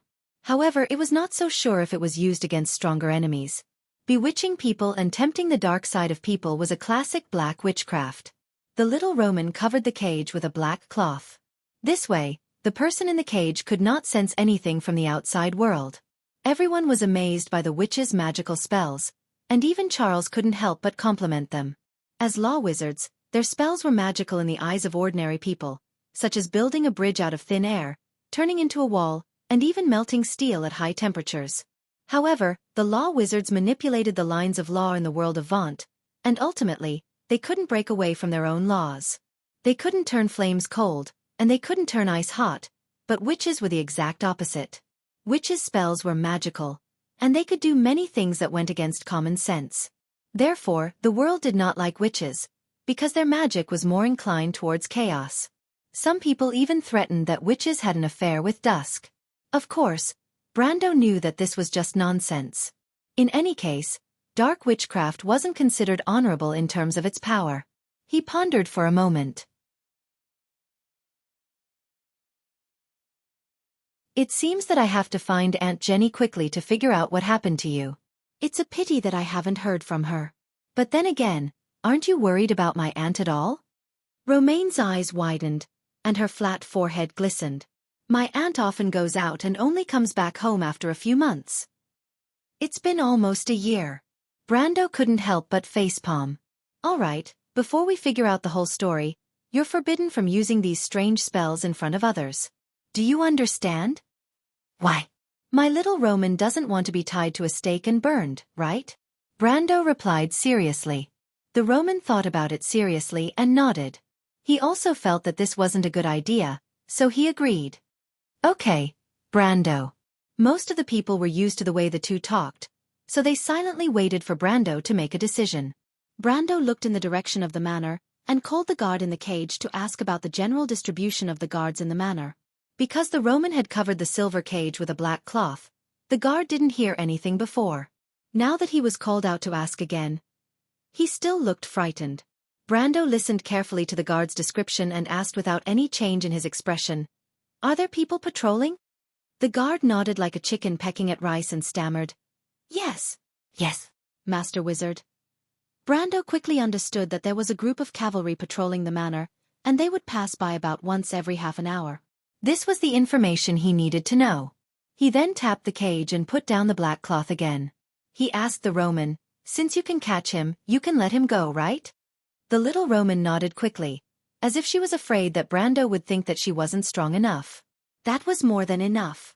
Brendel continued with a series of threats and promises, trying to intimidate the guard into not revealing anything about their encounter. You know, it is very easy for a mysterious wizard to frighten a normal person. Therefore, everyone knows that they have all kinds of methods to kill people, and even make them suffer a fate worse than death. One of the most famous methods is to cast a curse. Brando pretended to cast a curse on the guard that if he didn't listen, his body would fester and he would die. Then, he asked the little Roman to let him go. Brando didn't want to attract the attention of the hidden sentries in the manor. Although this black magic could create a reasonable illusion in everyone's mind for a short period of time, some people had higher willpower, and once they broke free, they would realize that something was wrong. Moreover, the guard was already frightened to the point of having a mental breakdown. Brendel let him go, and he obediently stood at his post, afraid that the wizard would not be satisfied with him and directly turn him into a pool of pus. The next thing was simple. Brando waited for the patrolling riders to appear, and immediately asked the little Roman to use the same black magic to capture all of them. After that, he released them one by one and asked the vampire to knock them out with a karate chop. There were a total of 6 patrolling riders. Brando selected Mephistopheles, Andrique, the Night Song Tiger, the Shire, and the wild elf sister Falerne from his subordinates and had them change into the knight's battle robes. The others did not have any objections to Brando's selection. Mephistopheles, Andrique, the Night Song Tiger, and the Shire were either outstanding or experienced. However, Falerne was a little too conspicuous. God knows why Brando left the last spot for Falerne. It was purely out of habit that he wanted to bring along a lucky girl. Naturally, the others could not figure out the reason behind it. They could only look at the two of them with a slightly ambiguous gaze. Falerne thought about it and could not help but look at Brando suspiciously. However, she did not say anything and only nodded. Brando did not realize that his random decision made the others think that he had an affair with his personal secretary. Even if he did, he would not know whether to laugh or cry. This was just a small interlude. Brendel had already asked the patrolling cavalry's route, and now he led the others out of the forest as if nothing had happened. He rode on the cavalry's war horses and continued to advance along the manor. Brando looked around the manor. Although most of the manors around Ampere-Seal had a certain degree of defensive capabilities, these private manors were not fortresses. Moreover, the security around Ampere-Seal was not bad. Therefore, the outer walls of the manor were at most used to guard against ordinary thieves. The outer walls of the manor were only about 2 to 3 meters high. In the eyes of those with some strength, it was not much different from nothing. Inside was the courtyard, and the main building was at the southern end behind layers of treetops. The 6 of them circled around the manor, and then approached the back door of the manor according to the predetermined route. The back door of the manor was between 2 tall pine trees. However, at this time, the Shire came close to Brando and whispered, "There's a warning spell." Brando thought to himself. The Shire, who was not good at moving around in armor, joined the team for this reason. They were now covered by Andrique's disguise spell, but there were many truth-type spells in the Amber Sword that could see through their disguise. However, as a law-defying wizard, Seal was the type of person who was best at dealing with spells and dissolving spells. Brando did not believe that Count Yenbao had wizards who were better than the Shire. He knew that in the whole of Erewhon, the Shire was probably second only to Fleetwood and Tullman. Even if the Black Tower wizards in Karsuk were included, the Shire could still be ranked in the top 5. "Can you deal with it?" But he still tilted his head and asked. The Shire nodded. The opponent's spellcaster seems to be only a mid-silver. I'm sure I can deal with this spell without leaving any traces, my lord. Don't remove it, it's too conspicuous. Brando looked forward and replied. Of course I understand. That was enough. The group slowly approached the back door. The Shire moved his finger slightly, and an almost imperceptible light blue light pierced into the manor. Over the entire manor, the hexagonal grid of light flashed imperceptibly, and then quickly dimmed. All of this happened so fast that it was impossible for ordinary people to see it with their naked eyes. As for the wizards, who judged the existence of spells in the surrounding space based on the magical fluctuations, the Shire had already suppressed the fluctuations to the minimum. Naturally, the wizards in the manor could not detect what happened in a short period of time. After retracting his hand, the Shire immediately told the others through telepathy that the spell net around the door and the surrounding area had been temporarily suppressed for 10 minutes. This was more than enough for Brando. The group quietly passed through the back door. There were 3 guards at the back door. However, in the eyes of these guards, there was nothing unusual about the patrolling knights. They were still the same old faces that they were familiar with. Brendel even greeted one of the guards. He had done this sort of thing more than once in the game and was very experienced. He had already asked for the details beforehand, including the secret signal and the characteristics of the guards. He did not miss out on any of them. After passing through the back door, they entered the courtyard of the manor. However, Brando knew that they could not act rashly for now. They slowly walked along the small path in the manor, and their first destination was the stable. To be continued. If you like this work, you are welcome to come to Chidian. Come to vote for me. Your support is my biggest motivation.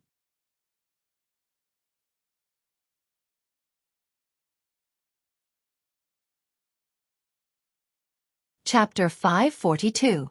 Byrne had worked in the Hoarfrost Manor for 16 years, and he knew that he was a guard hired by the owner of the manor.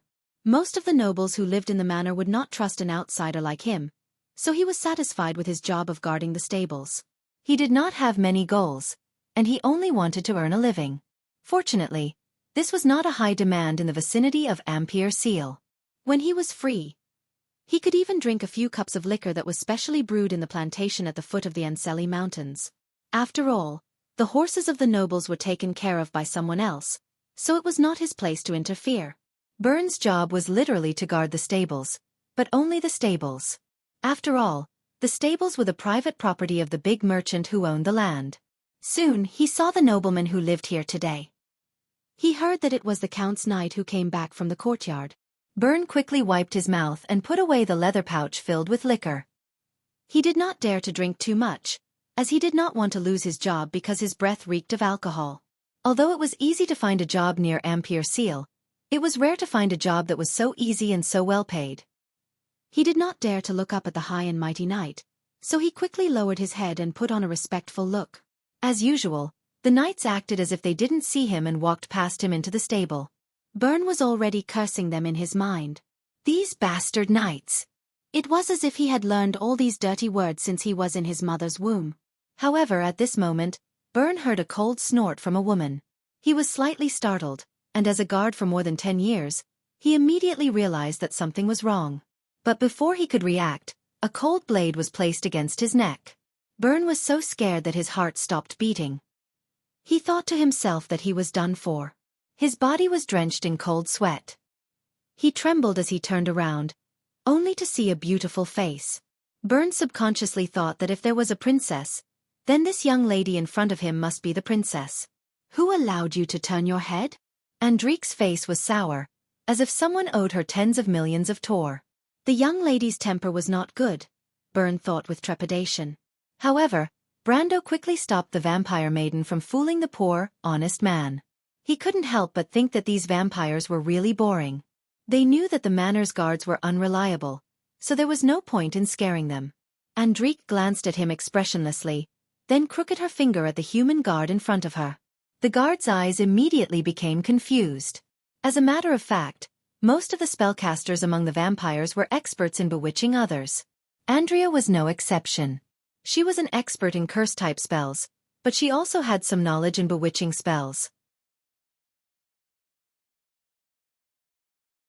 Controlling a guard who was not even iron rank was a piece of cake for her.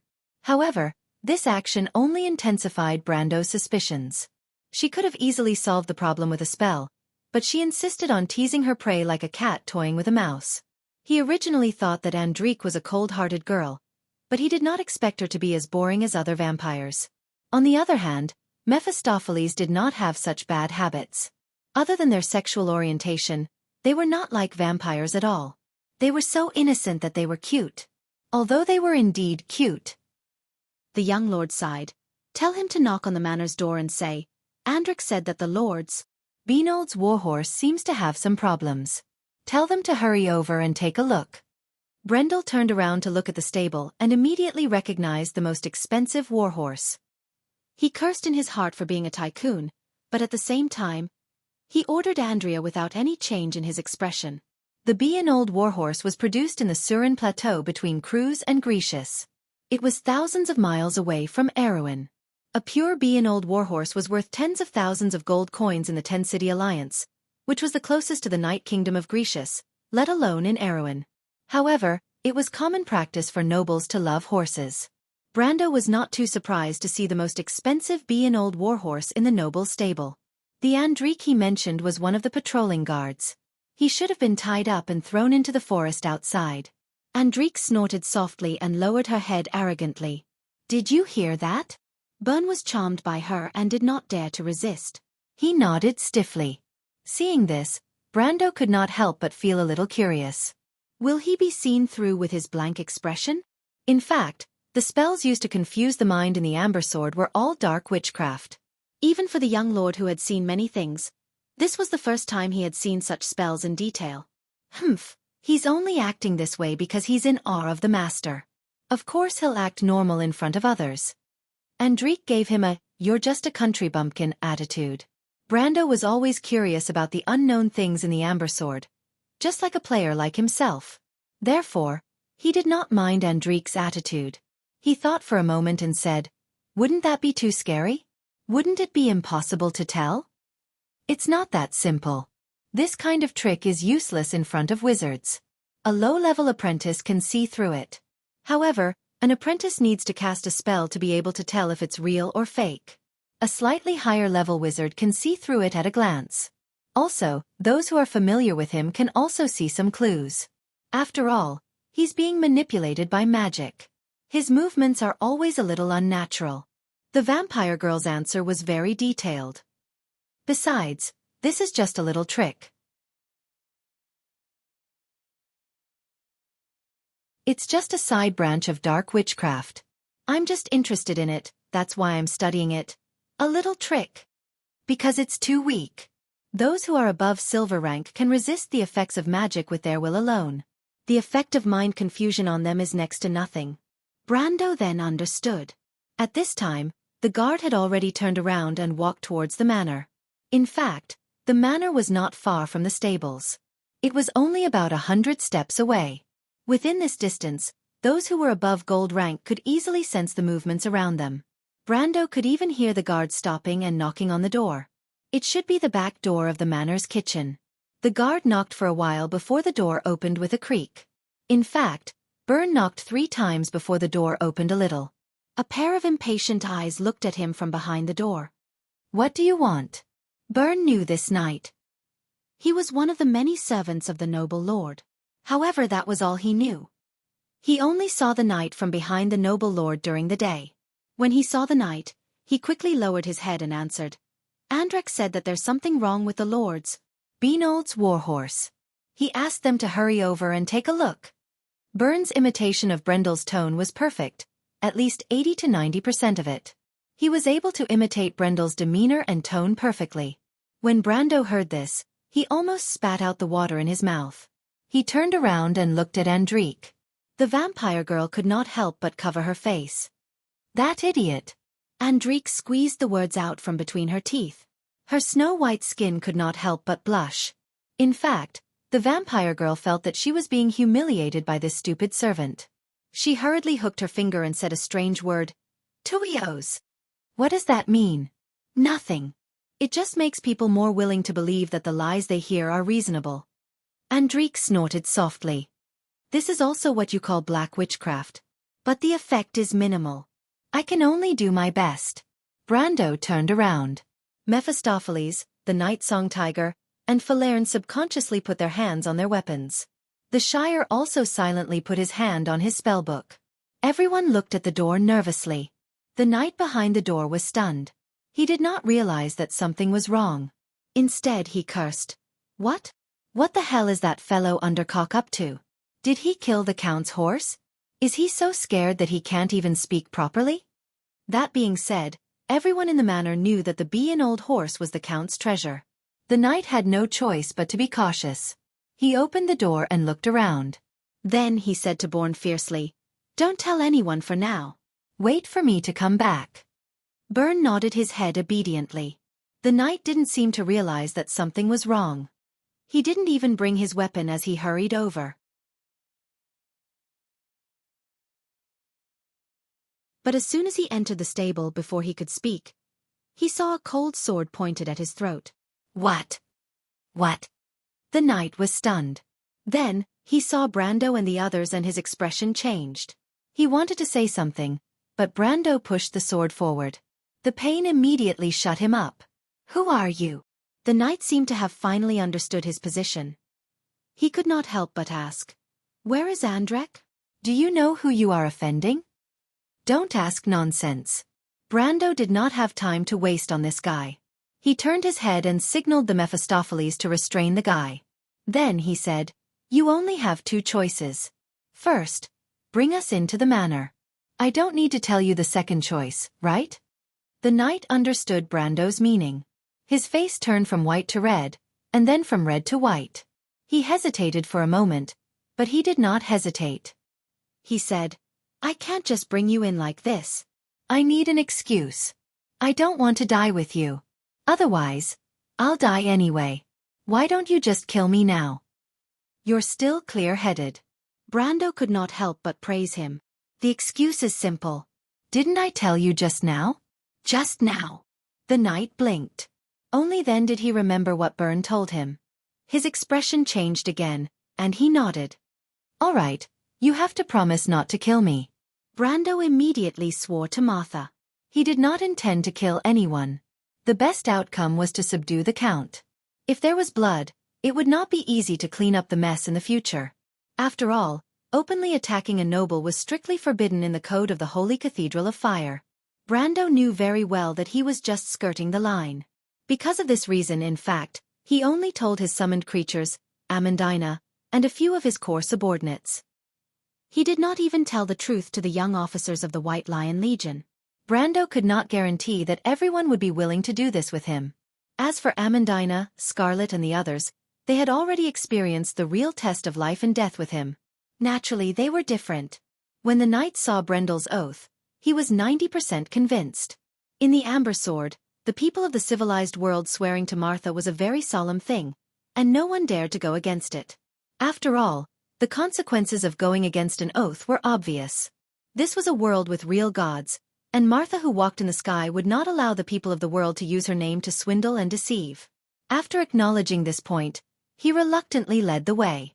Brando was not afraid of any tricks. First of all, Andrique used black magic to manipulate people and could see if they were lying. Second of all, Mephistopheles followed beside him. On the surface, it seemed like nothing was wrong, but in reality, the vampire's dagger was pressed against the knight's back. It was too easy for a gold ranker to spy on a silver ranker.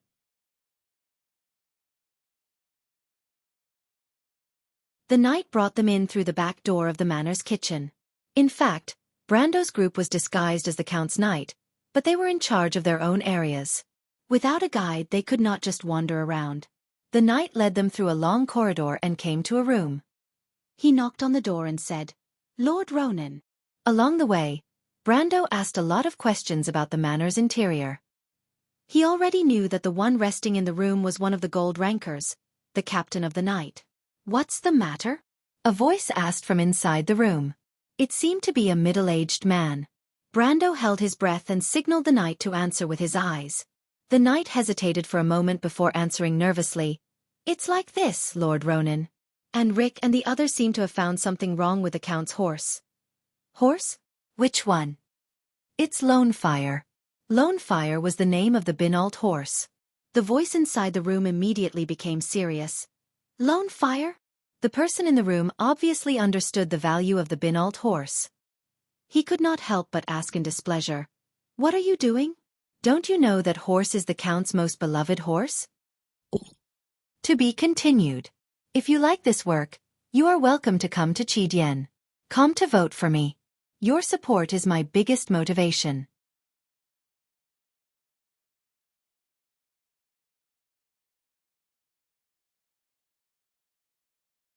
Chapter 543. The displeased tone of the person in the room made the knight nervous. He turned to look at Brando. "Tell him that it's because of the stable's gatekeeper. They changed the black beans to normal fodder without permission." Brando remained calm and simply mouthed the words to the other party. He knew that the pure-blooded Pinot horses were extremely delicate. Their materials were all specially made, and the beans in the fodder had to be black beans that were a specialty of the Surin Plateau. Otherwise there would be problems. The knight hurriedly repeated his answer. This time the people in the room believed him. In fact, he didn't suspect anything. After all, this was Ampere Seal. He really couldn't think of anyone who would dare to cause trouble under the nose of the Holy Cathedral.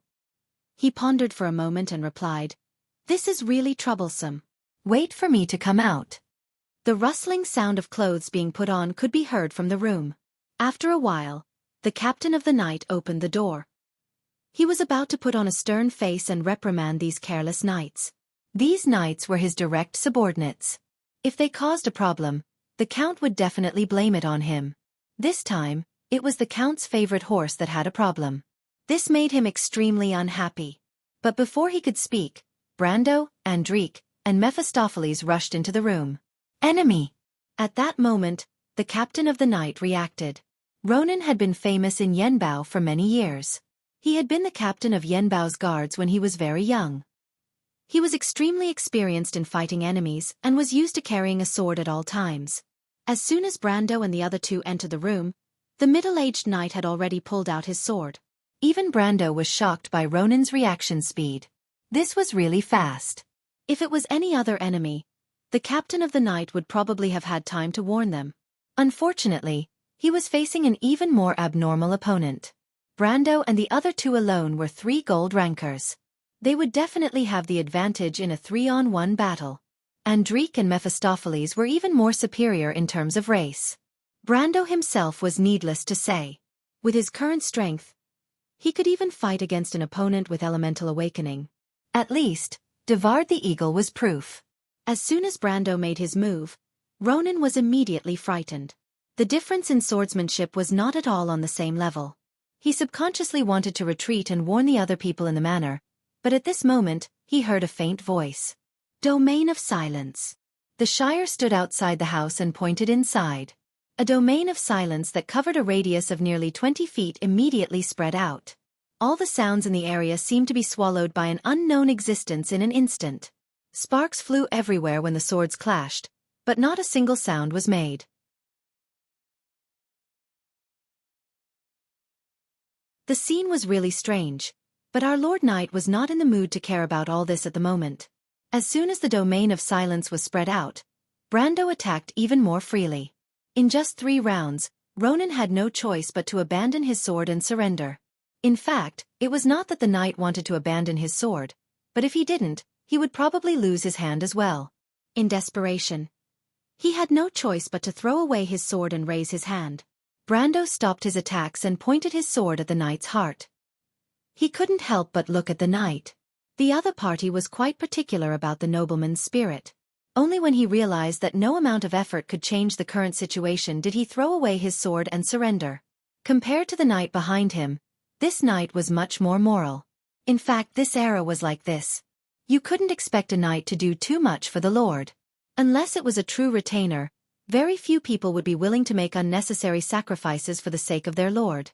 The current situation was exactly the same as when the nobles of Fortress Reeden fled. Brando didn't feel surprised at all. "Who are you?" Ronan raised his hand, but his eyes were still sharp as he stared at Brando and the others. He mouthed the question. "None of your business."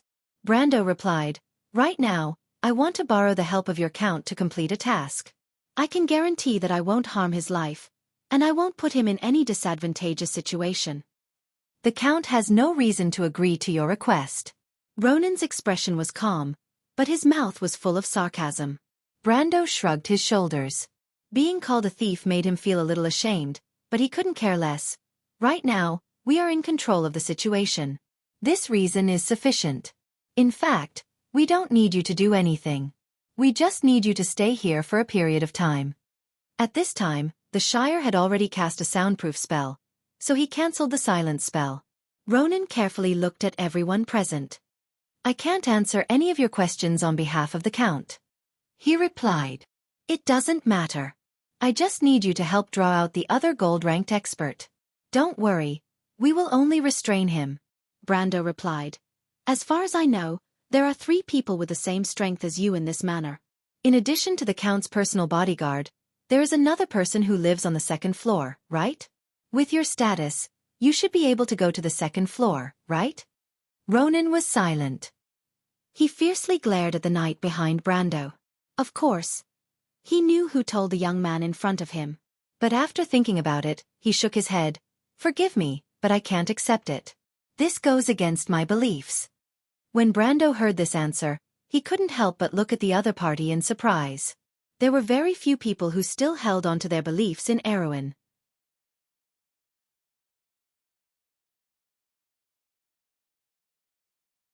Before meeting Coden, Brando thought that there were only people like himself, the princess, and the Valkyrie. He shrugged his shoulders and withdrew his sword. He nodded to the other party. Very well, I respect your choice. Ronan was slightly startled. He didn't think that these bandits who broke into the manor would be so easy to talk to. He couldn't help but frown as he stared at Brando.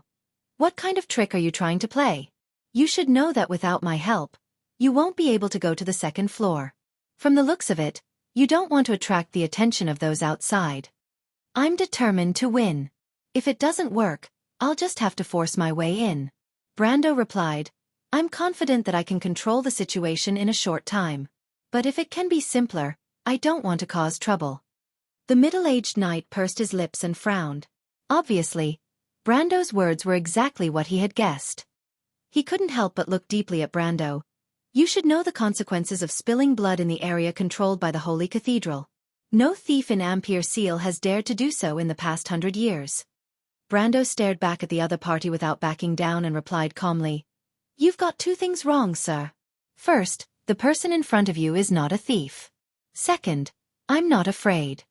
When he said this, he had already made up his mind. There were still 2 days before the meeting of the nobles. Brando knew very well how history had led to a path with no future. He would not allow history to repeat itself. In the Amber Sword, he had seen Her Highness the Princess and the Valkyrie. He had fought side by side with many people, but this time, he was going to fight alone. Ronan saw the burning determination in Brando's eyes and couldn't help but choke. He didn't know where these people came from, but they didn't look like ordinary bandits. He shook his head in his heart. How could they be bandits? Which bandits would dare to attack in Ampere Seal? He sighed. You're not from the Lecken family? The Lecken family? Brando felt like he had heard of this noble family before, but it didn't matter. He was sure that it wasn't some big family like Erewhon or Cruz. Since when did Count Yenbao have a grudge with this small family? And they seemed to be very nervous. Brando's thoughts turned quickly. He suddenly thought that Count Yenbao's unusual intervention in the meeting of the nobles in Ampere Seal might have something to do with this matter. But this had nothing to do with his purpose, so he quickly shook his head. Of course not. You're from the evil cult? Ronan's brows relaxed a little, but he still frowned deeply. He suddenly thought of the rumors of the evil cult controlling the nobles and couldn't help but ask. However, as soon as he said this, the knight behind Brando suddenly changed his expression. In Wonde, only one kind of people dared to ignore Martha's oath, and that was the evil cult.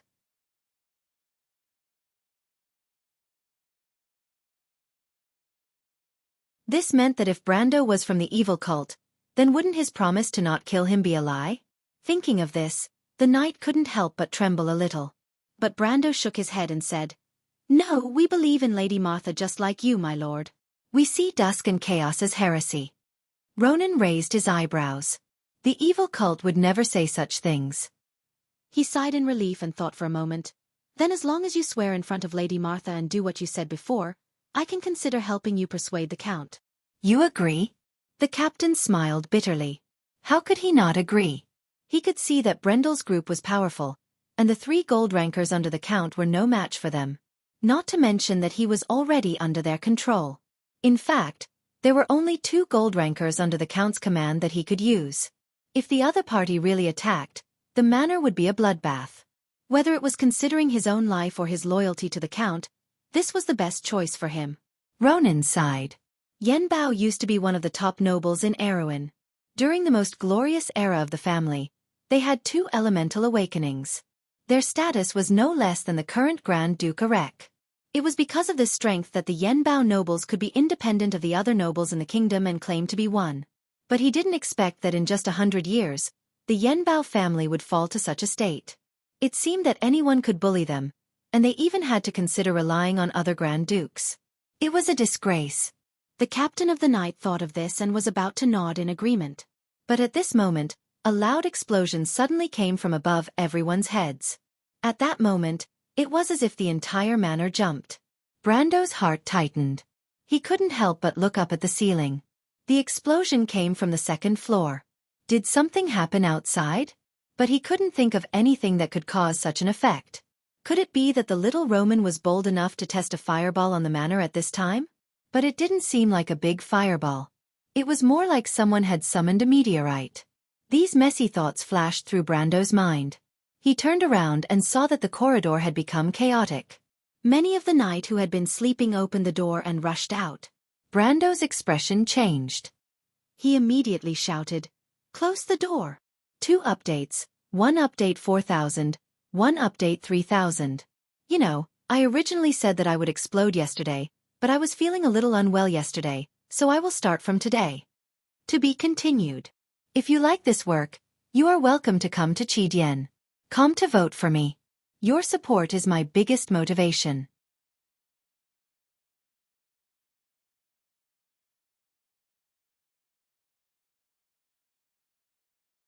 Chapter 544.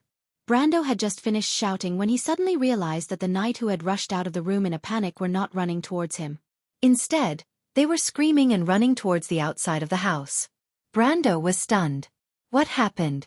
He turned around and suddenly felt that the whole manor was trembling violently. It was as if a giant beast was walking on the ceiling. The wooden planks were making unbearable creaking sounds, and dust was constantly falling down. Not good. The Knight Captain Ronan's face changed. The voice had reached the stairs in a blink of an eye. "Watch him!" Brando shouted as he rushed out of the corridor and looked towards the stairs.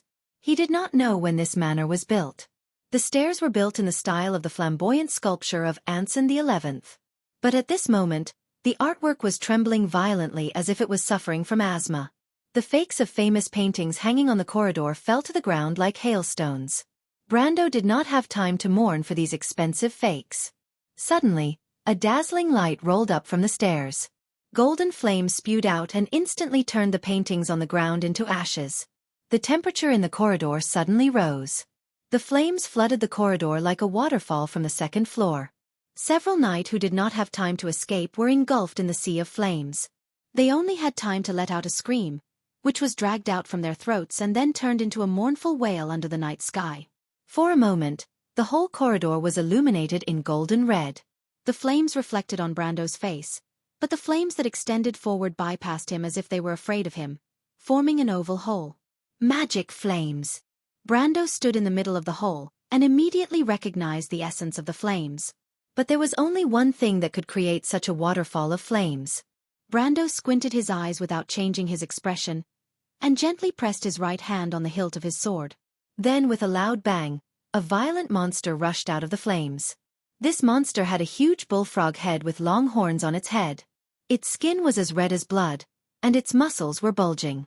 Its arms supported its body on the ground, and its small hind legs were filled with the explosive power of a frog. But the most eye-catching thing about this monster was the raging flames on its back and arms. Its eyes were spitting fire, and smoke with the pungent smell of sulfur was constantly coming out from its bloody mouth. This was a lord of the abyss, also from the scorching hell. It was an evil creature from the Sulphur River. However, compared to the low-tier demons that the Black Flame Sect's disciples controlled, this Lord of the Abyss was considered a real big guy. It had high intelligence and its strength was equivalent to the peak of Gold tier.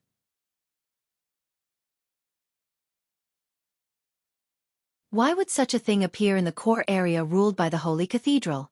Brando was extremely puzzled. But just when he noticed the demon, the monster also noticed him. It immediately let out a deafening roar and raised its flaming claws to grab Brando. The monster's flaming claws were almost the size of a round table. Brando did not dare to be careless. He quickly stepped back and dodged, and the monster's claws hit the ground with a bang. A circle of flames spread out from the monster's palm. The wooden floor on the first floor of the manor was instantly charred with red sparks. The Abyssal Lord missed its attack, so it pushed off the ground with its claws and then pounced on Brando. The Abyssal Lord from the sulfuric river was covered in flames. Its body was about 4 times the size of Brando. Its body almost filled the entire corridor. As it moved forward, the flames on both sides of its body gradually pressed against the wooden walls on both sides of the corridor. The wooden planks let out a terrifying cry and were then swallowed by the flames. It was as if they were being sucked into the world of flames behind the Abyssal Lord.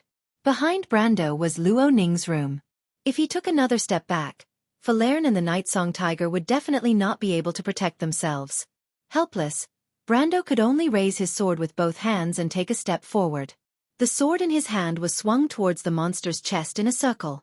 In terms of absolute strength, Brando was slightly inferior to the Abyssal Lord. But with the amplification of the power crystal, if his sword were to hit the monster, it would be enough to cause it to suffer. The chest was the Abyssal Lord's weak spot. The monster's intelligence was extremely high. When Brando swung his sword, it immediately stretched out its long claws and grabbed Brando's sword. Its movements were astonishingly fast. Brando did not even have time to retract his sword. The claws of the Abyssal Lord seemed to be made of metal. The steel sword that Brando used to conceal his identity actually let out a teeth-numbing screech when it cut through the Abyssal Lord's claws. For a moment, sparks flew everywhere. Brando's attack was stopped. He could only feel his hands going numb. The Abyssal Lord's strength was at least 100 points higher than his. Fortunately, his base strength was also over 200 points, or else he would have been sent flying. Brando could not help but take a deep breath. The approaching Abyssal Lord's scorching hot breath almost set his lungs on fire. Even though he knew that this feeling was not real, he could not help but hold his breath. This Abyssal Lord was the most troublesome enemy he had encountered after Andesha. Although Devard the Eagle was far more powerful than this cursed beast, he had actually used a trick during the duel. If Devard had gone all out from the start, it would have been difficult for him to win without using the Planeswalker system.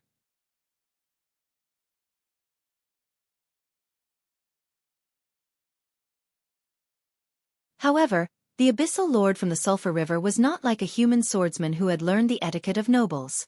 They were born to fight, and once they entered the state, they would only use 200% of their strength. At this moment, Brando felt that his eyebrows were about to burn. The thought flashed through his mind, but his body did not slow down. He threw away his sword without hesitation and raised his left hand to parry the Abyssal Lord's claws. At the same time, he lunged forward and punched with his right fist. The fool's frenzy. Get the hell out of here. Brendel roared and unleashed all his strength. His right hand seemed to have penetrated through the gap in space and landed directly on the monster's chest.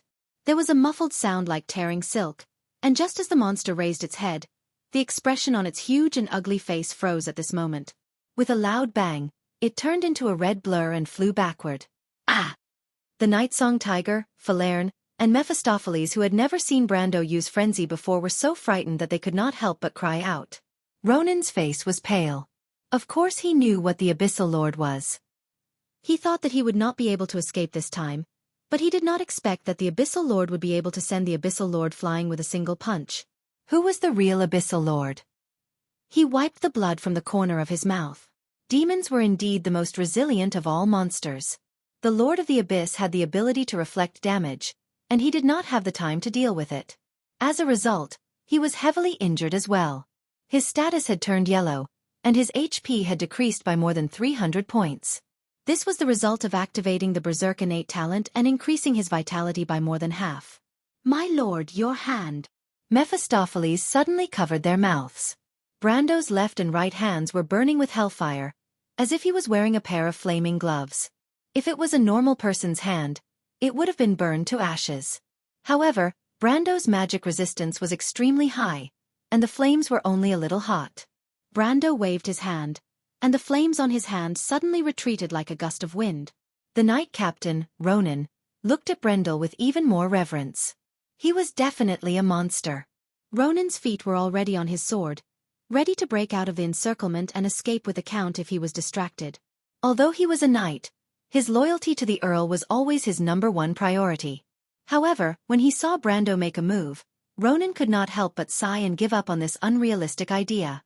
He looked at the direction of the corridor. The originally terrifying Abyssal Lord was sent flying by Brando's punch. After it crashed through the wall behind it, it was buried under the wall. Even the flames on its body had weakened a lot. A moment later, a thick smoke suddenly emitted from under the rubble.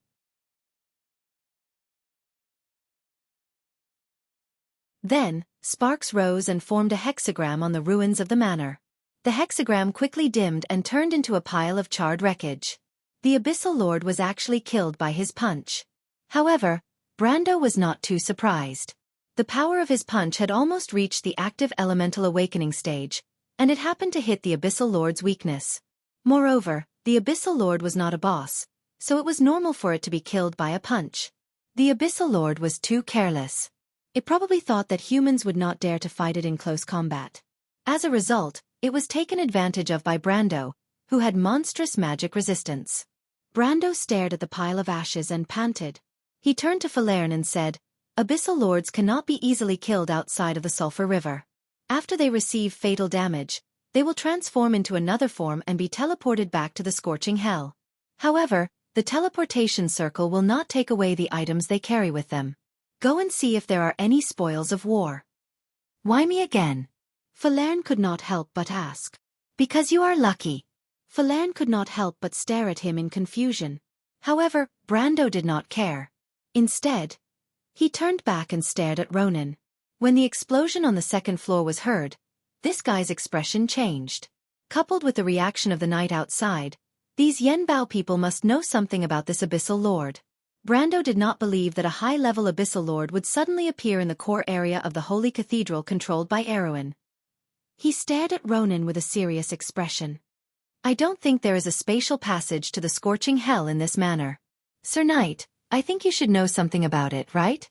Unexpectedly, Ronan, who had softened his attitude before, was unusually firm this time. He pursed his lips and shook his head without saying a word. At this moment, a series of soft footsteps suddenly sounded. Brando turned back because he heard the footsteps coming from the half-burnt and crumbling staircase. "I'm sorry, sir. I accidentally summoned this Abyssal Lord," a weak voice replied. "P.S. Chest tightness, shortness of breath, and panic for a week. The examination said that it was a respiratory infection, myocardial ischemia, and there was no improvement even after 2 days of fluid transfusion. Thinking that it was the first day of May, I still wrote a chapter. It's so uncomfortable. If you like this work, you are welcome to come to Qidien. Come to vote for me. Your support is my biggest motivation. You're tuning in to the Wisdom Diary YouTube channel. Don't forget to subscribe and join us on this journey to catch the most captivating stories.